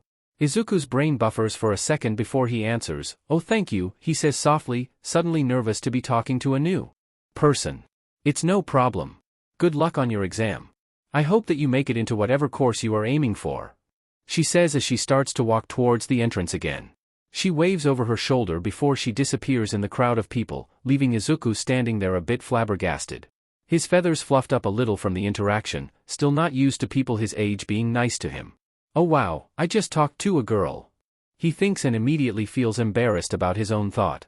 He has talked to girls before, of course, just not a lot of girls his age, and definitely not in scenarios where they are nice to him. Now more humiliated than nervous, he makes his way inside, not noticing a familiar head of ash blonde hair walking close by. It seems that the blonde doesn't notice that Izuku is there either. Not yet knowing to associate his childhood best friend with big wings. That is until they all meet in the speech hall, after the paper exams. Schools are grouped together, and it seems that only Izuku and Bakugo have made it through the initial screening for the heroics exam. As Izuku walks up to his seat, his eyes lock with ruby red ones. Izuku's feathers immediately flatten against his wings, feeling fear creeping up his back. But he tries not to show it. Instead he just gives a soft greeting to the boy and takes his seat beside him, trying his hardest to ignore the blonde. He doesn't know why he was placed in the middle of the grandstands. His wings block the view of at least 2 rows behind him, so he has to awkwardly fold his wings forward, stretching them out underneath his arms so that the people behind him can see. It is not good on his joints at all, but he does it anyway. Meanwhile Bakugo watches him out of the corner of his eye, pretending really hard that he is not blatantly staring at Izuku's wings. Everyone's attention is brought to the front of the room as Present Mike makes his entrance before he starts to explain how the exam will go. The man tries to get the crowd to participate, but everyone seems too nervous for such high energy. The hero doesn't let that dampen his enthusiasm, however. He just waltzes through and continues his explanation. Izuku already knows that they have 2 fight hard-bodied targets. He had weaseled that information out of his dad without much effort. So he is not surprised when it is announced that they have to fight robots. He does feel worried for Hitoshi. Izuku knows that his friend has been training for a while, and he knows that he is a very capable fighter. However, the boy's quirk will be mostly useless unless he will be able to use other examens to gain points. Izuku hopes that the recommended exam is different from the public one. He would love to make it into the same class as his friend. Everyone is split up after Present Mixed speech. Luckily for Izuku, students from the same school will not be paired in the same exam arenas. So he won't have to compete with Bakugo in his orbit. That is a relief. Izuku still struggles with panic attacks, and he has no idea if Katsuki's explosions trigger him still. They probably do. Seeing fire often puts him on edge, despite him having a fire quirk himself. The wing boy hasn't figured out how to use said fire yet. He doesn't know if it is even possible to be used outside of his reincarnation. But he's tried to use it before regardless, and has actually gotten close. But nothing particularly special had happened, his hands had just gotten really warm. Despite not having much offensive power, he still knows how to fight. And he has one hand with strong claws. His right hand's fingernails never grew back quite right, so when he got his quirk those nails didn't sharpen like they did on his left hand. His claws aren't strong enough to slice through metal plating, but he can definitely cut some wires with them. All he has to do is find a weak point to exploit, get inside of the shell and mess up the hardware enough to shut the system down. He finds himself mumbling in the crowd, waiting students, too caught up in thoughts to notice until a hand on his shoulder startles his soul out of his body. "You there. You are distracting other participants. You are supposed to prepare yourself in silence," a boy with glasses and dark indigo hair tells him, chopping his other hand up and down in the air. Izuku knows for a fact that that is not a written rule. But he still apologizes anyway, ducking his head in a short bow. That seems to please the taller boy at least. The gates to the arena open up, startling most examines. There is no countdown or warning, there is just a loud start. From the intercoms that immediately JRKS Izuku into action. He has trained together with Hitoshi and his dads many times before, so he is familiar with their odd tricks. "What are all of you waiting for? Real-life heroes don't get countdowns. Now go." Present Mick's voice calls after Izuku had already flown far into the arena. He tries not to feel guilty about the kids that he knocked down with the wind of his wings. Right focus. He needs to find a target and see if he can take it apart. From his high vantage point he is able to spot a lone one-pointer. The hero hopeful needs to take his time with one, not having to worry about others attacking. He dives down from the air with speed, like an eagle diving for its prey. Izuku deliberately crashes into the one-pointer, knocking it over so he can examine it for its weak points. The robot has to recalibrate itself from the sudden blow, taking a second to buffer before it is able to get back up. Meanwhile, Izuku has already spotted the rubber material on its neck. It's smart, allowing for faster and more flexible head movements. But it's also a weak point, one that Izuku's claws can destroy with relative ease. The winged boy wastes no time, he immediately claws the softer material. And sure enough, the robot shuts down as underneath the rubber is a lot of wiring. Izuku is not good enough at robotics to know what it is all for, but as long as he cuts through the material deeply enough it seems like he'll be able to take the machines out, and hopefully not blow them up. He shoots back up into the sky. Now this is going to be kind of fun. Izuku has been practicing dive attacks, so this is perfect. The winged boy dives down towards groups of robots, flying by with his left claws extended, slicing through the soft material before flying back up. The robots in his wake all shut down, a full row of 5 going motionless. Right, he can do this. Other examines roll into the arena now. But Izuku isn't too bothered. He is able to fly up into the air to find any robots on the outskirts. Not wanting to take any chances away from other students to be. As he does, he spots a few kids in trouble. Some underestimate the robots, others get surrounded. But Izuku is able to help them by swooping down to either take out the robots or pick up the examinee and take them to a safer spot. He is actually having fun, it's kind of scratching his instincts right, to fly and attack targets like this. He loses count on his points when he had to swoop in to save the first examine. But he is not too worried. If he just focus on 2 pointers from now on, then he has to be in the clear. So that is what he does. He focuses on taking out the 2-pointer robots, able to take them out before they can even register his presence. After a while he lands on the ground, opting to try his hand at some ground combat. He wants to show the UA staff that he is not a one-trick pony. He does that for a bit before the ground suddenly starts to shake. His feathers flatten down at the vibrations. Feeling like he is being shaken out of his body. Multiple people around him start to run the other way. Izuku is confused as to why until he spots the absolutely huge 0-pointer. DMN, Mike failed to mention that it was that big. The winged boy is about to take off in the air as well, not wanting to risk anything for no points. But then he hears it. A groan of pain. He immediately scans his surroundings, seeing all the rubble that has covered the place. His eyesight making it easier to watch through all of the dust and debris. There. It's the girl from that morning, the one that saved him from falling. Izuku flies over to her without another beat. "Are you okay?" he asks, worried as he sees her pinned.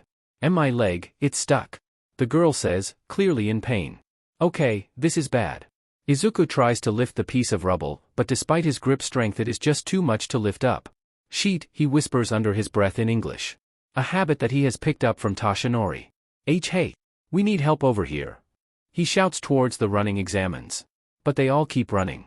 Even the uptight boy that policed Izuku on his etiquette continues running at high speed. The girl looks frightened as more shaking continues to close in on them. The one-pointer is getting closer, way too close. Izuku thinks, he knows that the heroes wouldn't let the kids get hurt, but what if there is a technical issue? The robot doesn't seem like it's slowing down at all. Keep trying to get out, I'll distract it, Izuku says before he shoots up into the sky. The girl shouts after him but he ignores it. Maybe he can buy the heroes time to notice them, or to sort out whatever reason they have for not putting a stop to this. The robot zeroes in on him immediately. Izuku quickly flies to the opposite side of the girl, hoping that the robot will redirect its course. But it doesn't seem like it. It just continues to walk closer and closer. That's not good at all. The winged boy flies forward quickly, easily able to avoid any projectiles that are shot his way. He lands on the robot's back, holding on for dear life as he claws through the rubber of its neck. This is way thicker than the 1 and 2 pointers because of the scale difference, so it takes him a few swipes to get through it. Once he does, he is greeted by the sight of reinforced wiring. No, he whispers in panic shock as the robot keeps marching forward. Izuku can't cut these. He tries to pull at them with all his might but they don't budge.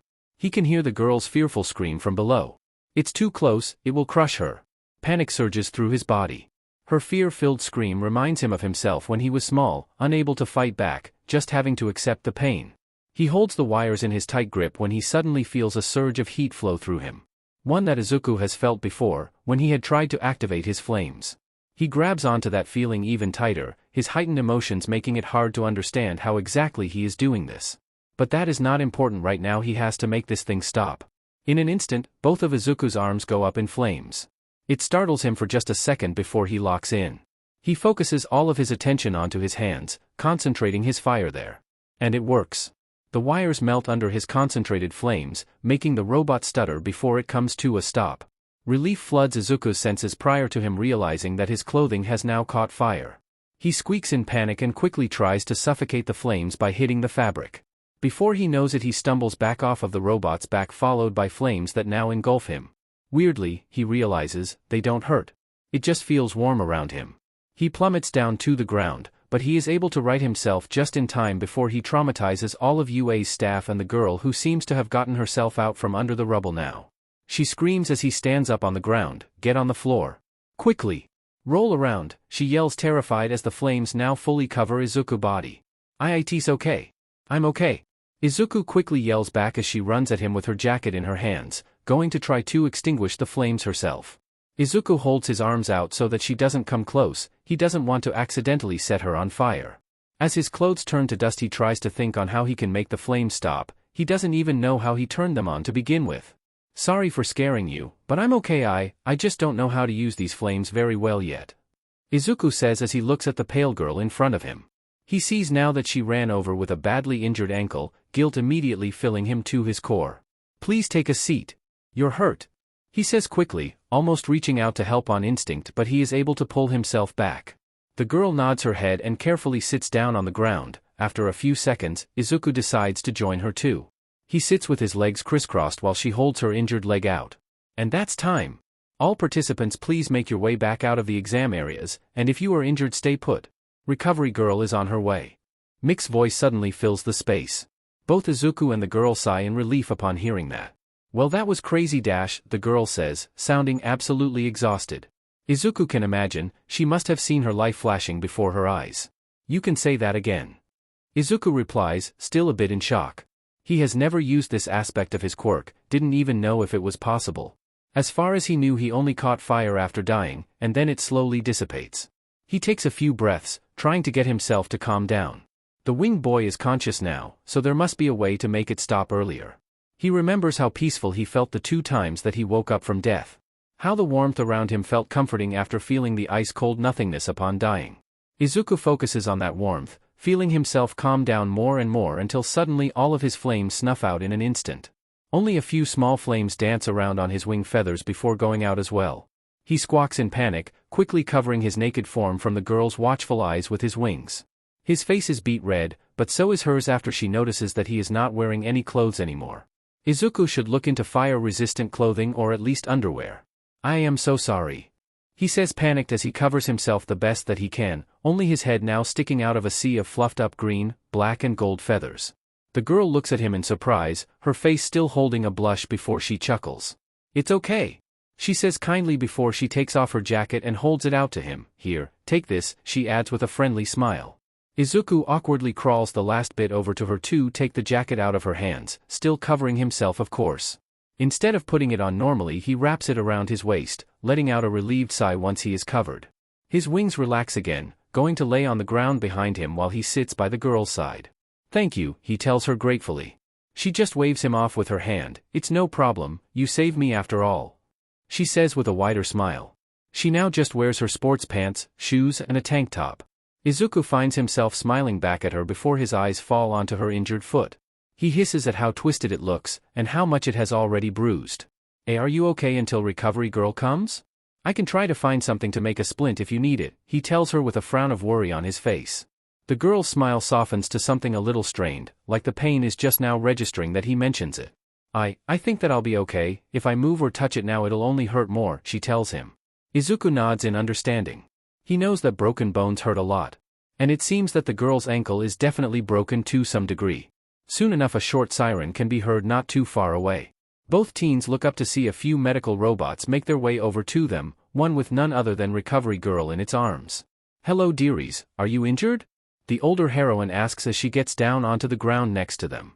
Izuku shakes his head while the girl nods at the same time. "I'm pretty sure that my ankle is broken," the girl says with her voice now strained in pain, the adrenaline probably wearing off. Recovery Girl hums and nods, not wasting time to examine the foot further before she kisses the sitting girl on her cheek. In an instant the injured ankle rights itself into the right position, healing before their eyes. The girl sighs in relief, wiggling her ankle to test it out while Recovery Girl hands her some gummies. The older heroine then turns toward Izuku while the medical robots help the girl up off of the ground and onto a stretcher. Izuku knows Recovery Girl from his dad's work, and apparently she was also the one who helped his dad heal from the injury that took his stomach and part of his lung. That being said, she is a lot less gentle with him than other students. "What did you even do to set yourself on fire? You gave everyone a heart attack," she scolds him. Recovery Girl is probably the only person who is able to angrily scold someone in a caring way. Despite her well-meaning, Izuku still blushes in embarrassment. He didn't mean to scare anyone. Hell, he scared himself. "I'm sorry, I don't know what happened," he says guiltily. He had never told anyone about his fire, not even his dad. So for them this comes as a huge surprise out of nowhere. Shit, he must have scared Toshi-san so bad. "Well, you look alright, do you feel any pain?" Recovery Girl moves on, looking him over as the brown-haired girl is taken out of the mock city. Izuku shakes his head. "Apart from the humiliation? I'm fine," he says as he lowers his head. He really just flashed that girl and she still offered him her jacket. It's not like there is much to see externally, but still.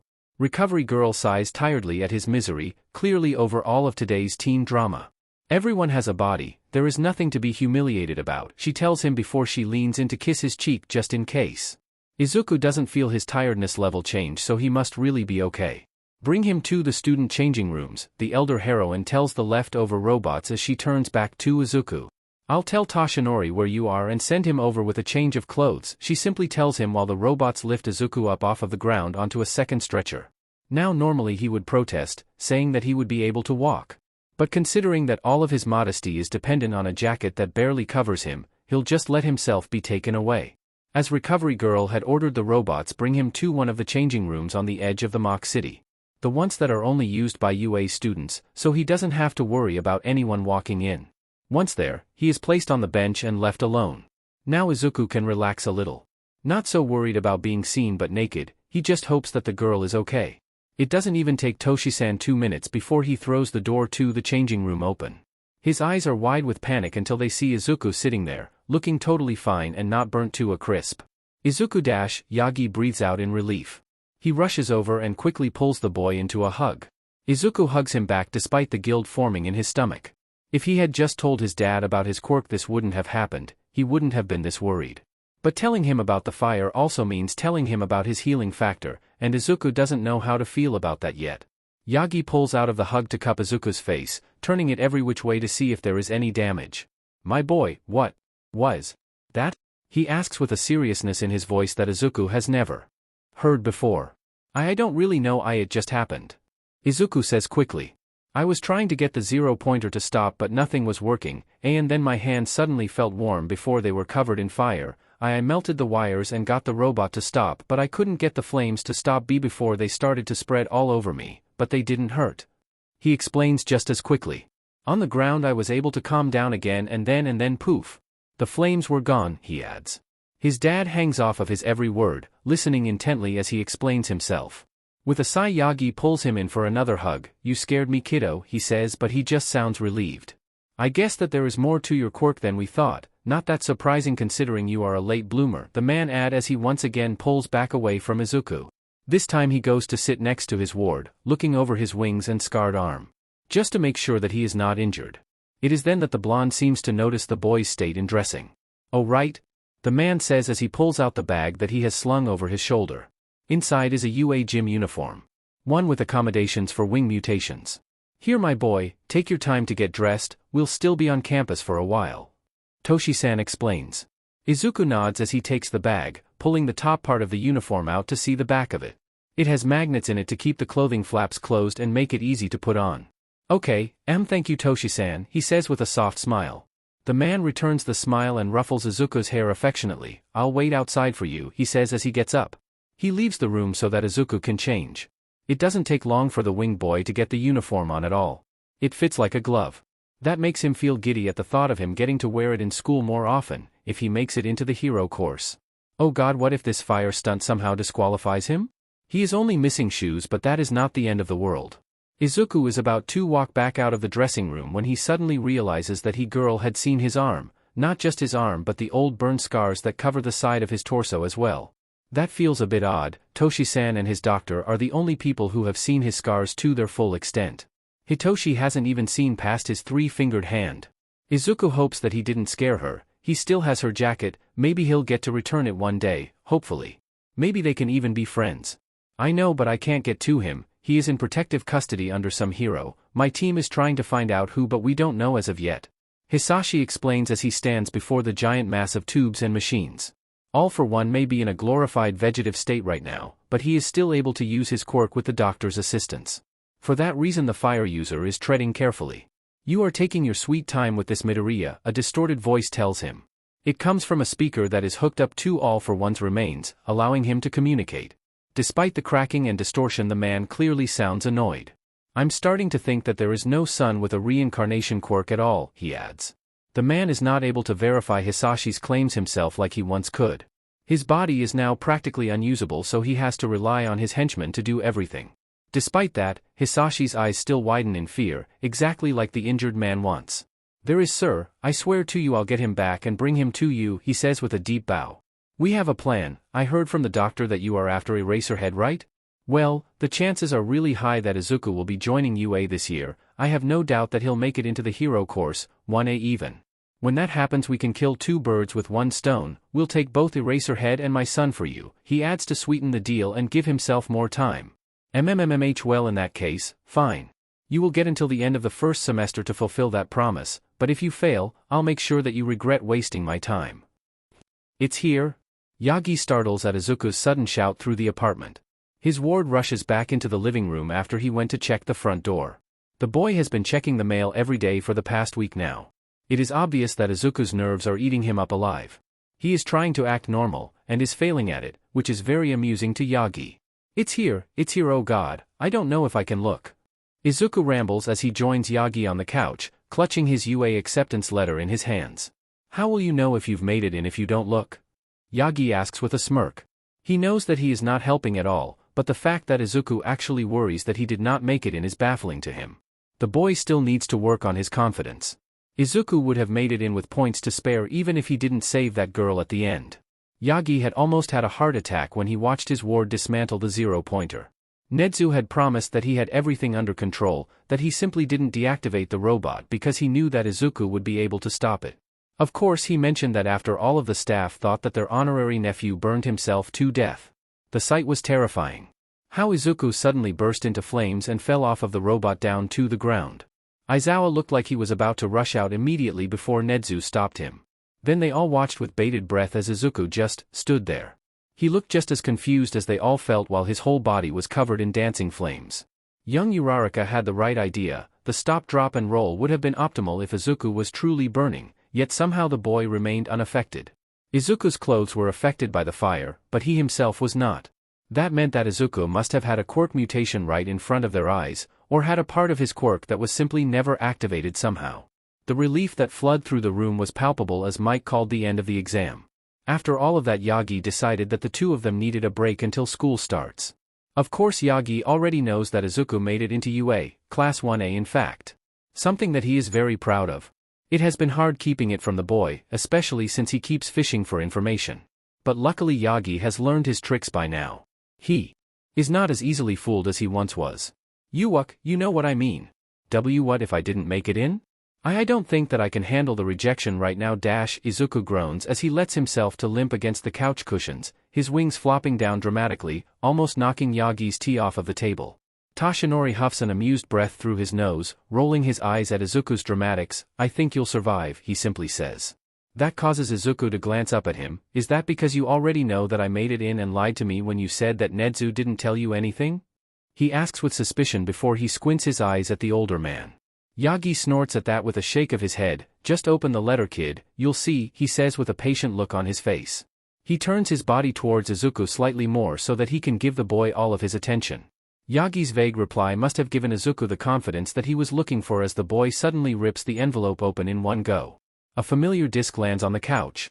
Well, familiar to Yagi. Izuku looks at it like it could explode at any second. Press the button on the middle, my boy, it won't hurt you. Yagi chuckles at the sight. Izuku's wings twitch and flare out a bit as he presses the button, tense and ready to fly off away from the danger. A light appears on the disc before a hologram of none other than All Might comes into view. It's a bit odd for Yagi to watch himself in his hero form like this. Sure, he watches himself on TV all the time, but now? Now he is here pretending to see this for the first time, like he did not record the message himself. It still makes him feel guilty. Izuku still has no idea that All Might and Yagi Toshinori are the same person. And every time Yagi has to pretend that he isn't, it feels like he is lying. Which he technically is. He just has to remember that it is a temporary measure. Just to be safe and keep Izuku safe. Yagi will be able to come clean once the red dragon has been caught and put behind bars. He just hopes that Izuku will forgive him for what he did. Hello Izuku.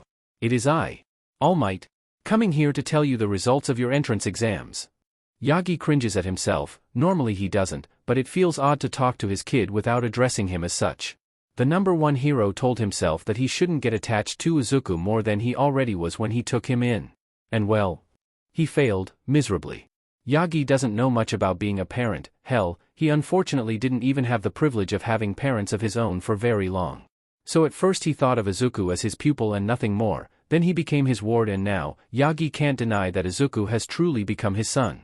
For your written exam you scored amongst the highest of all the examens. Well done, young man, very impressive. That alone has secured you your spot in the general education course.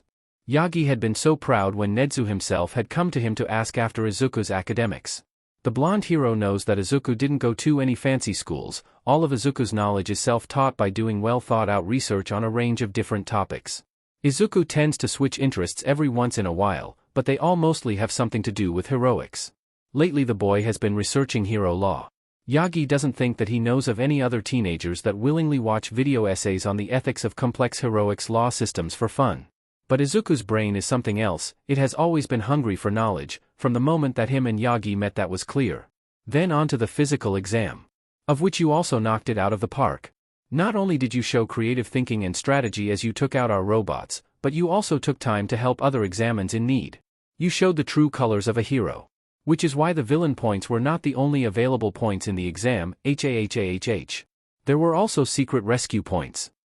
Yagi can hear Izuku's breath hitch at that statement. The blonde looks up from the hologram to look at his ward. The boy is transfixed onto the projection.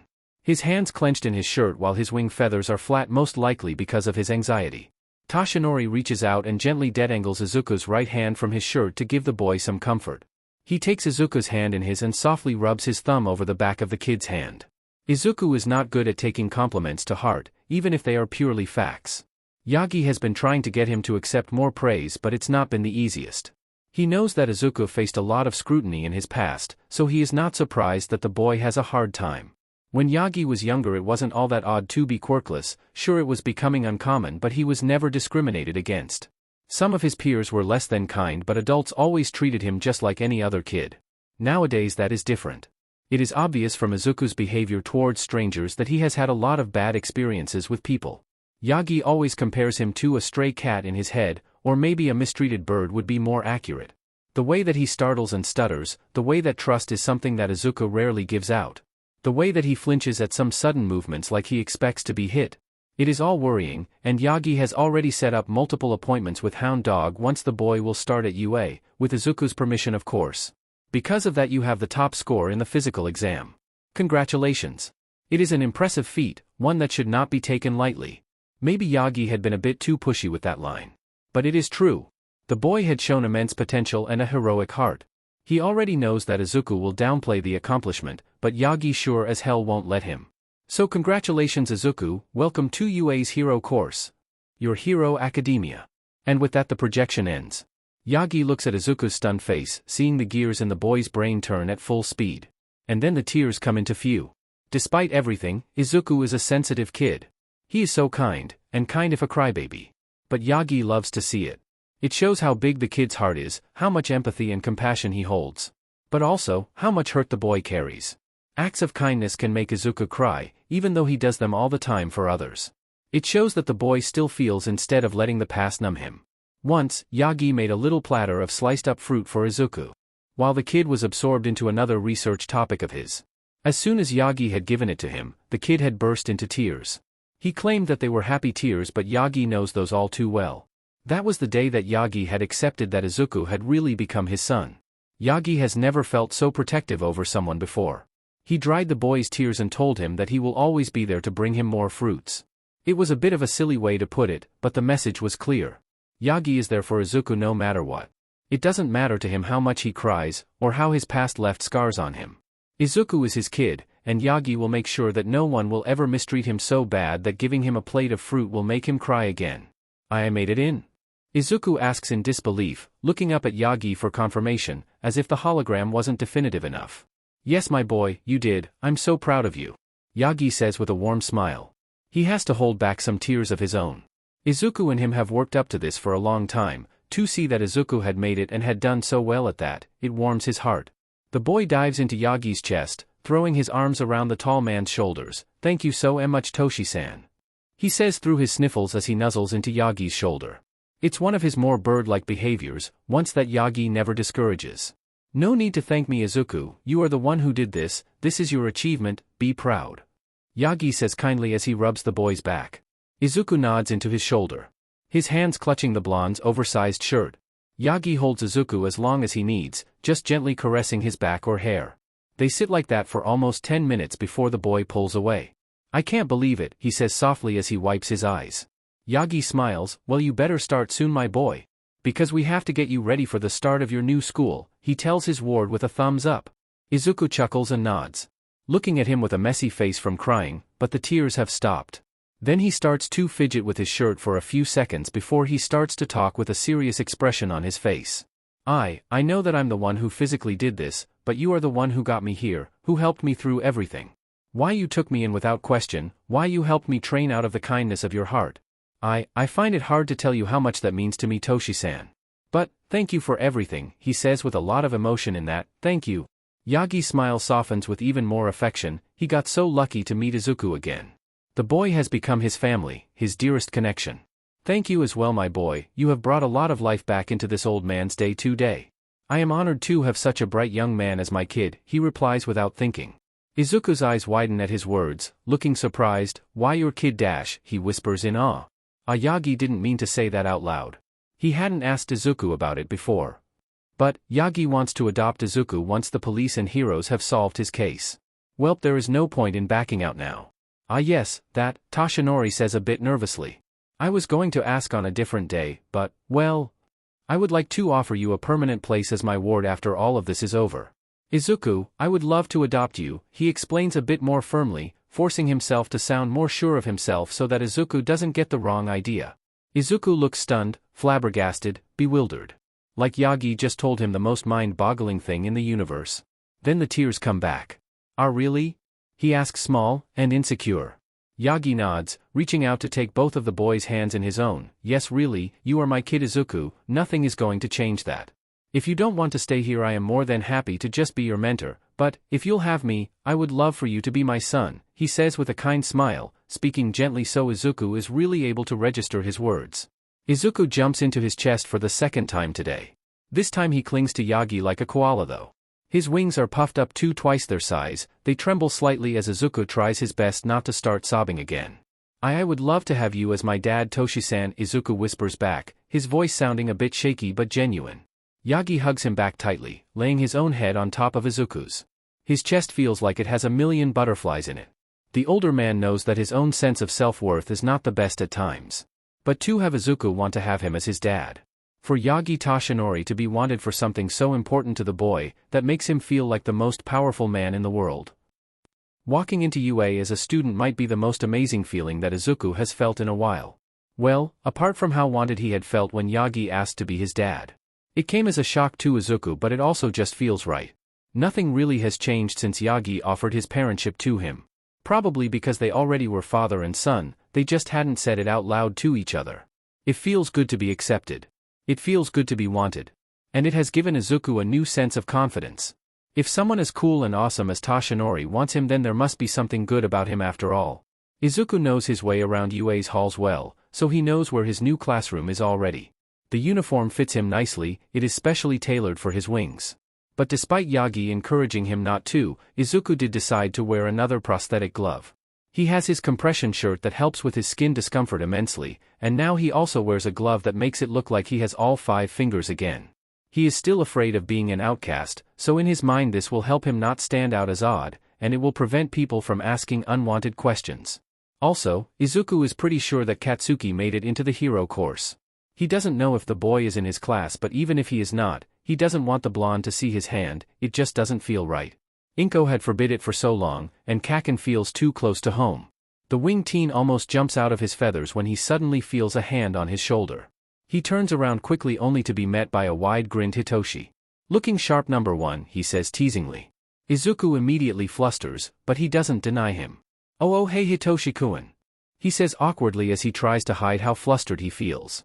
Hitoshi has been teasing him ever since Izuku had texted him that he made it into the hero course in first place. Well, it's not really teasing though, it kind of is. Basically Hitoshi is just complimenting him, but he is doing it because it flusters Izuku so easily. Yagi had joked that it is good exposure therapy or something. Of course he won't tell Hitoshi that, it would just motivate him to do it even more. Hitoshi laughs lightheartedly and squeezes his shoulder. Dude, I'm so glad that we're in the same class, he sighs, going back to his normal lazy demeanor. Izuku nods in agreement. Yeah, it's a lot less stressful to know someone already, he says as the two continue to walk to class. Yeah, though Dad is definitely not letting us pair up in class, I got a whole pep talk on making new friends and all that bullshit too, Hitoshi tells him, sounding mildly annoyed. Izuku already knows that Eraserhead will be their homeroom teacher. And he also knows that him and Hitoshi will absolutely get no special treatment at all, if anything Aizawa will be even more critical and hard on them. But Izuku doesn't mind that, Aizawa is nice, even when he is being harsh. And compared to his middle school teachers he is a saint. Hitoshi doesn't have many good school experiences either, Izuku knows that. It is part of why they've been able to relate to each other so much and become good friends. I'm sure that we can do it, Hito-kun. I'm kind of excited to see what kind of people made it into the hero course. Maybe they are nicer than you think? Izuku says optimistically. He doesn't see it as dark as Hitoshi.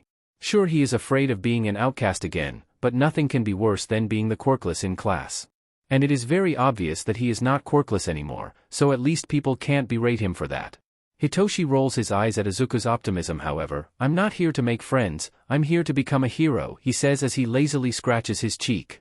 Izuku just hums in acknowledgement, knowing that Hitoshi is being extra pessimistic because he is nervous.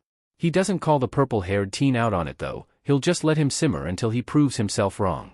They make it to the classroom door, already hearing loud talking inside. Hitoshi groans in exhaustion, he is tired of their new classmates before he has even met them. It's Izuku who pulls the door open. Yet he immediately wants to throw it back closed when he sees who one of those loud voices is.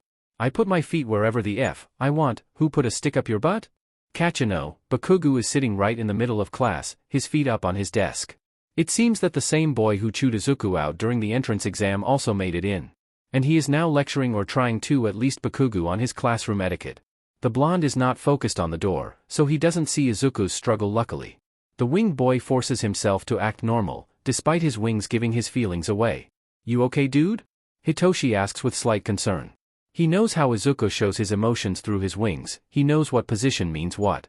So he knows that Izuku suddenly got immensely stressed, bordering on fearful. Why yeah, I'm okay. Izuku says back softly as he walks towards the podium to see the seating chart. Hitoshi looks at him with skeptical eyes before he scans the room. His eyes falling onto Bakugo immediately. And like he can smell it, he immediately knows that the blonde is the problem. He has seen enough bullies in his life to know them from afar. Izuku is seated all the way in the back, probably because of his wings. Now normally he would love that, but now he has to walk past Bakugo's desk. Maybe if he is quick enough, then Bakugo will be so distracted by the blue-haired boy that he won't notice Izuku sneaking by. Angel boy. You made it in. Izuku almost jumps out of his skin the second time this morning. His wings puff up when he realizes who just walked up to him and what she just said. I'm so glad to see that you made it. The brown-haired girl from the entrance exam says. Her name is Uraraka if he is not misremembering. Tashinori had told Izuku her name when Izuku had asked if she made it out of the exam okay. And did she just call him an angel? Izuku tries his hardest not to let his flustered feelings creep onto his face. His wings betray him again however, and Hitoshi is looking at him with a sheet-eating grin that cannot forbade anything good. Oh hey. It's nice to see you made it in too, he says as he quickly reaches up to smooth out some of his feathers, like someone would rub their neck in an awkward situation. She doesn't seem to pick up on it though. I'm glad to see that you are okay. That fire was really scary for a minute there. But hey. We both made it. Good work. She says with much enthusiasm. I'm Uraraka Ochako by the way, she adds with a friendly smile. Ah. I am Izuku. Izuku stumbles as he tries to pull himself together. If you are here to make friends then you are in the wrong place, Aizawa's tired voice suddenly appears in front of class. Everyone looks confused except Izuku and Hitoshi, they know to look down instead of up, looking at the ground where their sensei is currently laying. The both of them immediately hurry to their seats. Izuku is seated at the back next to the window while Hitoshi is seated right behind Bakugo. Izuku can feel the blonde's gaze on him, even while he actively tries to avoid looking at his old childhood friend. My name is Aizawa Shoyuta, your homeroom teacher. Izuku is half listening while his heartbeat raises into his throat. Just ignore him, Katsuki made it clear that he doesn't care if Izuku lives or dies, just ignore him. Izuku focuses on keeping a cool exterior, almost missing it when Aizawa tells them to get changed into a gym uniform and go to one of the training grounds. He is pulled out of his head when he sees another pair of eyes on him however. This time Izuku doesn't feel threatened, his wings twitch in interest when he sees another avian looking his way. The other teen has a bird head, he's kind of crow adjacent but he has a hooked beak instead of a generalist long and slender one. Izuku has never met another person with avian traits. He feels a little weird, like his instincts tell him to do things that would not be appropriate for a normal human to do. He sees the boy's head feathers puff up a little bit, and his own follows suit. It seems that the boy is excited to see another person like himself. Students start to leave the room so Izuku gets up. He smiles at the other boy a little shyly and gives him a wave. He opens his mouth to say hey, but a chirp-like noise leaves him instead without him meaning to make it. It seems like a good thing as the other boy immediately replies with his own chirp. Hello, the boy replies as well. You don't have special treatment Izuku, if you are late I'll make you run 2 ground beta and back. Aizawa suddenly says from the front of class. Izuku stiffens, he was so focused on the other boy that he didn't notice that they were still in class, he kind of forgot about everything else. It seems like the bird-headed teen feels the same as he suddenly flushes and quickly scrambles to make his way out of the room as well. Aizawa sends Izuku an unimpressed look which gets the winged boy moving immediately. Izuku of course knows the way to get to the changing rooms already. So he is quick to run past some of his new classmates who are struggling to find their way. Normally he would offer his help but he knows that Aizawa is not joking, he will definitely make him do twice the work of the other students. Unsurprisingly he meets Hitoshi again in the dressing room. Dude, what were you doing? Do you want Aizawa to give you more work? His friend asks confused. Hitoshi himself had immediately run out of class as soon as his dad told them to. Izuku blushes both on his cheeks and with his wings. Got a bit distracted is all. I'm still on time, I change fast, he says as he quickly shreds his clothes off. There are only 2 other students in the changing room. The blue-haired boy and Todoroki Shoto. Both of them are too busy changing themselves to pay attention to Izuku's scramble. Izuku has fireproof underwear now, thank the stars, and he has a fireproof compression shirt being made as well. He keeps his normal compression shirt on underneath his uniform, as well as his glove. Afterwards he stuffs his clothes in his locker and then he rushes out of the changing room, beating the blue-haired boy by a few minutes. Of course Hitoshi had left him behind with no hesitation, wanting to be the first out on the field. He is standing with Todoroki and a girl with a high ponytail, none of them talk while they wait. Izuku flies up to get there faster, he intentionally creates more wind as he lands just to annoy his friend. "You left me," he says, acting betrayed. In reality he is happy that Hitoshi didn't see his more bird-like side, he'd probably never hear the end of it. "Not my fault that you're slow, I'm not risking anything." Hitoshi shrugs as he fixes his blown-out hair a little bit. Izuku huffs with a playful eye roll, shaking his wings out to get rid of his nerves. Right, everything is fine, he made it with time to spare. Other students start to make their way onto the field as well. Some taking their sweet time while others like the bird-head boy are hurrying. Aizawa strolls onto the field lazily, throwing a subtle but approving nod in Izuku's way that makes him relax a bit. He dodged a bullet there, he knows it. "It took most of you way too long to get here, a hero doesn't have time to talk to friends or colleagues when emergency strikes, when you need to go you need to go." Aizawa tells everyone while he pulls out a tablet-like device. "Today we are doing a quirk apprehension test to see where everyone is at with their quirk control," he adds offhandedly. Some kids seem excited while others look confused. Uraraka is the one who speaks up though. "What about the orientation ceremony? Won't we miss that now?" she asks with her hand up in the air despite not being given permission to speak. Multiple students nod in agreement. The blue-haired boy as well as the ponytail girl being amongst them.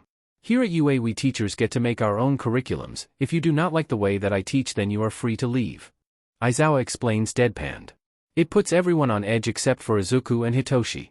While the both of them know that Eraserhead has no problem with expelling students, they also know that he wouldn't do it without cause. Also they know that he likes to wear fuzzy cat socks at home, so the man is just not that intimidating to them despite his apathetic act. "Now to begin as an example," Aizawa starts again. "A simple ball toss, you should have all done this before in middle school however, this time you are allowed and encouraged to your quirk as long as you stay in that circle," he continues to explain while he pulls out a fist-sized ball. Their teacher also points at a marked circle on the ground as he speaks. "Izuku," he suddenly says, making said boy stiffen at the attention drawn to him. "You were placed first in the entrance exam both in the written and physical exams, what was your high score in middle school?" Aizawa asks. Now why his sensei felt the need to announce Izuku's stats on the entrance exams Izuku has no idea. He can immediately feel the different stares of his classmates on him. Some competitive, some impressed and some hateful. He knows who one pair of those hateful eyes belong to. Bakugo looks like he is about to have a full-on tantrum but he is keeping himself in line. The other stare seems to be coming from the youngest Todoroki. It doesn't seem as hate-filled, but there is definitely something more there than just competition. About 32 meters. Izuku says, feeling sweat dripping down his back feathers. "Good, now try to use your quirk, in whatever way you feel necessary, anything goes as long as you stay in the circle." Aizawa explains again. Izuku nods and walks forward, catching the ball as it is tossed at him. "Use his quirk in any way, huh?" His quirk isn't really all that useful for this, though he can try to use his fire again, but it is too unstable to use safely. He knows that he'll definitely throw further with his new muscle mass that he didn't have in middle school, but just throwing the ball normally won't be a good example for class, right? Izuku wrecks his brain as he walks towards the circle. "Right, as long as he stays in it." "Sensei? Do I have to physically stay in the circle on the ground or am I just not allowed to cross the perimeter of the white lines?" He asks for clarification. "Just don't cross over the lines." Aizawa clarifies vaguely with an encouraging nod, though to most students it just looks to be a confirming nod. Izuku looks back out onto the field. Well, he can't do much, but he can use his quirk for an advantage. Izuku spreads his wings wide before he flies off high into the air. He keeps a close eye on the white circle, making sure that he hovers inside of it and does not cross the lines like Aizawa said. He flies high as he can comfortably get without any eye or ear protection. It is just his luck that the wind is already blowing in his favor. From this high up the winds are strong, meaning that it'll carry the ball for an even longer distance after he throws it. The height will also make the ball take longer until it hits the ground, which will also aid in gaining more distance. He takes a few steadying breaths and focuses on his grip, making sure that it is not too tight. Then, with a big exhale, he throws the ball with all of his might. It shoots off fast, faster than he thought it would, but the wind carries it quickly. Izuku flies back down just as fast, still making sure to never leave the confines of the circle. He lands with practiced grace, tussling the other student's hair with the wind that his wings stir up. Just after he lands, a robotic voice calls out, 233, 7 meters. A chorus of impressed wows and excited ahs go through class. Oh, this is going to be fun. A girl with pink skin and horns calls out innocently. Izuku can immediately spot the twitch in Aizawa's eye. He quickly looks over at Hitoshi, who is wearing a worried and already exhausted expression. Fun, you say? Their teacher asks, unimpressed. How about I make it even more fun? The person in last place will be expelled from the hero course, he adds with seriousness in his voice. Heroics is not fun. You are all here to get yourself ready to risk your lives on a daily basis. This job is grueling and demanding and above all else dangerous. It is my responsibility to get you ready for it. I require all of you to give everything your all of the time. Izuku would say that Aizawa is being a bit harsh for their first day. But he has been around heroes for long enough now to have seen what Aizawa is talking about. Not just the example of Yagi now living a life with his physical well-being permanently altered, but people die as heroes all the time. Truly, the media fails in showing the realities of what being a hero means. Izuku also knows that Aizawa lost a classmate in a villain attack when he was in UA. Hitoshi told Izuku about it one night when they were discussing heroism on collateral damage as human casualties, be it civilian, hero or villain. So Izuku knows how important it is to really run it home early that this is no joke. The class is taken aback by Aizawa's statement. And Hitoshi genuinely looks worried. Izuku wants to believe that Aizawa wouldn't expel someone with as much potential as Hitoshi just to prove a point, but he can't put it past him either. Now all of you get into groups so we can start. Aizawa says, waltzing on through before anyone can voice any protest. The tests aren't all that hard. Izuku excels at most of them thanks to his extensive physical training with his dad. And he does let Hitoshi use him whenever he gets the chance. Letting him brainwash Izuku into flying him over the dash and long run course, flying over the long jump and even making him perform the grip test for him. That of course means that Izuku and Hitoshi end up with the same scores on most of the exercises, but Izuku isn't aiming for a top spot so he is not worried or anything. In the end he got 6th place with Hitoshi and as a close 7th. Which means that they are both safe. However, neither are surprised when Aizawa reveals that no one is actually getting expelled. Well, Izuku is a little bit surprised. It was a logical ruse to make all of you perform at your best. The man simply shrugged, causing the class to break out in surprised protest as their teacher casually walks off of the field. Geez, dad dash, Hitoshi mumbles under his breath. Yamada is right about him being dramatic. Izuku whispers to his friend who snorts at the remark. This is not even that bad. Hitoshi says while they make their way back to the changing rooms. This time all the boys are in there while Izuku changes, and really Izuku wants to change but he can't take off his compression shirt without showing the majority of the class what he is trying to hide. Dude, that was terrifying. A boy with purple ball for hair says with exhaustion in his voice. His name is Minoru Mineta, and from what Izuku has seen the boy has a quirk that didn't aid him all that much in physical performance, yet he did use it quite effectively for what it is. Man, you say it, Aizawa-sensei is terrifying. A blonde with a black stripe in his hair agrees. Denki Kaminari is his name. If Izuku heard it right, he has an electricity-based quirk. It was quite the surprise. But as expected of UA staff, he made us all perform at our best. The blue-haired boy Ida Tenya says. Izuku had thought that he looked familiar at the entrance exam. But hearing that last name explains it.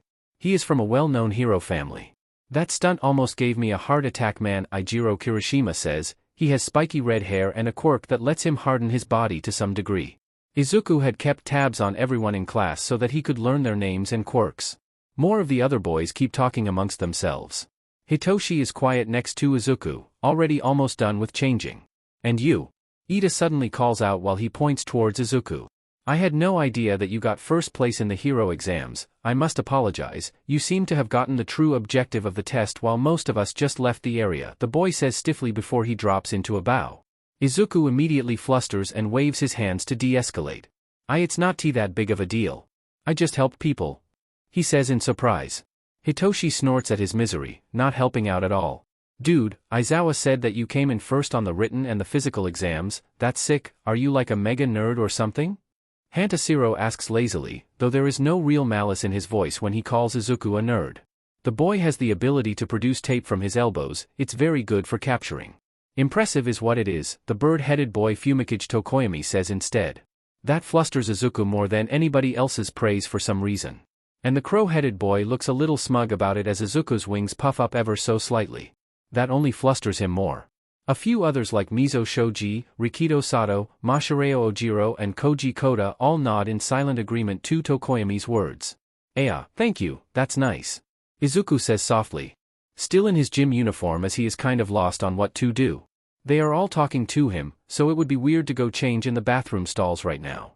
But he really doesn't want to keep wearing a sweaty compression shirt under his school uniform either. You look trace impressionant with that ball throw too. How high can you fly? Your wings are fabulous, by the way. I love that gold sparkle. Yuga Aoyama tells him from the other side of the room. Izuku fights himself to keep the blush off of his face. Oh, thank you, I can go fairly high, but at some point I do need to wear eye and ear protection in order to go higher safely, he explains as he finally starts changing. Sweaty compression shirt it is. He is pretty sure he'll draw more attention to himself if he leaves to change somewhere else now. Bakugo has stayed noticeably silent this entire time and Izuku tries not to think much of it. He has caught the blonde stealing glances at him out of the corner of his eye a few times. It's not like this is any different. Bakugo used to ignore his existence at Altera all the time after his diagnosis. Hitoshi joins him to walk back to class after they both finish changing into their normal school uniforms. Now alone again, Hitoshi looks him up and down. Isn't it uncomfortable to keep that thing on? He asks as he eyes his right arm, apparently having noticed that Izuku didn't change out of his special undershirt. He hadn't said anything about the glove, but Izuku knows that he is not talking about that. A little, but I don't really feel comfortable with people seeing and all that. Izuku says a bit awkward while he gestures towards his arm before he goes to rub it over his uniform. Hitoshi hums in acknowledgement as they keep walking. But after a few minutes he suddenly pulls Izuku by his left arm, dragging him through the halls before he shoves the boy into a maintenance closet, following him in as well. Here, just change now, he says casually. Izuku is a bit disoriented before he is able to speak. What? No. We'll be late, Hito, come on, he says a little panicked but is stopped by Hitoshi lifting his hand up. My dad may be strict, but Pops is not. We have a class from Mike right now. He won't care that we are late. I'll just explain it to him after school, he explains to Izuku. Izuku's wings sag down in defeat but also in a bit of relief. Alright, thank you Tosh, he sighs as he takes his bag off of his shoulder. Hitoshi has seen Izuku in a short-sleeved shirt before, so he is not afraid that the boy will say anything bad about the rest of his scars. He has always been very respectful about it, only really asking Izuku if the scars hurt once. He never asked about what had caused them. Izuku takes a second to peel the tight fabric off of his body, being able to shake his wings out a little when he does. The shirt is a bit suffocating on his back feathers, but that is nothing compared to the discomfort that he feels if he doesn't wear it. Izuku pulls his clean undershirt out of his bag before he puts the dirty one away with his gym uniform. Meanwhile, Hitoshi has been silently watching him as he changes with his back leaning on the closed door. It's a little odd, but definitely not the strangest thing that the boy has done. How do you preen the feathers on your back? He suddenly asks. Izuku is caught off guard a bit. He thought that the other teen would have been watching his scars, not his wings. Well, I get what I can reach myself, but in between my shoulder blades and the base of my wings is a bit hard. Usually I just ask someone else to help out, he explains with a shrug. And by someone else he means Yagi. It's not like Izuku has any other trusted people in his life who do it for him. Hitoshi snorts at that. You really are a bird, huh? He says teasingly. Izuku huffs a little but can't keep a small smile from forming on his face. The winged boy has never had someone like Hitoshi in his life, someone who can make fun of himself and others without actually being mean. Kinda comes with the wings, yeah. Izuku just replies. You lay eggs too? An ungodly squawk of surprise leaves Izuku that makes Hitoshi double over in laughter. Ha ha ha, oh. Your face, haha dash, the purple-haired student says with an ugly snort of laughter. Izuku has to hold his own laugh in. I can't believe that you just asked me that, he says, acting scandalized while he is really just amused. He pulls his clean compression shirt on over his head, clipping the magnets shut on his back around his wings. Once it's on he pets it down a little until it is comfortable. What? You could have? I'm not judging. Hitoshi defends with some after giggles. Yeah, that's why you are laughing at me right now, huh? Izuku replies with a playful eye roll. The other teen looks at him with more intrigue now. Wait, so do you actually? He asks when Izuku doesn't outright deny his joke. Izuku pauses before a squeak leaves him. Of course not. I think. He says, turning a bit uncertain at the end. He never got his whole reproductive organ ordeal checked out by a doctor after it all changed. Oh god, what if he does lay eggs now? What do you mean, I think? Hitoshi asks, seriously flabbergasted now. He looks at Izuku with confusion. I mean, I don't know for sure. Izuku quickly says before he starts word vomiting to try to explain himself out of his embarrassment. I don't know much about my body now, it changed a lot when I got my quirk. I never said anything about it because I was afraid of my mom's reaction at the time that my anatomy had changed that much. I know that I'm a guy but it doesn't look like it from the outside. I don't know if I changed internally or anything Pause. Zu slow down a second. Hitoshi interrupts him. It seems that their second introductory class with Mike has completely been forgotten. What do you mean your anatomy changed? I know that you said that you just woke up with wings one day but, he asks, his eyes not so subtly glancing down at Izuku's crotch. Izuku immediately blushes like crazy, he turns himself around so that Hitoshi can't look at him, stars why the hell did even tell him that? Stupid. Please don't tell me you are telling me that your body changed so much to the point that you didn't recognize your own anatomy and you have not told anyone, Hitoshi asks, suddenly sounding so done with Izuku. Like a disappointed parent. Now Izuku could easily lie, not that his friend would believe him, but it would maybe save his dignity a bit? And don't you dare bullshit me, Izuku. Well, there goes that idea? Izuku's face is strawberry red as he covers it with his hands. He groans in mortification as he lets himself fall in a squat, making himself lower to the ground. So much happened that I kind of forgot that, he starts and sighs, letting his wings go fully limp in embarrassed exhaustion. When my quirk came in, so much happened in my life, so much changed. At first I was afraid of what my mom would think. And well, I was also embarrassed about it, he continues to explain. Hitoshi hums and pushes himself off of the door, instead he goes to sit on the ground with Izuku, now sitting next to him. Izuku lets himself fall out of his squat so that his butt is also sitting on the floor. Then when my biological father came back in my life I had so many things to keep track of that I guess it slipped my mind. I grew used to it maybe? I dunno, it's still kind of odd. He adds. Hitoshi nods next to him, now taking it very seriously. Does Yagi know? He asks carefully while he reaches out to pet Izuku's wing feathers lightly. The boy's wings twitch before he leans into the touch. No, I haven't told him, or a doctor or anyone. Izuku confesses. That makes Hitoshi's tired eyes widen a little, he hums in acknowledgement, staying quiet for a few seconds. Is it like a painful change? 'Cause if it is, you got to let it get checked out. I mean you should regardless, but I guess if you are not comfortable, the boy suggests. Izuku smiles softly, his blush toning down at the care that Hitoshi shows him. He doesn't make fun of him, doesn't berate him, doesn't hit him. He just shows that he cares by trying to help. I mean I'm embarrassed but not necessarily uncomfortable. He explains with a shrug. It's not painful either, it's just different. I still have male anatomy, it's just, kinda bird-like. It kind of looks like woman parts from the outside now, he says, unsure if that is too much information for the other boy. Hitoshi doesn't react in disgust or weirded out. He simply nods and listens. So a cloaca type thing? He asks too, which Izuku nods back. That's what I think at least, like I said I'm not 100% sure. Izuku replies.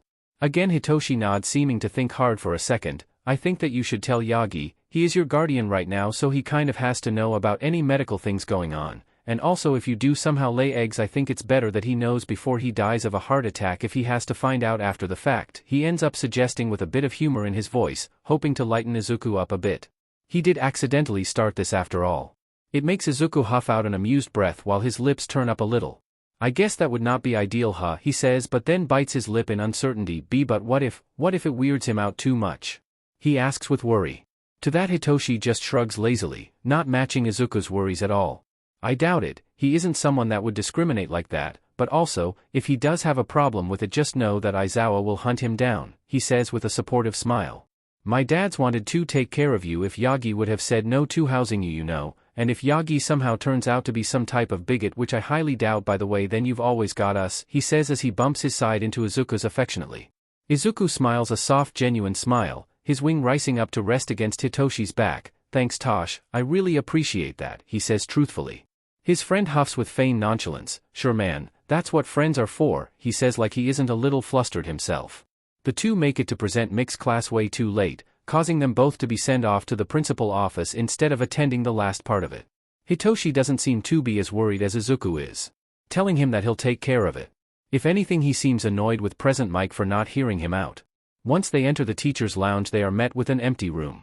It's kind of odd, Izuku is used to all the staff being there working at their desks but they all have class right now. Hitoshi walks up to Nedzu's office with way too much confidence in Izuku's opinion. The door opens automatically when the two teens approach. Their principal is seated at his desk, a cup of tea in hand like he expected them already. "Ah, Hitoshi-kun, Izuku-kun, what brings you two here on your first day?" the mammal asks with a sharp edge to his voice. Izuku immediately freezes and stumbles to find his voice in order to apologize, but Hitoshi doesn't seem intimidated. "We ran into a situation, I evaluated the severity of it and determined that it was worth missing class over." Hitoshi starts.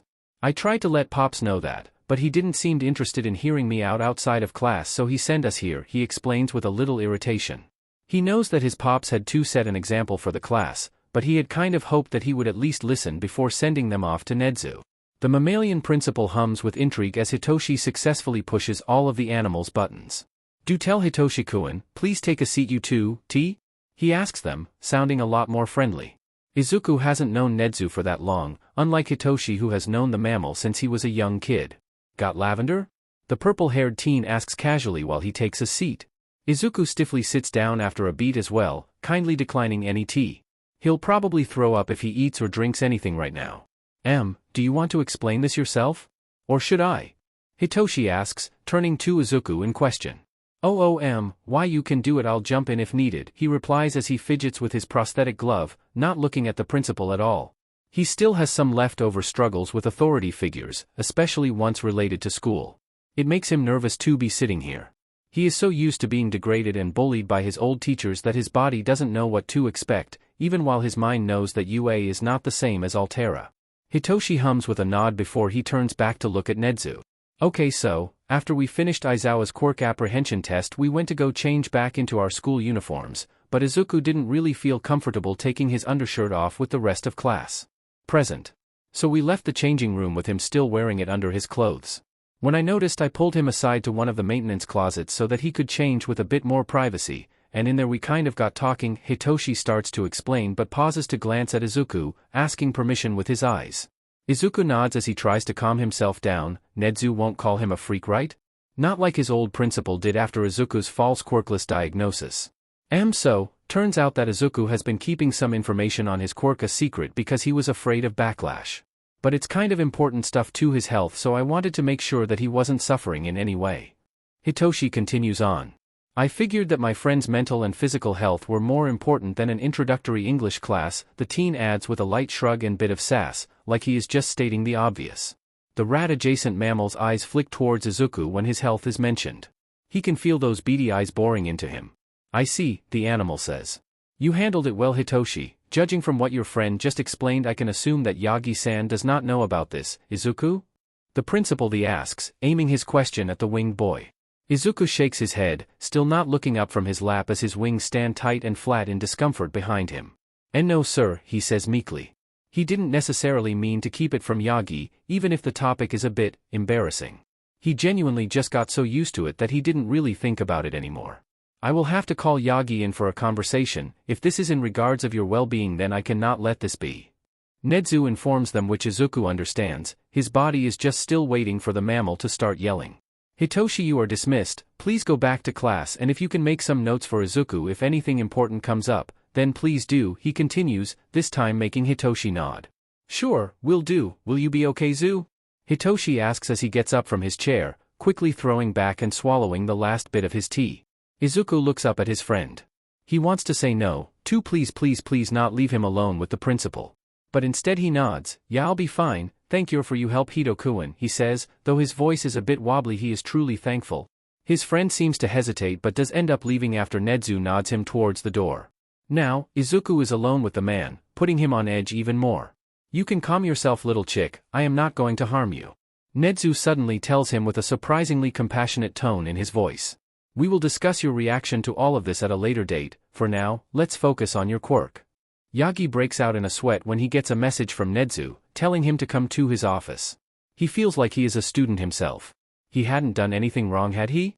The older man is sure that he didn't mess up any paperwork, and he has no classes until tomorrow.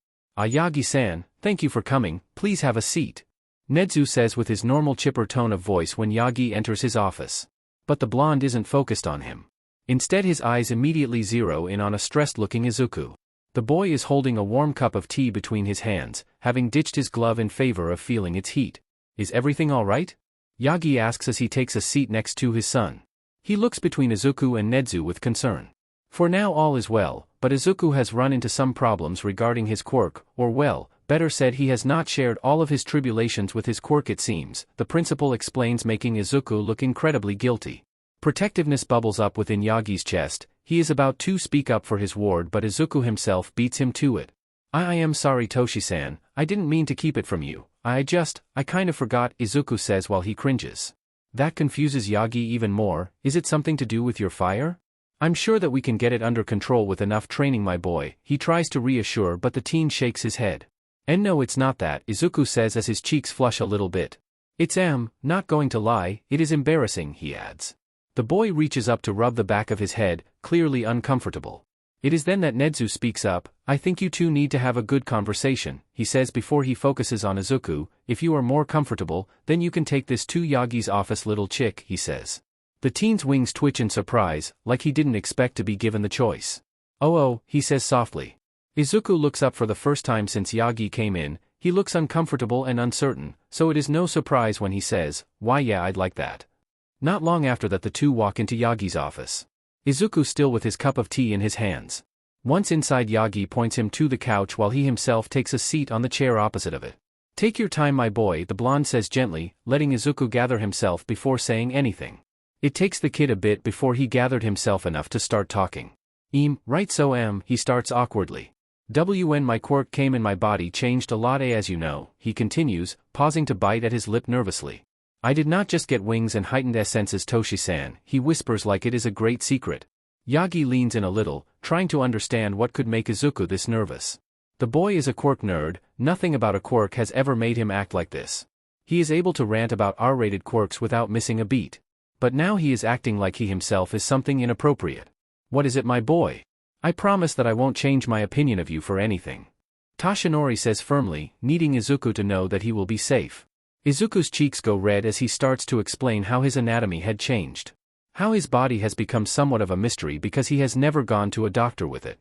After the boy's embarrassed stuttering comes to an end, Yagi can understand why the boy had been nervous. It is something quite sensitive after all. Would you be open to getting a full physical? He asks his ward after a beat of silence. Izuku looks up with wide surprised eyes. Like he had expected Yagi to do anything but try to help him with this. The fact that a normal act as wanting to help his child pulls such a reaction out of the kid doesn't sit right. With Yagi, once Hisashi is taken into custody the blonde will surely have a talk with him. I guess so, I wouldn't be opposed to it. But it's not like I'm in pain or anything.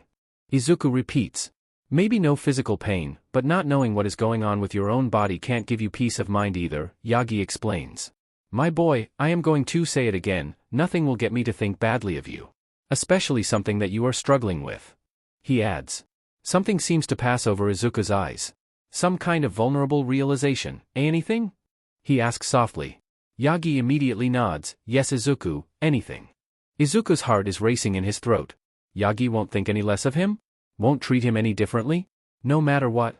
Is there anything else, kiddo? The older man asks curiously when Izuku stays silent for a bit too long. It seems like the man already knows. He already knows that Izuku has been hiding more. There is more to my quirk, Izuku whispers, his wings curling around his form as he brings his feet up on the couch. He hugs his legs to his chest tightly. Only stealing a short glance at his dad before finally speaking up. There is a reason why my father wants me dead, he says with a hitched breath. My quirk is a mutation of my grandfather's, a combination of Hisashi's fire and his healing factor. Yagi looks at him attentively, giving him an encouraging nod when Izuku peeks at him over his wings. I have a healing factor. He confesses in a whisper.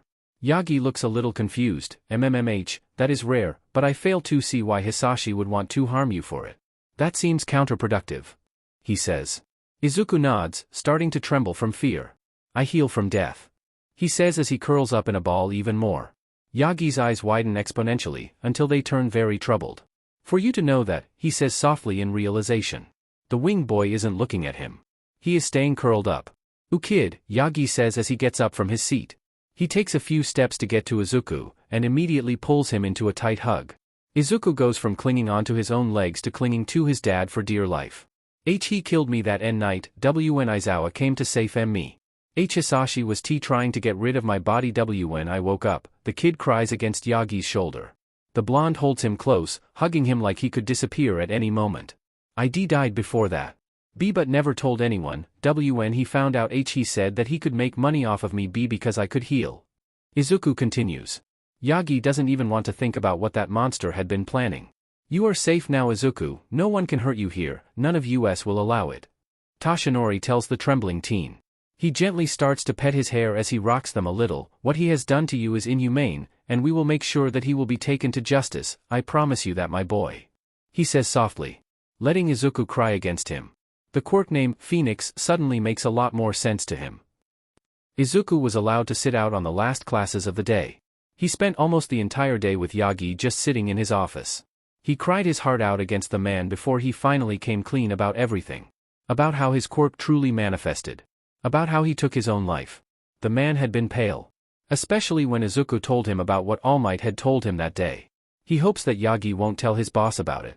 The words hurt back then, and it was hard to hear, but Izuku doesn't want All Might to think that his suicide was his fault. He was just the last drop, and the man could not have known that back then. Now he is seated in the teacher's lounge while Yagi is talking to Nezu. The detective will probably have to be called in again. Izuku feels embarrassed about making everyone work more than needed. He should have just come clean immediately. Zu? Hitoshi calls as he walks into the room with his dads in tow. They must have seen his absolute mess of a state. Tousled feathers and hair, red cheeks and eyes, dried up tear stains along his chin. What happened, kid? Aizawa is immediately by his side, looking quite serious. And nothing, just me being stupid. He says with a self-deprecating sigh. Hitoshi is next to him in an instant, frown deep in his eyebrows. Did Yagi say anything weird? He asks wearily, like he doesn't believe it but has to ask anyway. No, he didn't. He is helping, talking to Nezu-san at the moment. Izuku answers. He looks between his friend and the two adults in front of him. He knows that Aizawa and Yamada will know about his quirk soon enough. But now that he has come clean already, he wants to be the one to tell them. I lied about my quirk, he starts, continuing to talk before anyone can stop him. My quirk is not just avian, I have a healing factor, one where I can come back from death, he adds. All three in front of him are taken aback. Yamada glancing at Hitoshi, you said he had body mutations, he says confused. Hitoshi nods, well, yeah, he told me that, he says. Izuku quickly nods, I do. I can also regenerate after death. He says. They are silent for a beat, but all three soon pull him into a hug at the same time. All having the same idea. Izuku finds himself huddled in a group hug. You had to die to find that out? Hitoshi asks softly. The winged boy nods against Yamada's shoulder, his wings twitching when Hitoshi starts to run his fingers through his feathers. Aizawa lets out a strong breath when Izuku confirms his dreaded thought. Oh, kiddo. Yamada says softly while he gently rubs his back. Sounding like he is about to cry. Izuku doesn't have any tears left to shed. But he could have cried out of happiness. Instead he wraps his wings around the three of them as far as they can reach, keeping them all close for comfort. He didn't think that his first day of school would be this emotional. But he doesn't regret it. It feels good to have told his dad everything. It feels good to have the support of his friend and uncles. Missing this much school in his first week can't be good. But Yagi insisted that Izuku got himself checked out as soon as possible. After all, Izuku hadn't noted any drawbacks about his reincarnation quirk, which seems highly unlikely. A powerful quirk like that has to have some kind of drawback, right? Yagi seems nervous at the thought. He is afraid that silent side effects have been going on without Izuku's knowledge. Who knows what they'll be? What if his body is being affected? In some way? What if he loses his health like Yagi had? Izuku finds himself in the hospital with Recovery Girl. Yagi had to stay in school to teach, so Recovery Girl offered to come with him since she is a medical professional and a hero. Midoriya Izuku? A nurse calls out into the waiting room. Izuku cringes at his last name but gets up anyway. The tests are more invasive than his quirk registry had been. Especially in his nether region. He absolutely wanted to die as he laid on a gyno chair with his legs up for the doctor to inspect him. Recovery Girl had stayed close by, helping him answer the doctor's questions as well as helping with some of the other tests. A new doctor came in. She told him that she has a quirk recognition quirk and would be able to use it on him. Once and for all he'll know what his healing factor truly entails. It is reincarnation, just like he had thought. But there are side effects that he never knew of. He knew that it took time for his body to come back to life. Both of the times that he died he had noticed the passage of time after he woke up. But apparently the amount of time differs. The more he dies, the longer it'll take for his body to heal. The last time must have at least taken an hour or so, from death to waking up again. So the next time that he dies it will take even longer than that. However, that is only the case if he dies often. As long as he has enough time in between deaths, he should be able to stay around that 1 hour mark. But if he does die more often, then his body will take longer to heal itself and he won't be able to reverse it. The more deaths that he has, the longer it will permanently take to heal himself. It is a lot of information, and it's all kind of confusing. But he gets the gist of it. Basically just, don't die. The more that he dies, the more dangerous it could be for him. Furthermore, his body doesn't retain much physical evidence of his deaths. The scars that he gained from the injuries become very faint. Really the only scars that he has that have stayed the same are the ones that he had before his quirk came in. Izuku is taken back to school after all is done.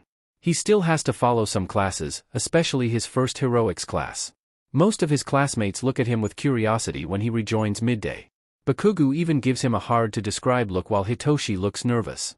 The purple-haired student is the only one who knows where Izuku was that morning. But Izuku ignores it all, and when the time for heroics comes he is long forgotten by his classmates when All Might bursts into the room. "I am here." Walking through the door like a normal person. Izuku had snorted at the man's words. He still likes All Might a lot, despite what he had told him that day. The hero is a kind man, he remembers. He had brought him back home upon Yagi's request and had been nice about it, even though his attempts at soothing Izuku back there were a little forward. Izuku is filled with excitement when All Might pulls out their new hero costumes. The whole class is really. They all make their way out to the changing rooms near the mock city with haste. Everyone wanting to try on their hero costumes as soon as possible. Izuku has worked long and hard on his costume. He has had the second, third to fifth opinions on it from UA staff even before the entrance exam, and he is very proud of it. It's simple-ish.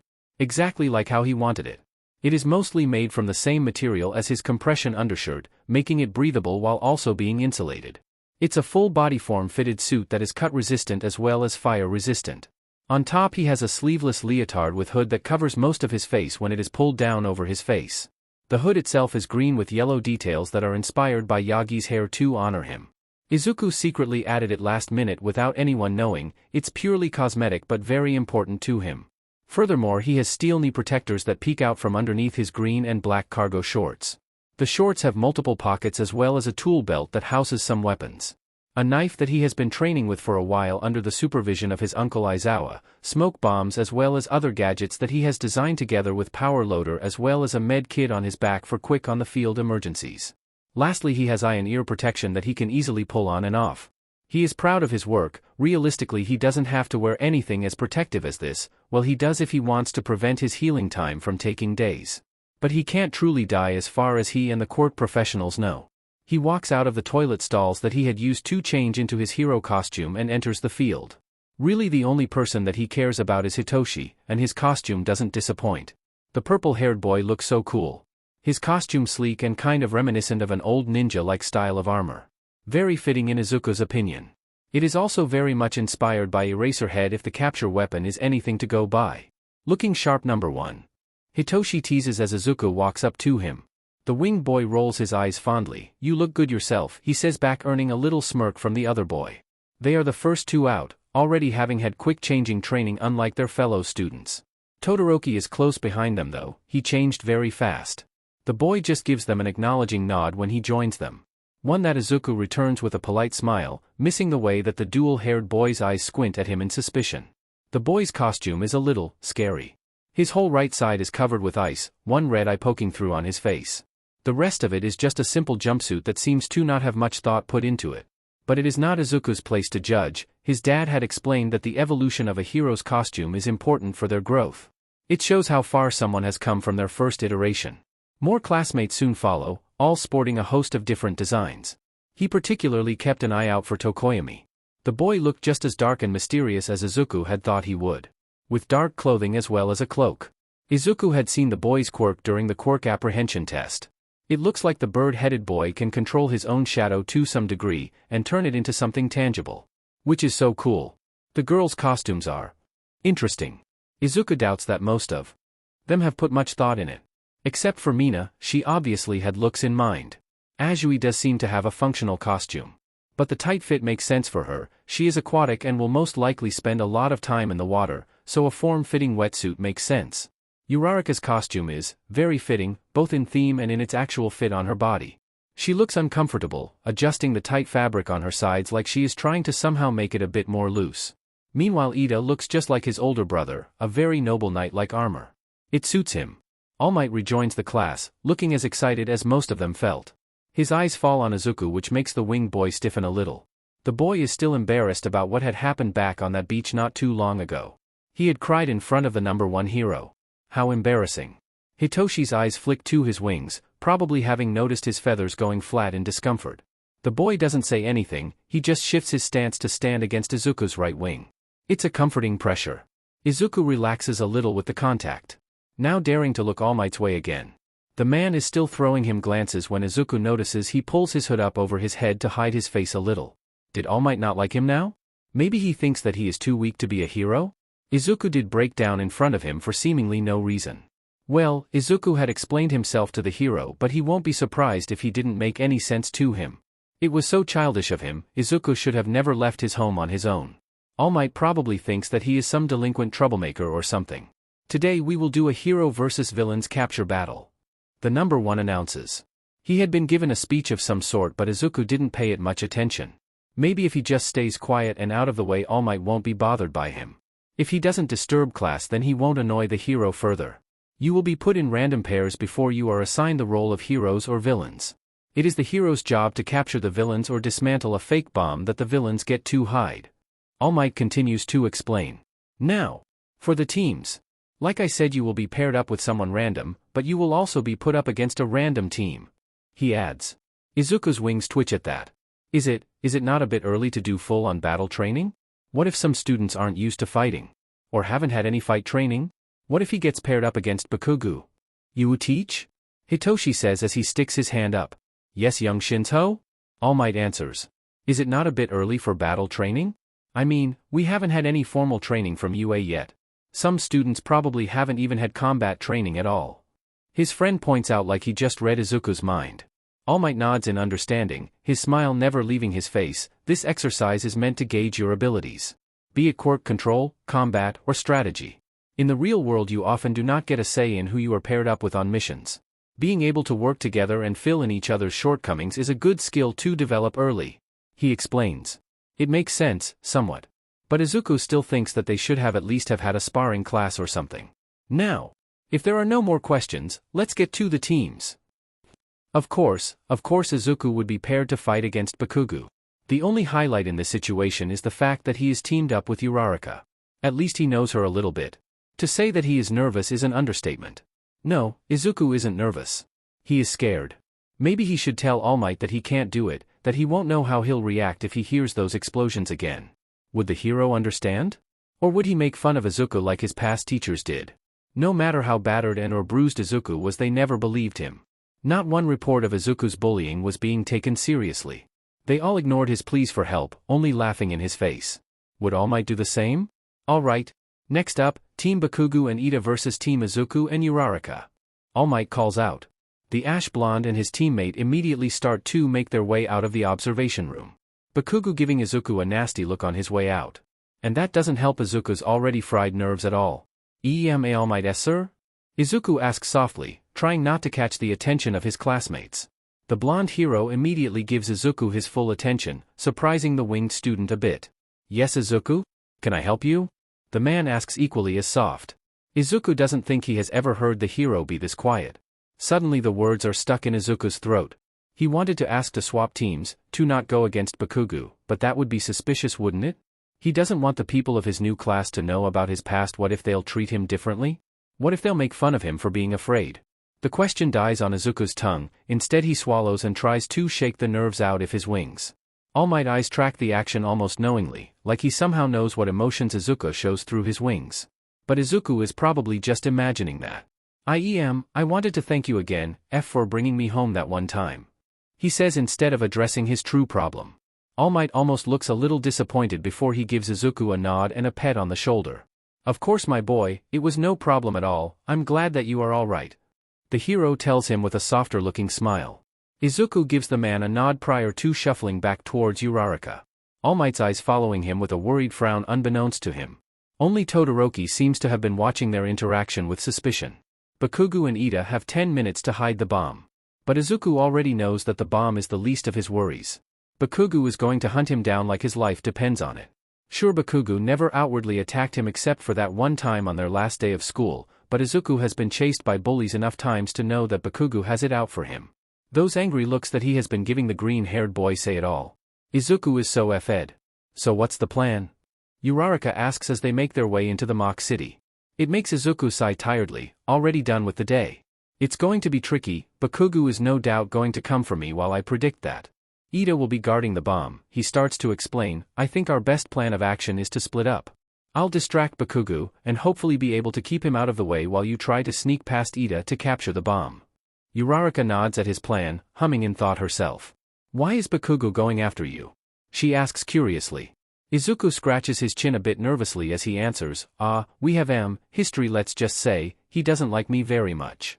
The girl's eyes widen at that, looking surprised. Really? I mean, he does seem like a hothead, but I find it hard to see how someone could dislike you. She says casually, making Izuku's face flush with a deep blush. Aye. All students get ready. All Might interrupts his response. Start. The man calls over the earpieces that they are wearing. Both students lock in. Izuku lowering his wings as they stand at the mouth of the alleyway next to the building, the shadow of his wings making it harder to see them. All right, he whispers. I have an idea. Before we go in, I fly us around the building to try to see through the windows. See if we can see the bomb. Once we find it, we split up. I'll keep Bakugo away while you capture the bomb. He suggests. Uraraka nods firmly. Sounds like a plan, Angel Boy. She whispers back. Izuku tries his hardest to ignore the nickname. They have to focus. He wraps his hands around the girl's waist, lifting her up so that he can carry her bridal style. She settles in his arms with ease, holding onto his shoulder with one hand while she keeps her pinky lifted up. Izuku flies up steadily, his dense wings making him almost soundless. But no one will be able to hear them through the walls of the building anyway, especially Bakugo. Izuku is one of the only people who knows about the blonde's starting hearing loss.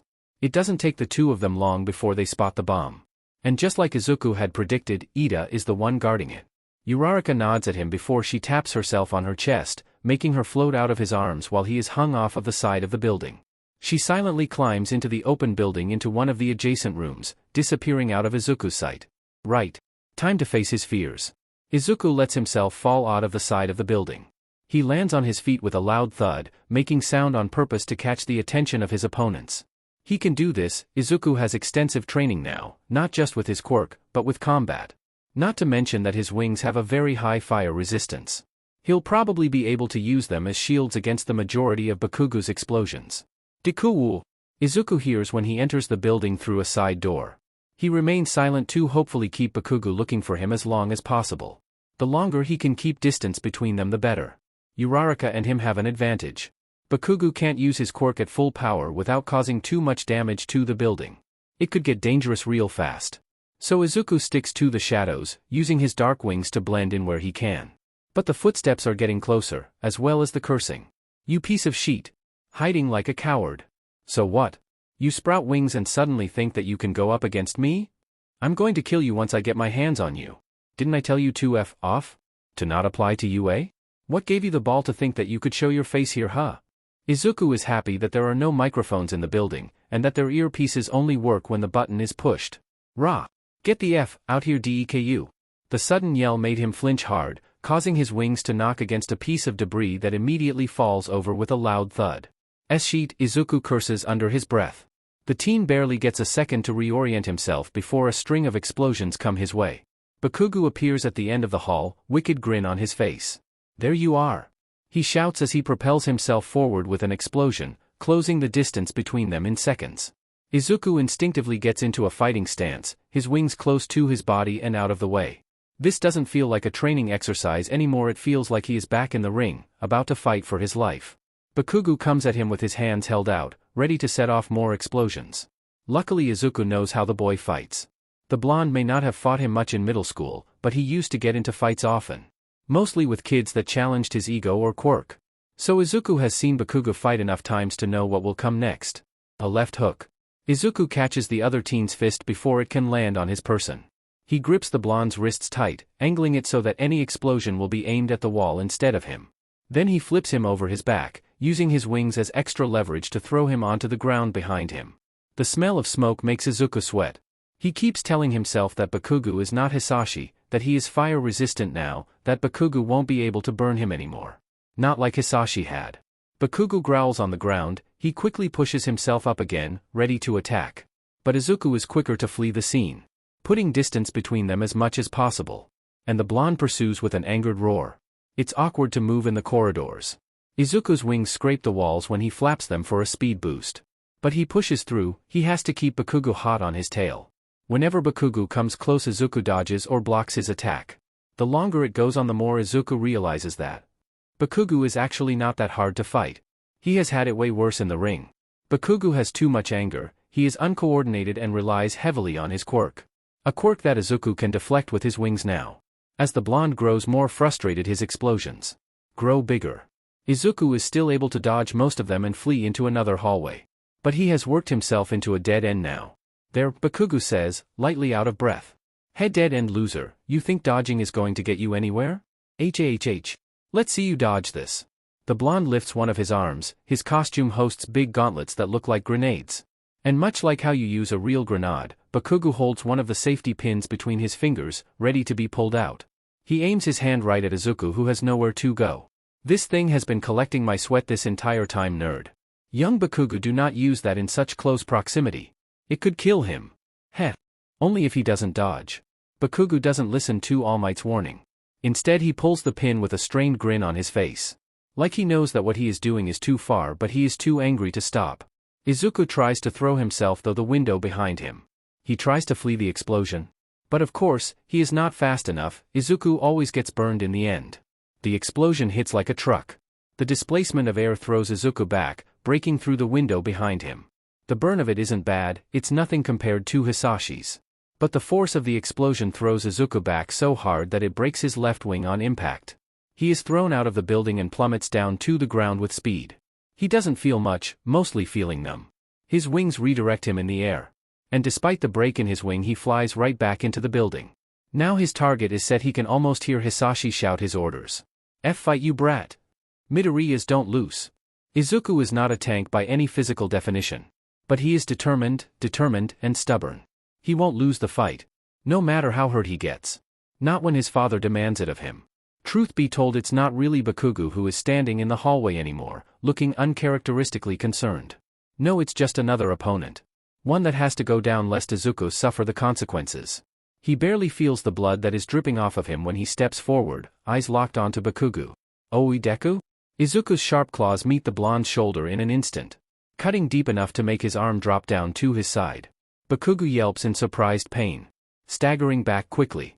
Izuku pursues like a predator after its prey. He throws an open-handed punch, which Bakugo dodges, but Izuku is prepared. The blonde dodges right into Izuku's raised knee. Izuku hits hard, his armored knee digging into Bakugo's stomach. It throws the other teen back, he GGS and is immediately humbled by another punch to the face, this time not paying enough attention to dodge. A crunch fills the hallway, and blood soon drips down Bakugo's face. The nerd? He shouts in surprise, like he can't believe that Izuku is fighting back, let alone this hard. Izuku doesn't react, he just continues his onslaught of attacks. Bakugo is the one dodging now. He is shouting into his earpiece when Izuku manages to slash him again with his claws. Izuku doesn't hear anything, the blast must have blown the bud out of his ear while he fell down to the street. He doesn't hear how All Might calls for him to go easy, to not hurt his fellow students like this. Honestly, even if he heard the man, Izuku isn't sure if he'd even listen. The look on Bakugo's face is too good. Despite both of their wounds, they keep fighting. That is until Izuku grabs hold of both of the blonde's forearms. His grip is too strong for the other student to pull out of. And the winged boy doesn't know why exactly. But he wanted the other boy to hurt, he wanted Bakugo to know what it is like. His hands heat up rapidly, his prosthetic glove going up in flames first. Both his and Bakugo's costumes have fire resistance, but that doesn't mean that the heat can't penetrate it. The glove is not, however, and Katsuki's eyes get a little wider when the fabric falls off of Izuku's three-fingered hand. The blonde shouts in pain while Izuku stares him down, a microscopic smile tugging at the corners of his lips. This is how it feels, Kaken, this is how it feels to get burned. Izuku says. A loud buzzer can be heard that snaps Izuku out of it. Uraraka captured the bomb. Cease all fighting immediately. Izuku can hear the call from All Might coming from Bakugo's loose hanging earpiece. It probably popped loose during their tussle. Izuku's eyes clear before horror sets in them. What had he done? With a startled gasp he pulls back, cradling his hands to his chest. 2 handprints have burned right through Bakugo's costume, the skin underneath looking bruised and bloody. What the F dash? Nerd. Bakugo pants while he pulls his own arms against his body. Izuku isn't sure what he should do. His own injuries, while severe-ish, don't bother him much. He is used to the pain of broken bones and charred skin. Aye, he stutters. Ida and Uraraka go back to the observation room, Bakugo and Izuku go to Recovery Girl. Izuku's eyes snap to Bakugo's earpiece. All Might sounds angry. Oh no, what has he done? The blonde snaps out of it before Izuku does. He grabs Izuku by the arm with trembling hands, pulling him with him through the hall towards the exit. It is all going too fast. Why is Bakugo helping him? Why did he go that hard? Why did Izuku hear Hisashi? Izuku tries to keep his breathing steady as he finds his footing. Right, Recovery Girl, she can fix Kaken. He won't be burned like Izuku, he'll be healed. The blonde's footsteps stagger in front of him, he looks unsteady while he keeps pulling Izuku forward. The winged boy hadn't noticed how deep his claws had gone before. But now he can see how much blood the blonde is losing. Kaken? He says with urgency when the blonde inevitably falls to the ground. Izuku is quick enough to catch him. His own wounds be dead, he needs to get Kaken to Recovery Girl as soon as possible. The other teen can barely keep his eyes open. His pupils are too wide for Izuku's liking. Izuku lifts him up in his arms, quickly rushing over to the medical robots with a few powerful flaps of his wings. He ignores the crunchy feeling in his left wing every time he moves it. This went way worse than he thought. What had happened? Why had he? No, focus on Bakugo right now. Izuku helps the robots transfer Bakugo over to Recovery Girl. He immediately refuses medical help himself, demanding that Bakugo be healed first. He is panicked. He is now noticing. His breathing is too fast, his movements too shaky. But he can't help it. He almost killed him. He would have bled out if Uraraka didn't capture the bomb to stop the exercise. Why hadn't All Might stopped him? Why did Bakugo even get to use that support item for an exercise like this? Izuku is ushered onto a hospital bed by the medical bots while Recovery Girl kisses most of Bakugo's injuries away. Thank the stars. We'll talk later, Izuku, rest for now. She says when he tries to explain himself but keeps failing to get any words out of his mouth. She walks over to him and kisses his cheek. Immediately all lights go out as the exhaustion takes effect. Some hero Izuku is. What will Yagi think? Okay, sadly the chapter is over. And if you enjoyed the video, just leave a like and subscribe with post notification. So when the next chapter is ready, you will be notified. Okay, see you in the next video. Bye.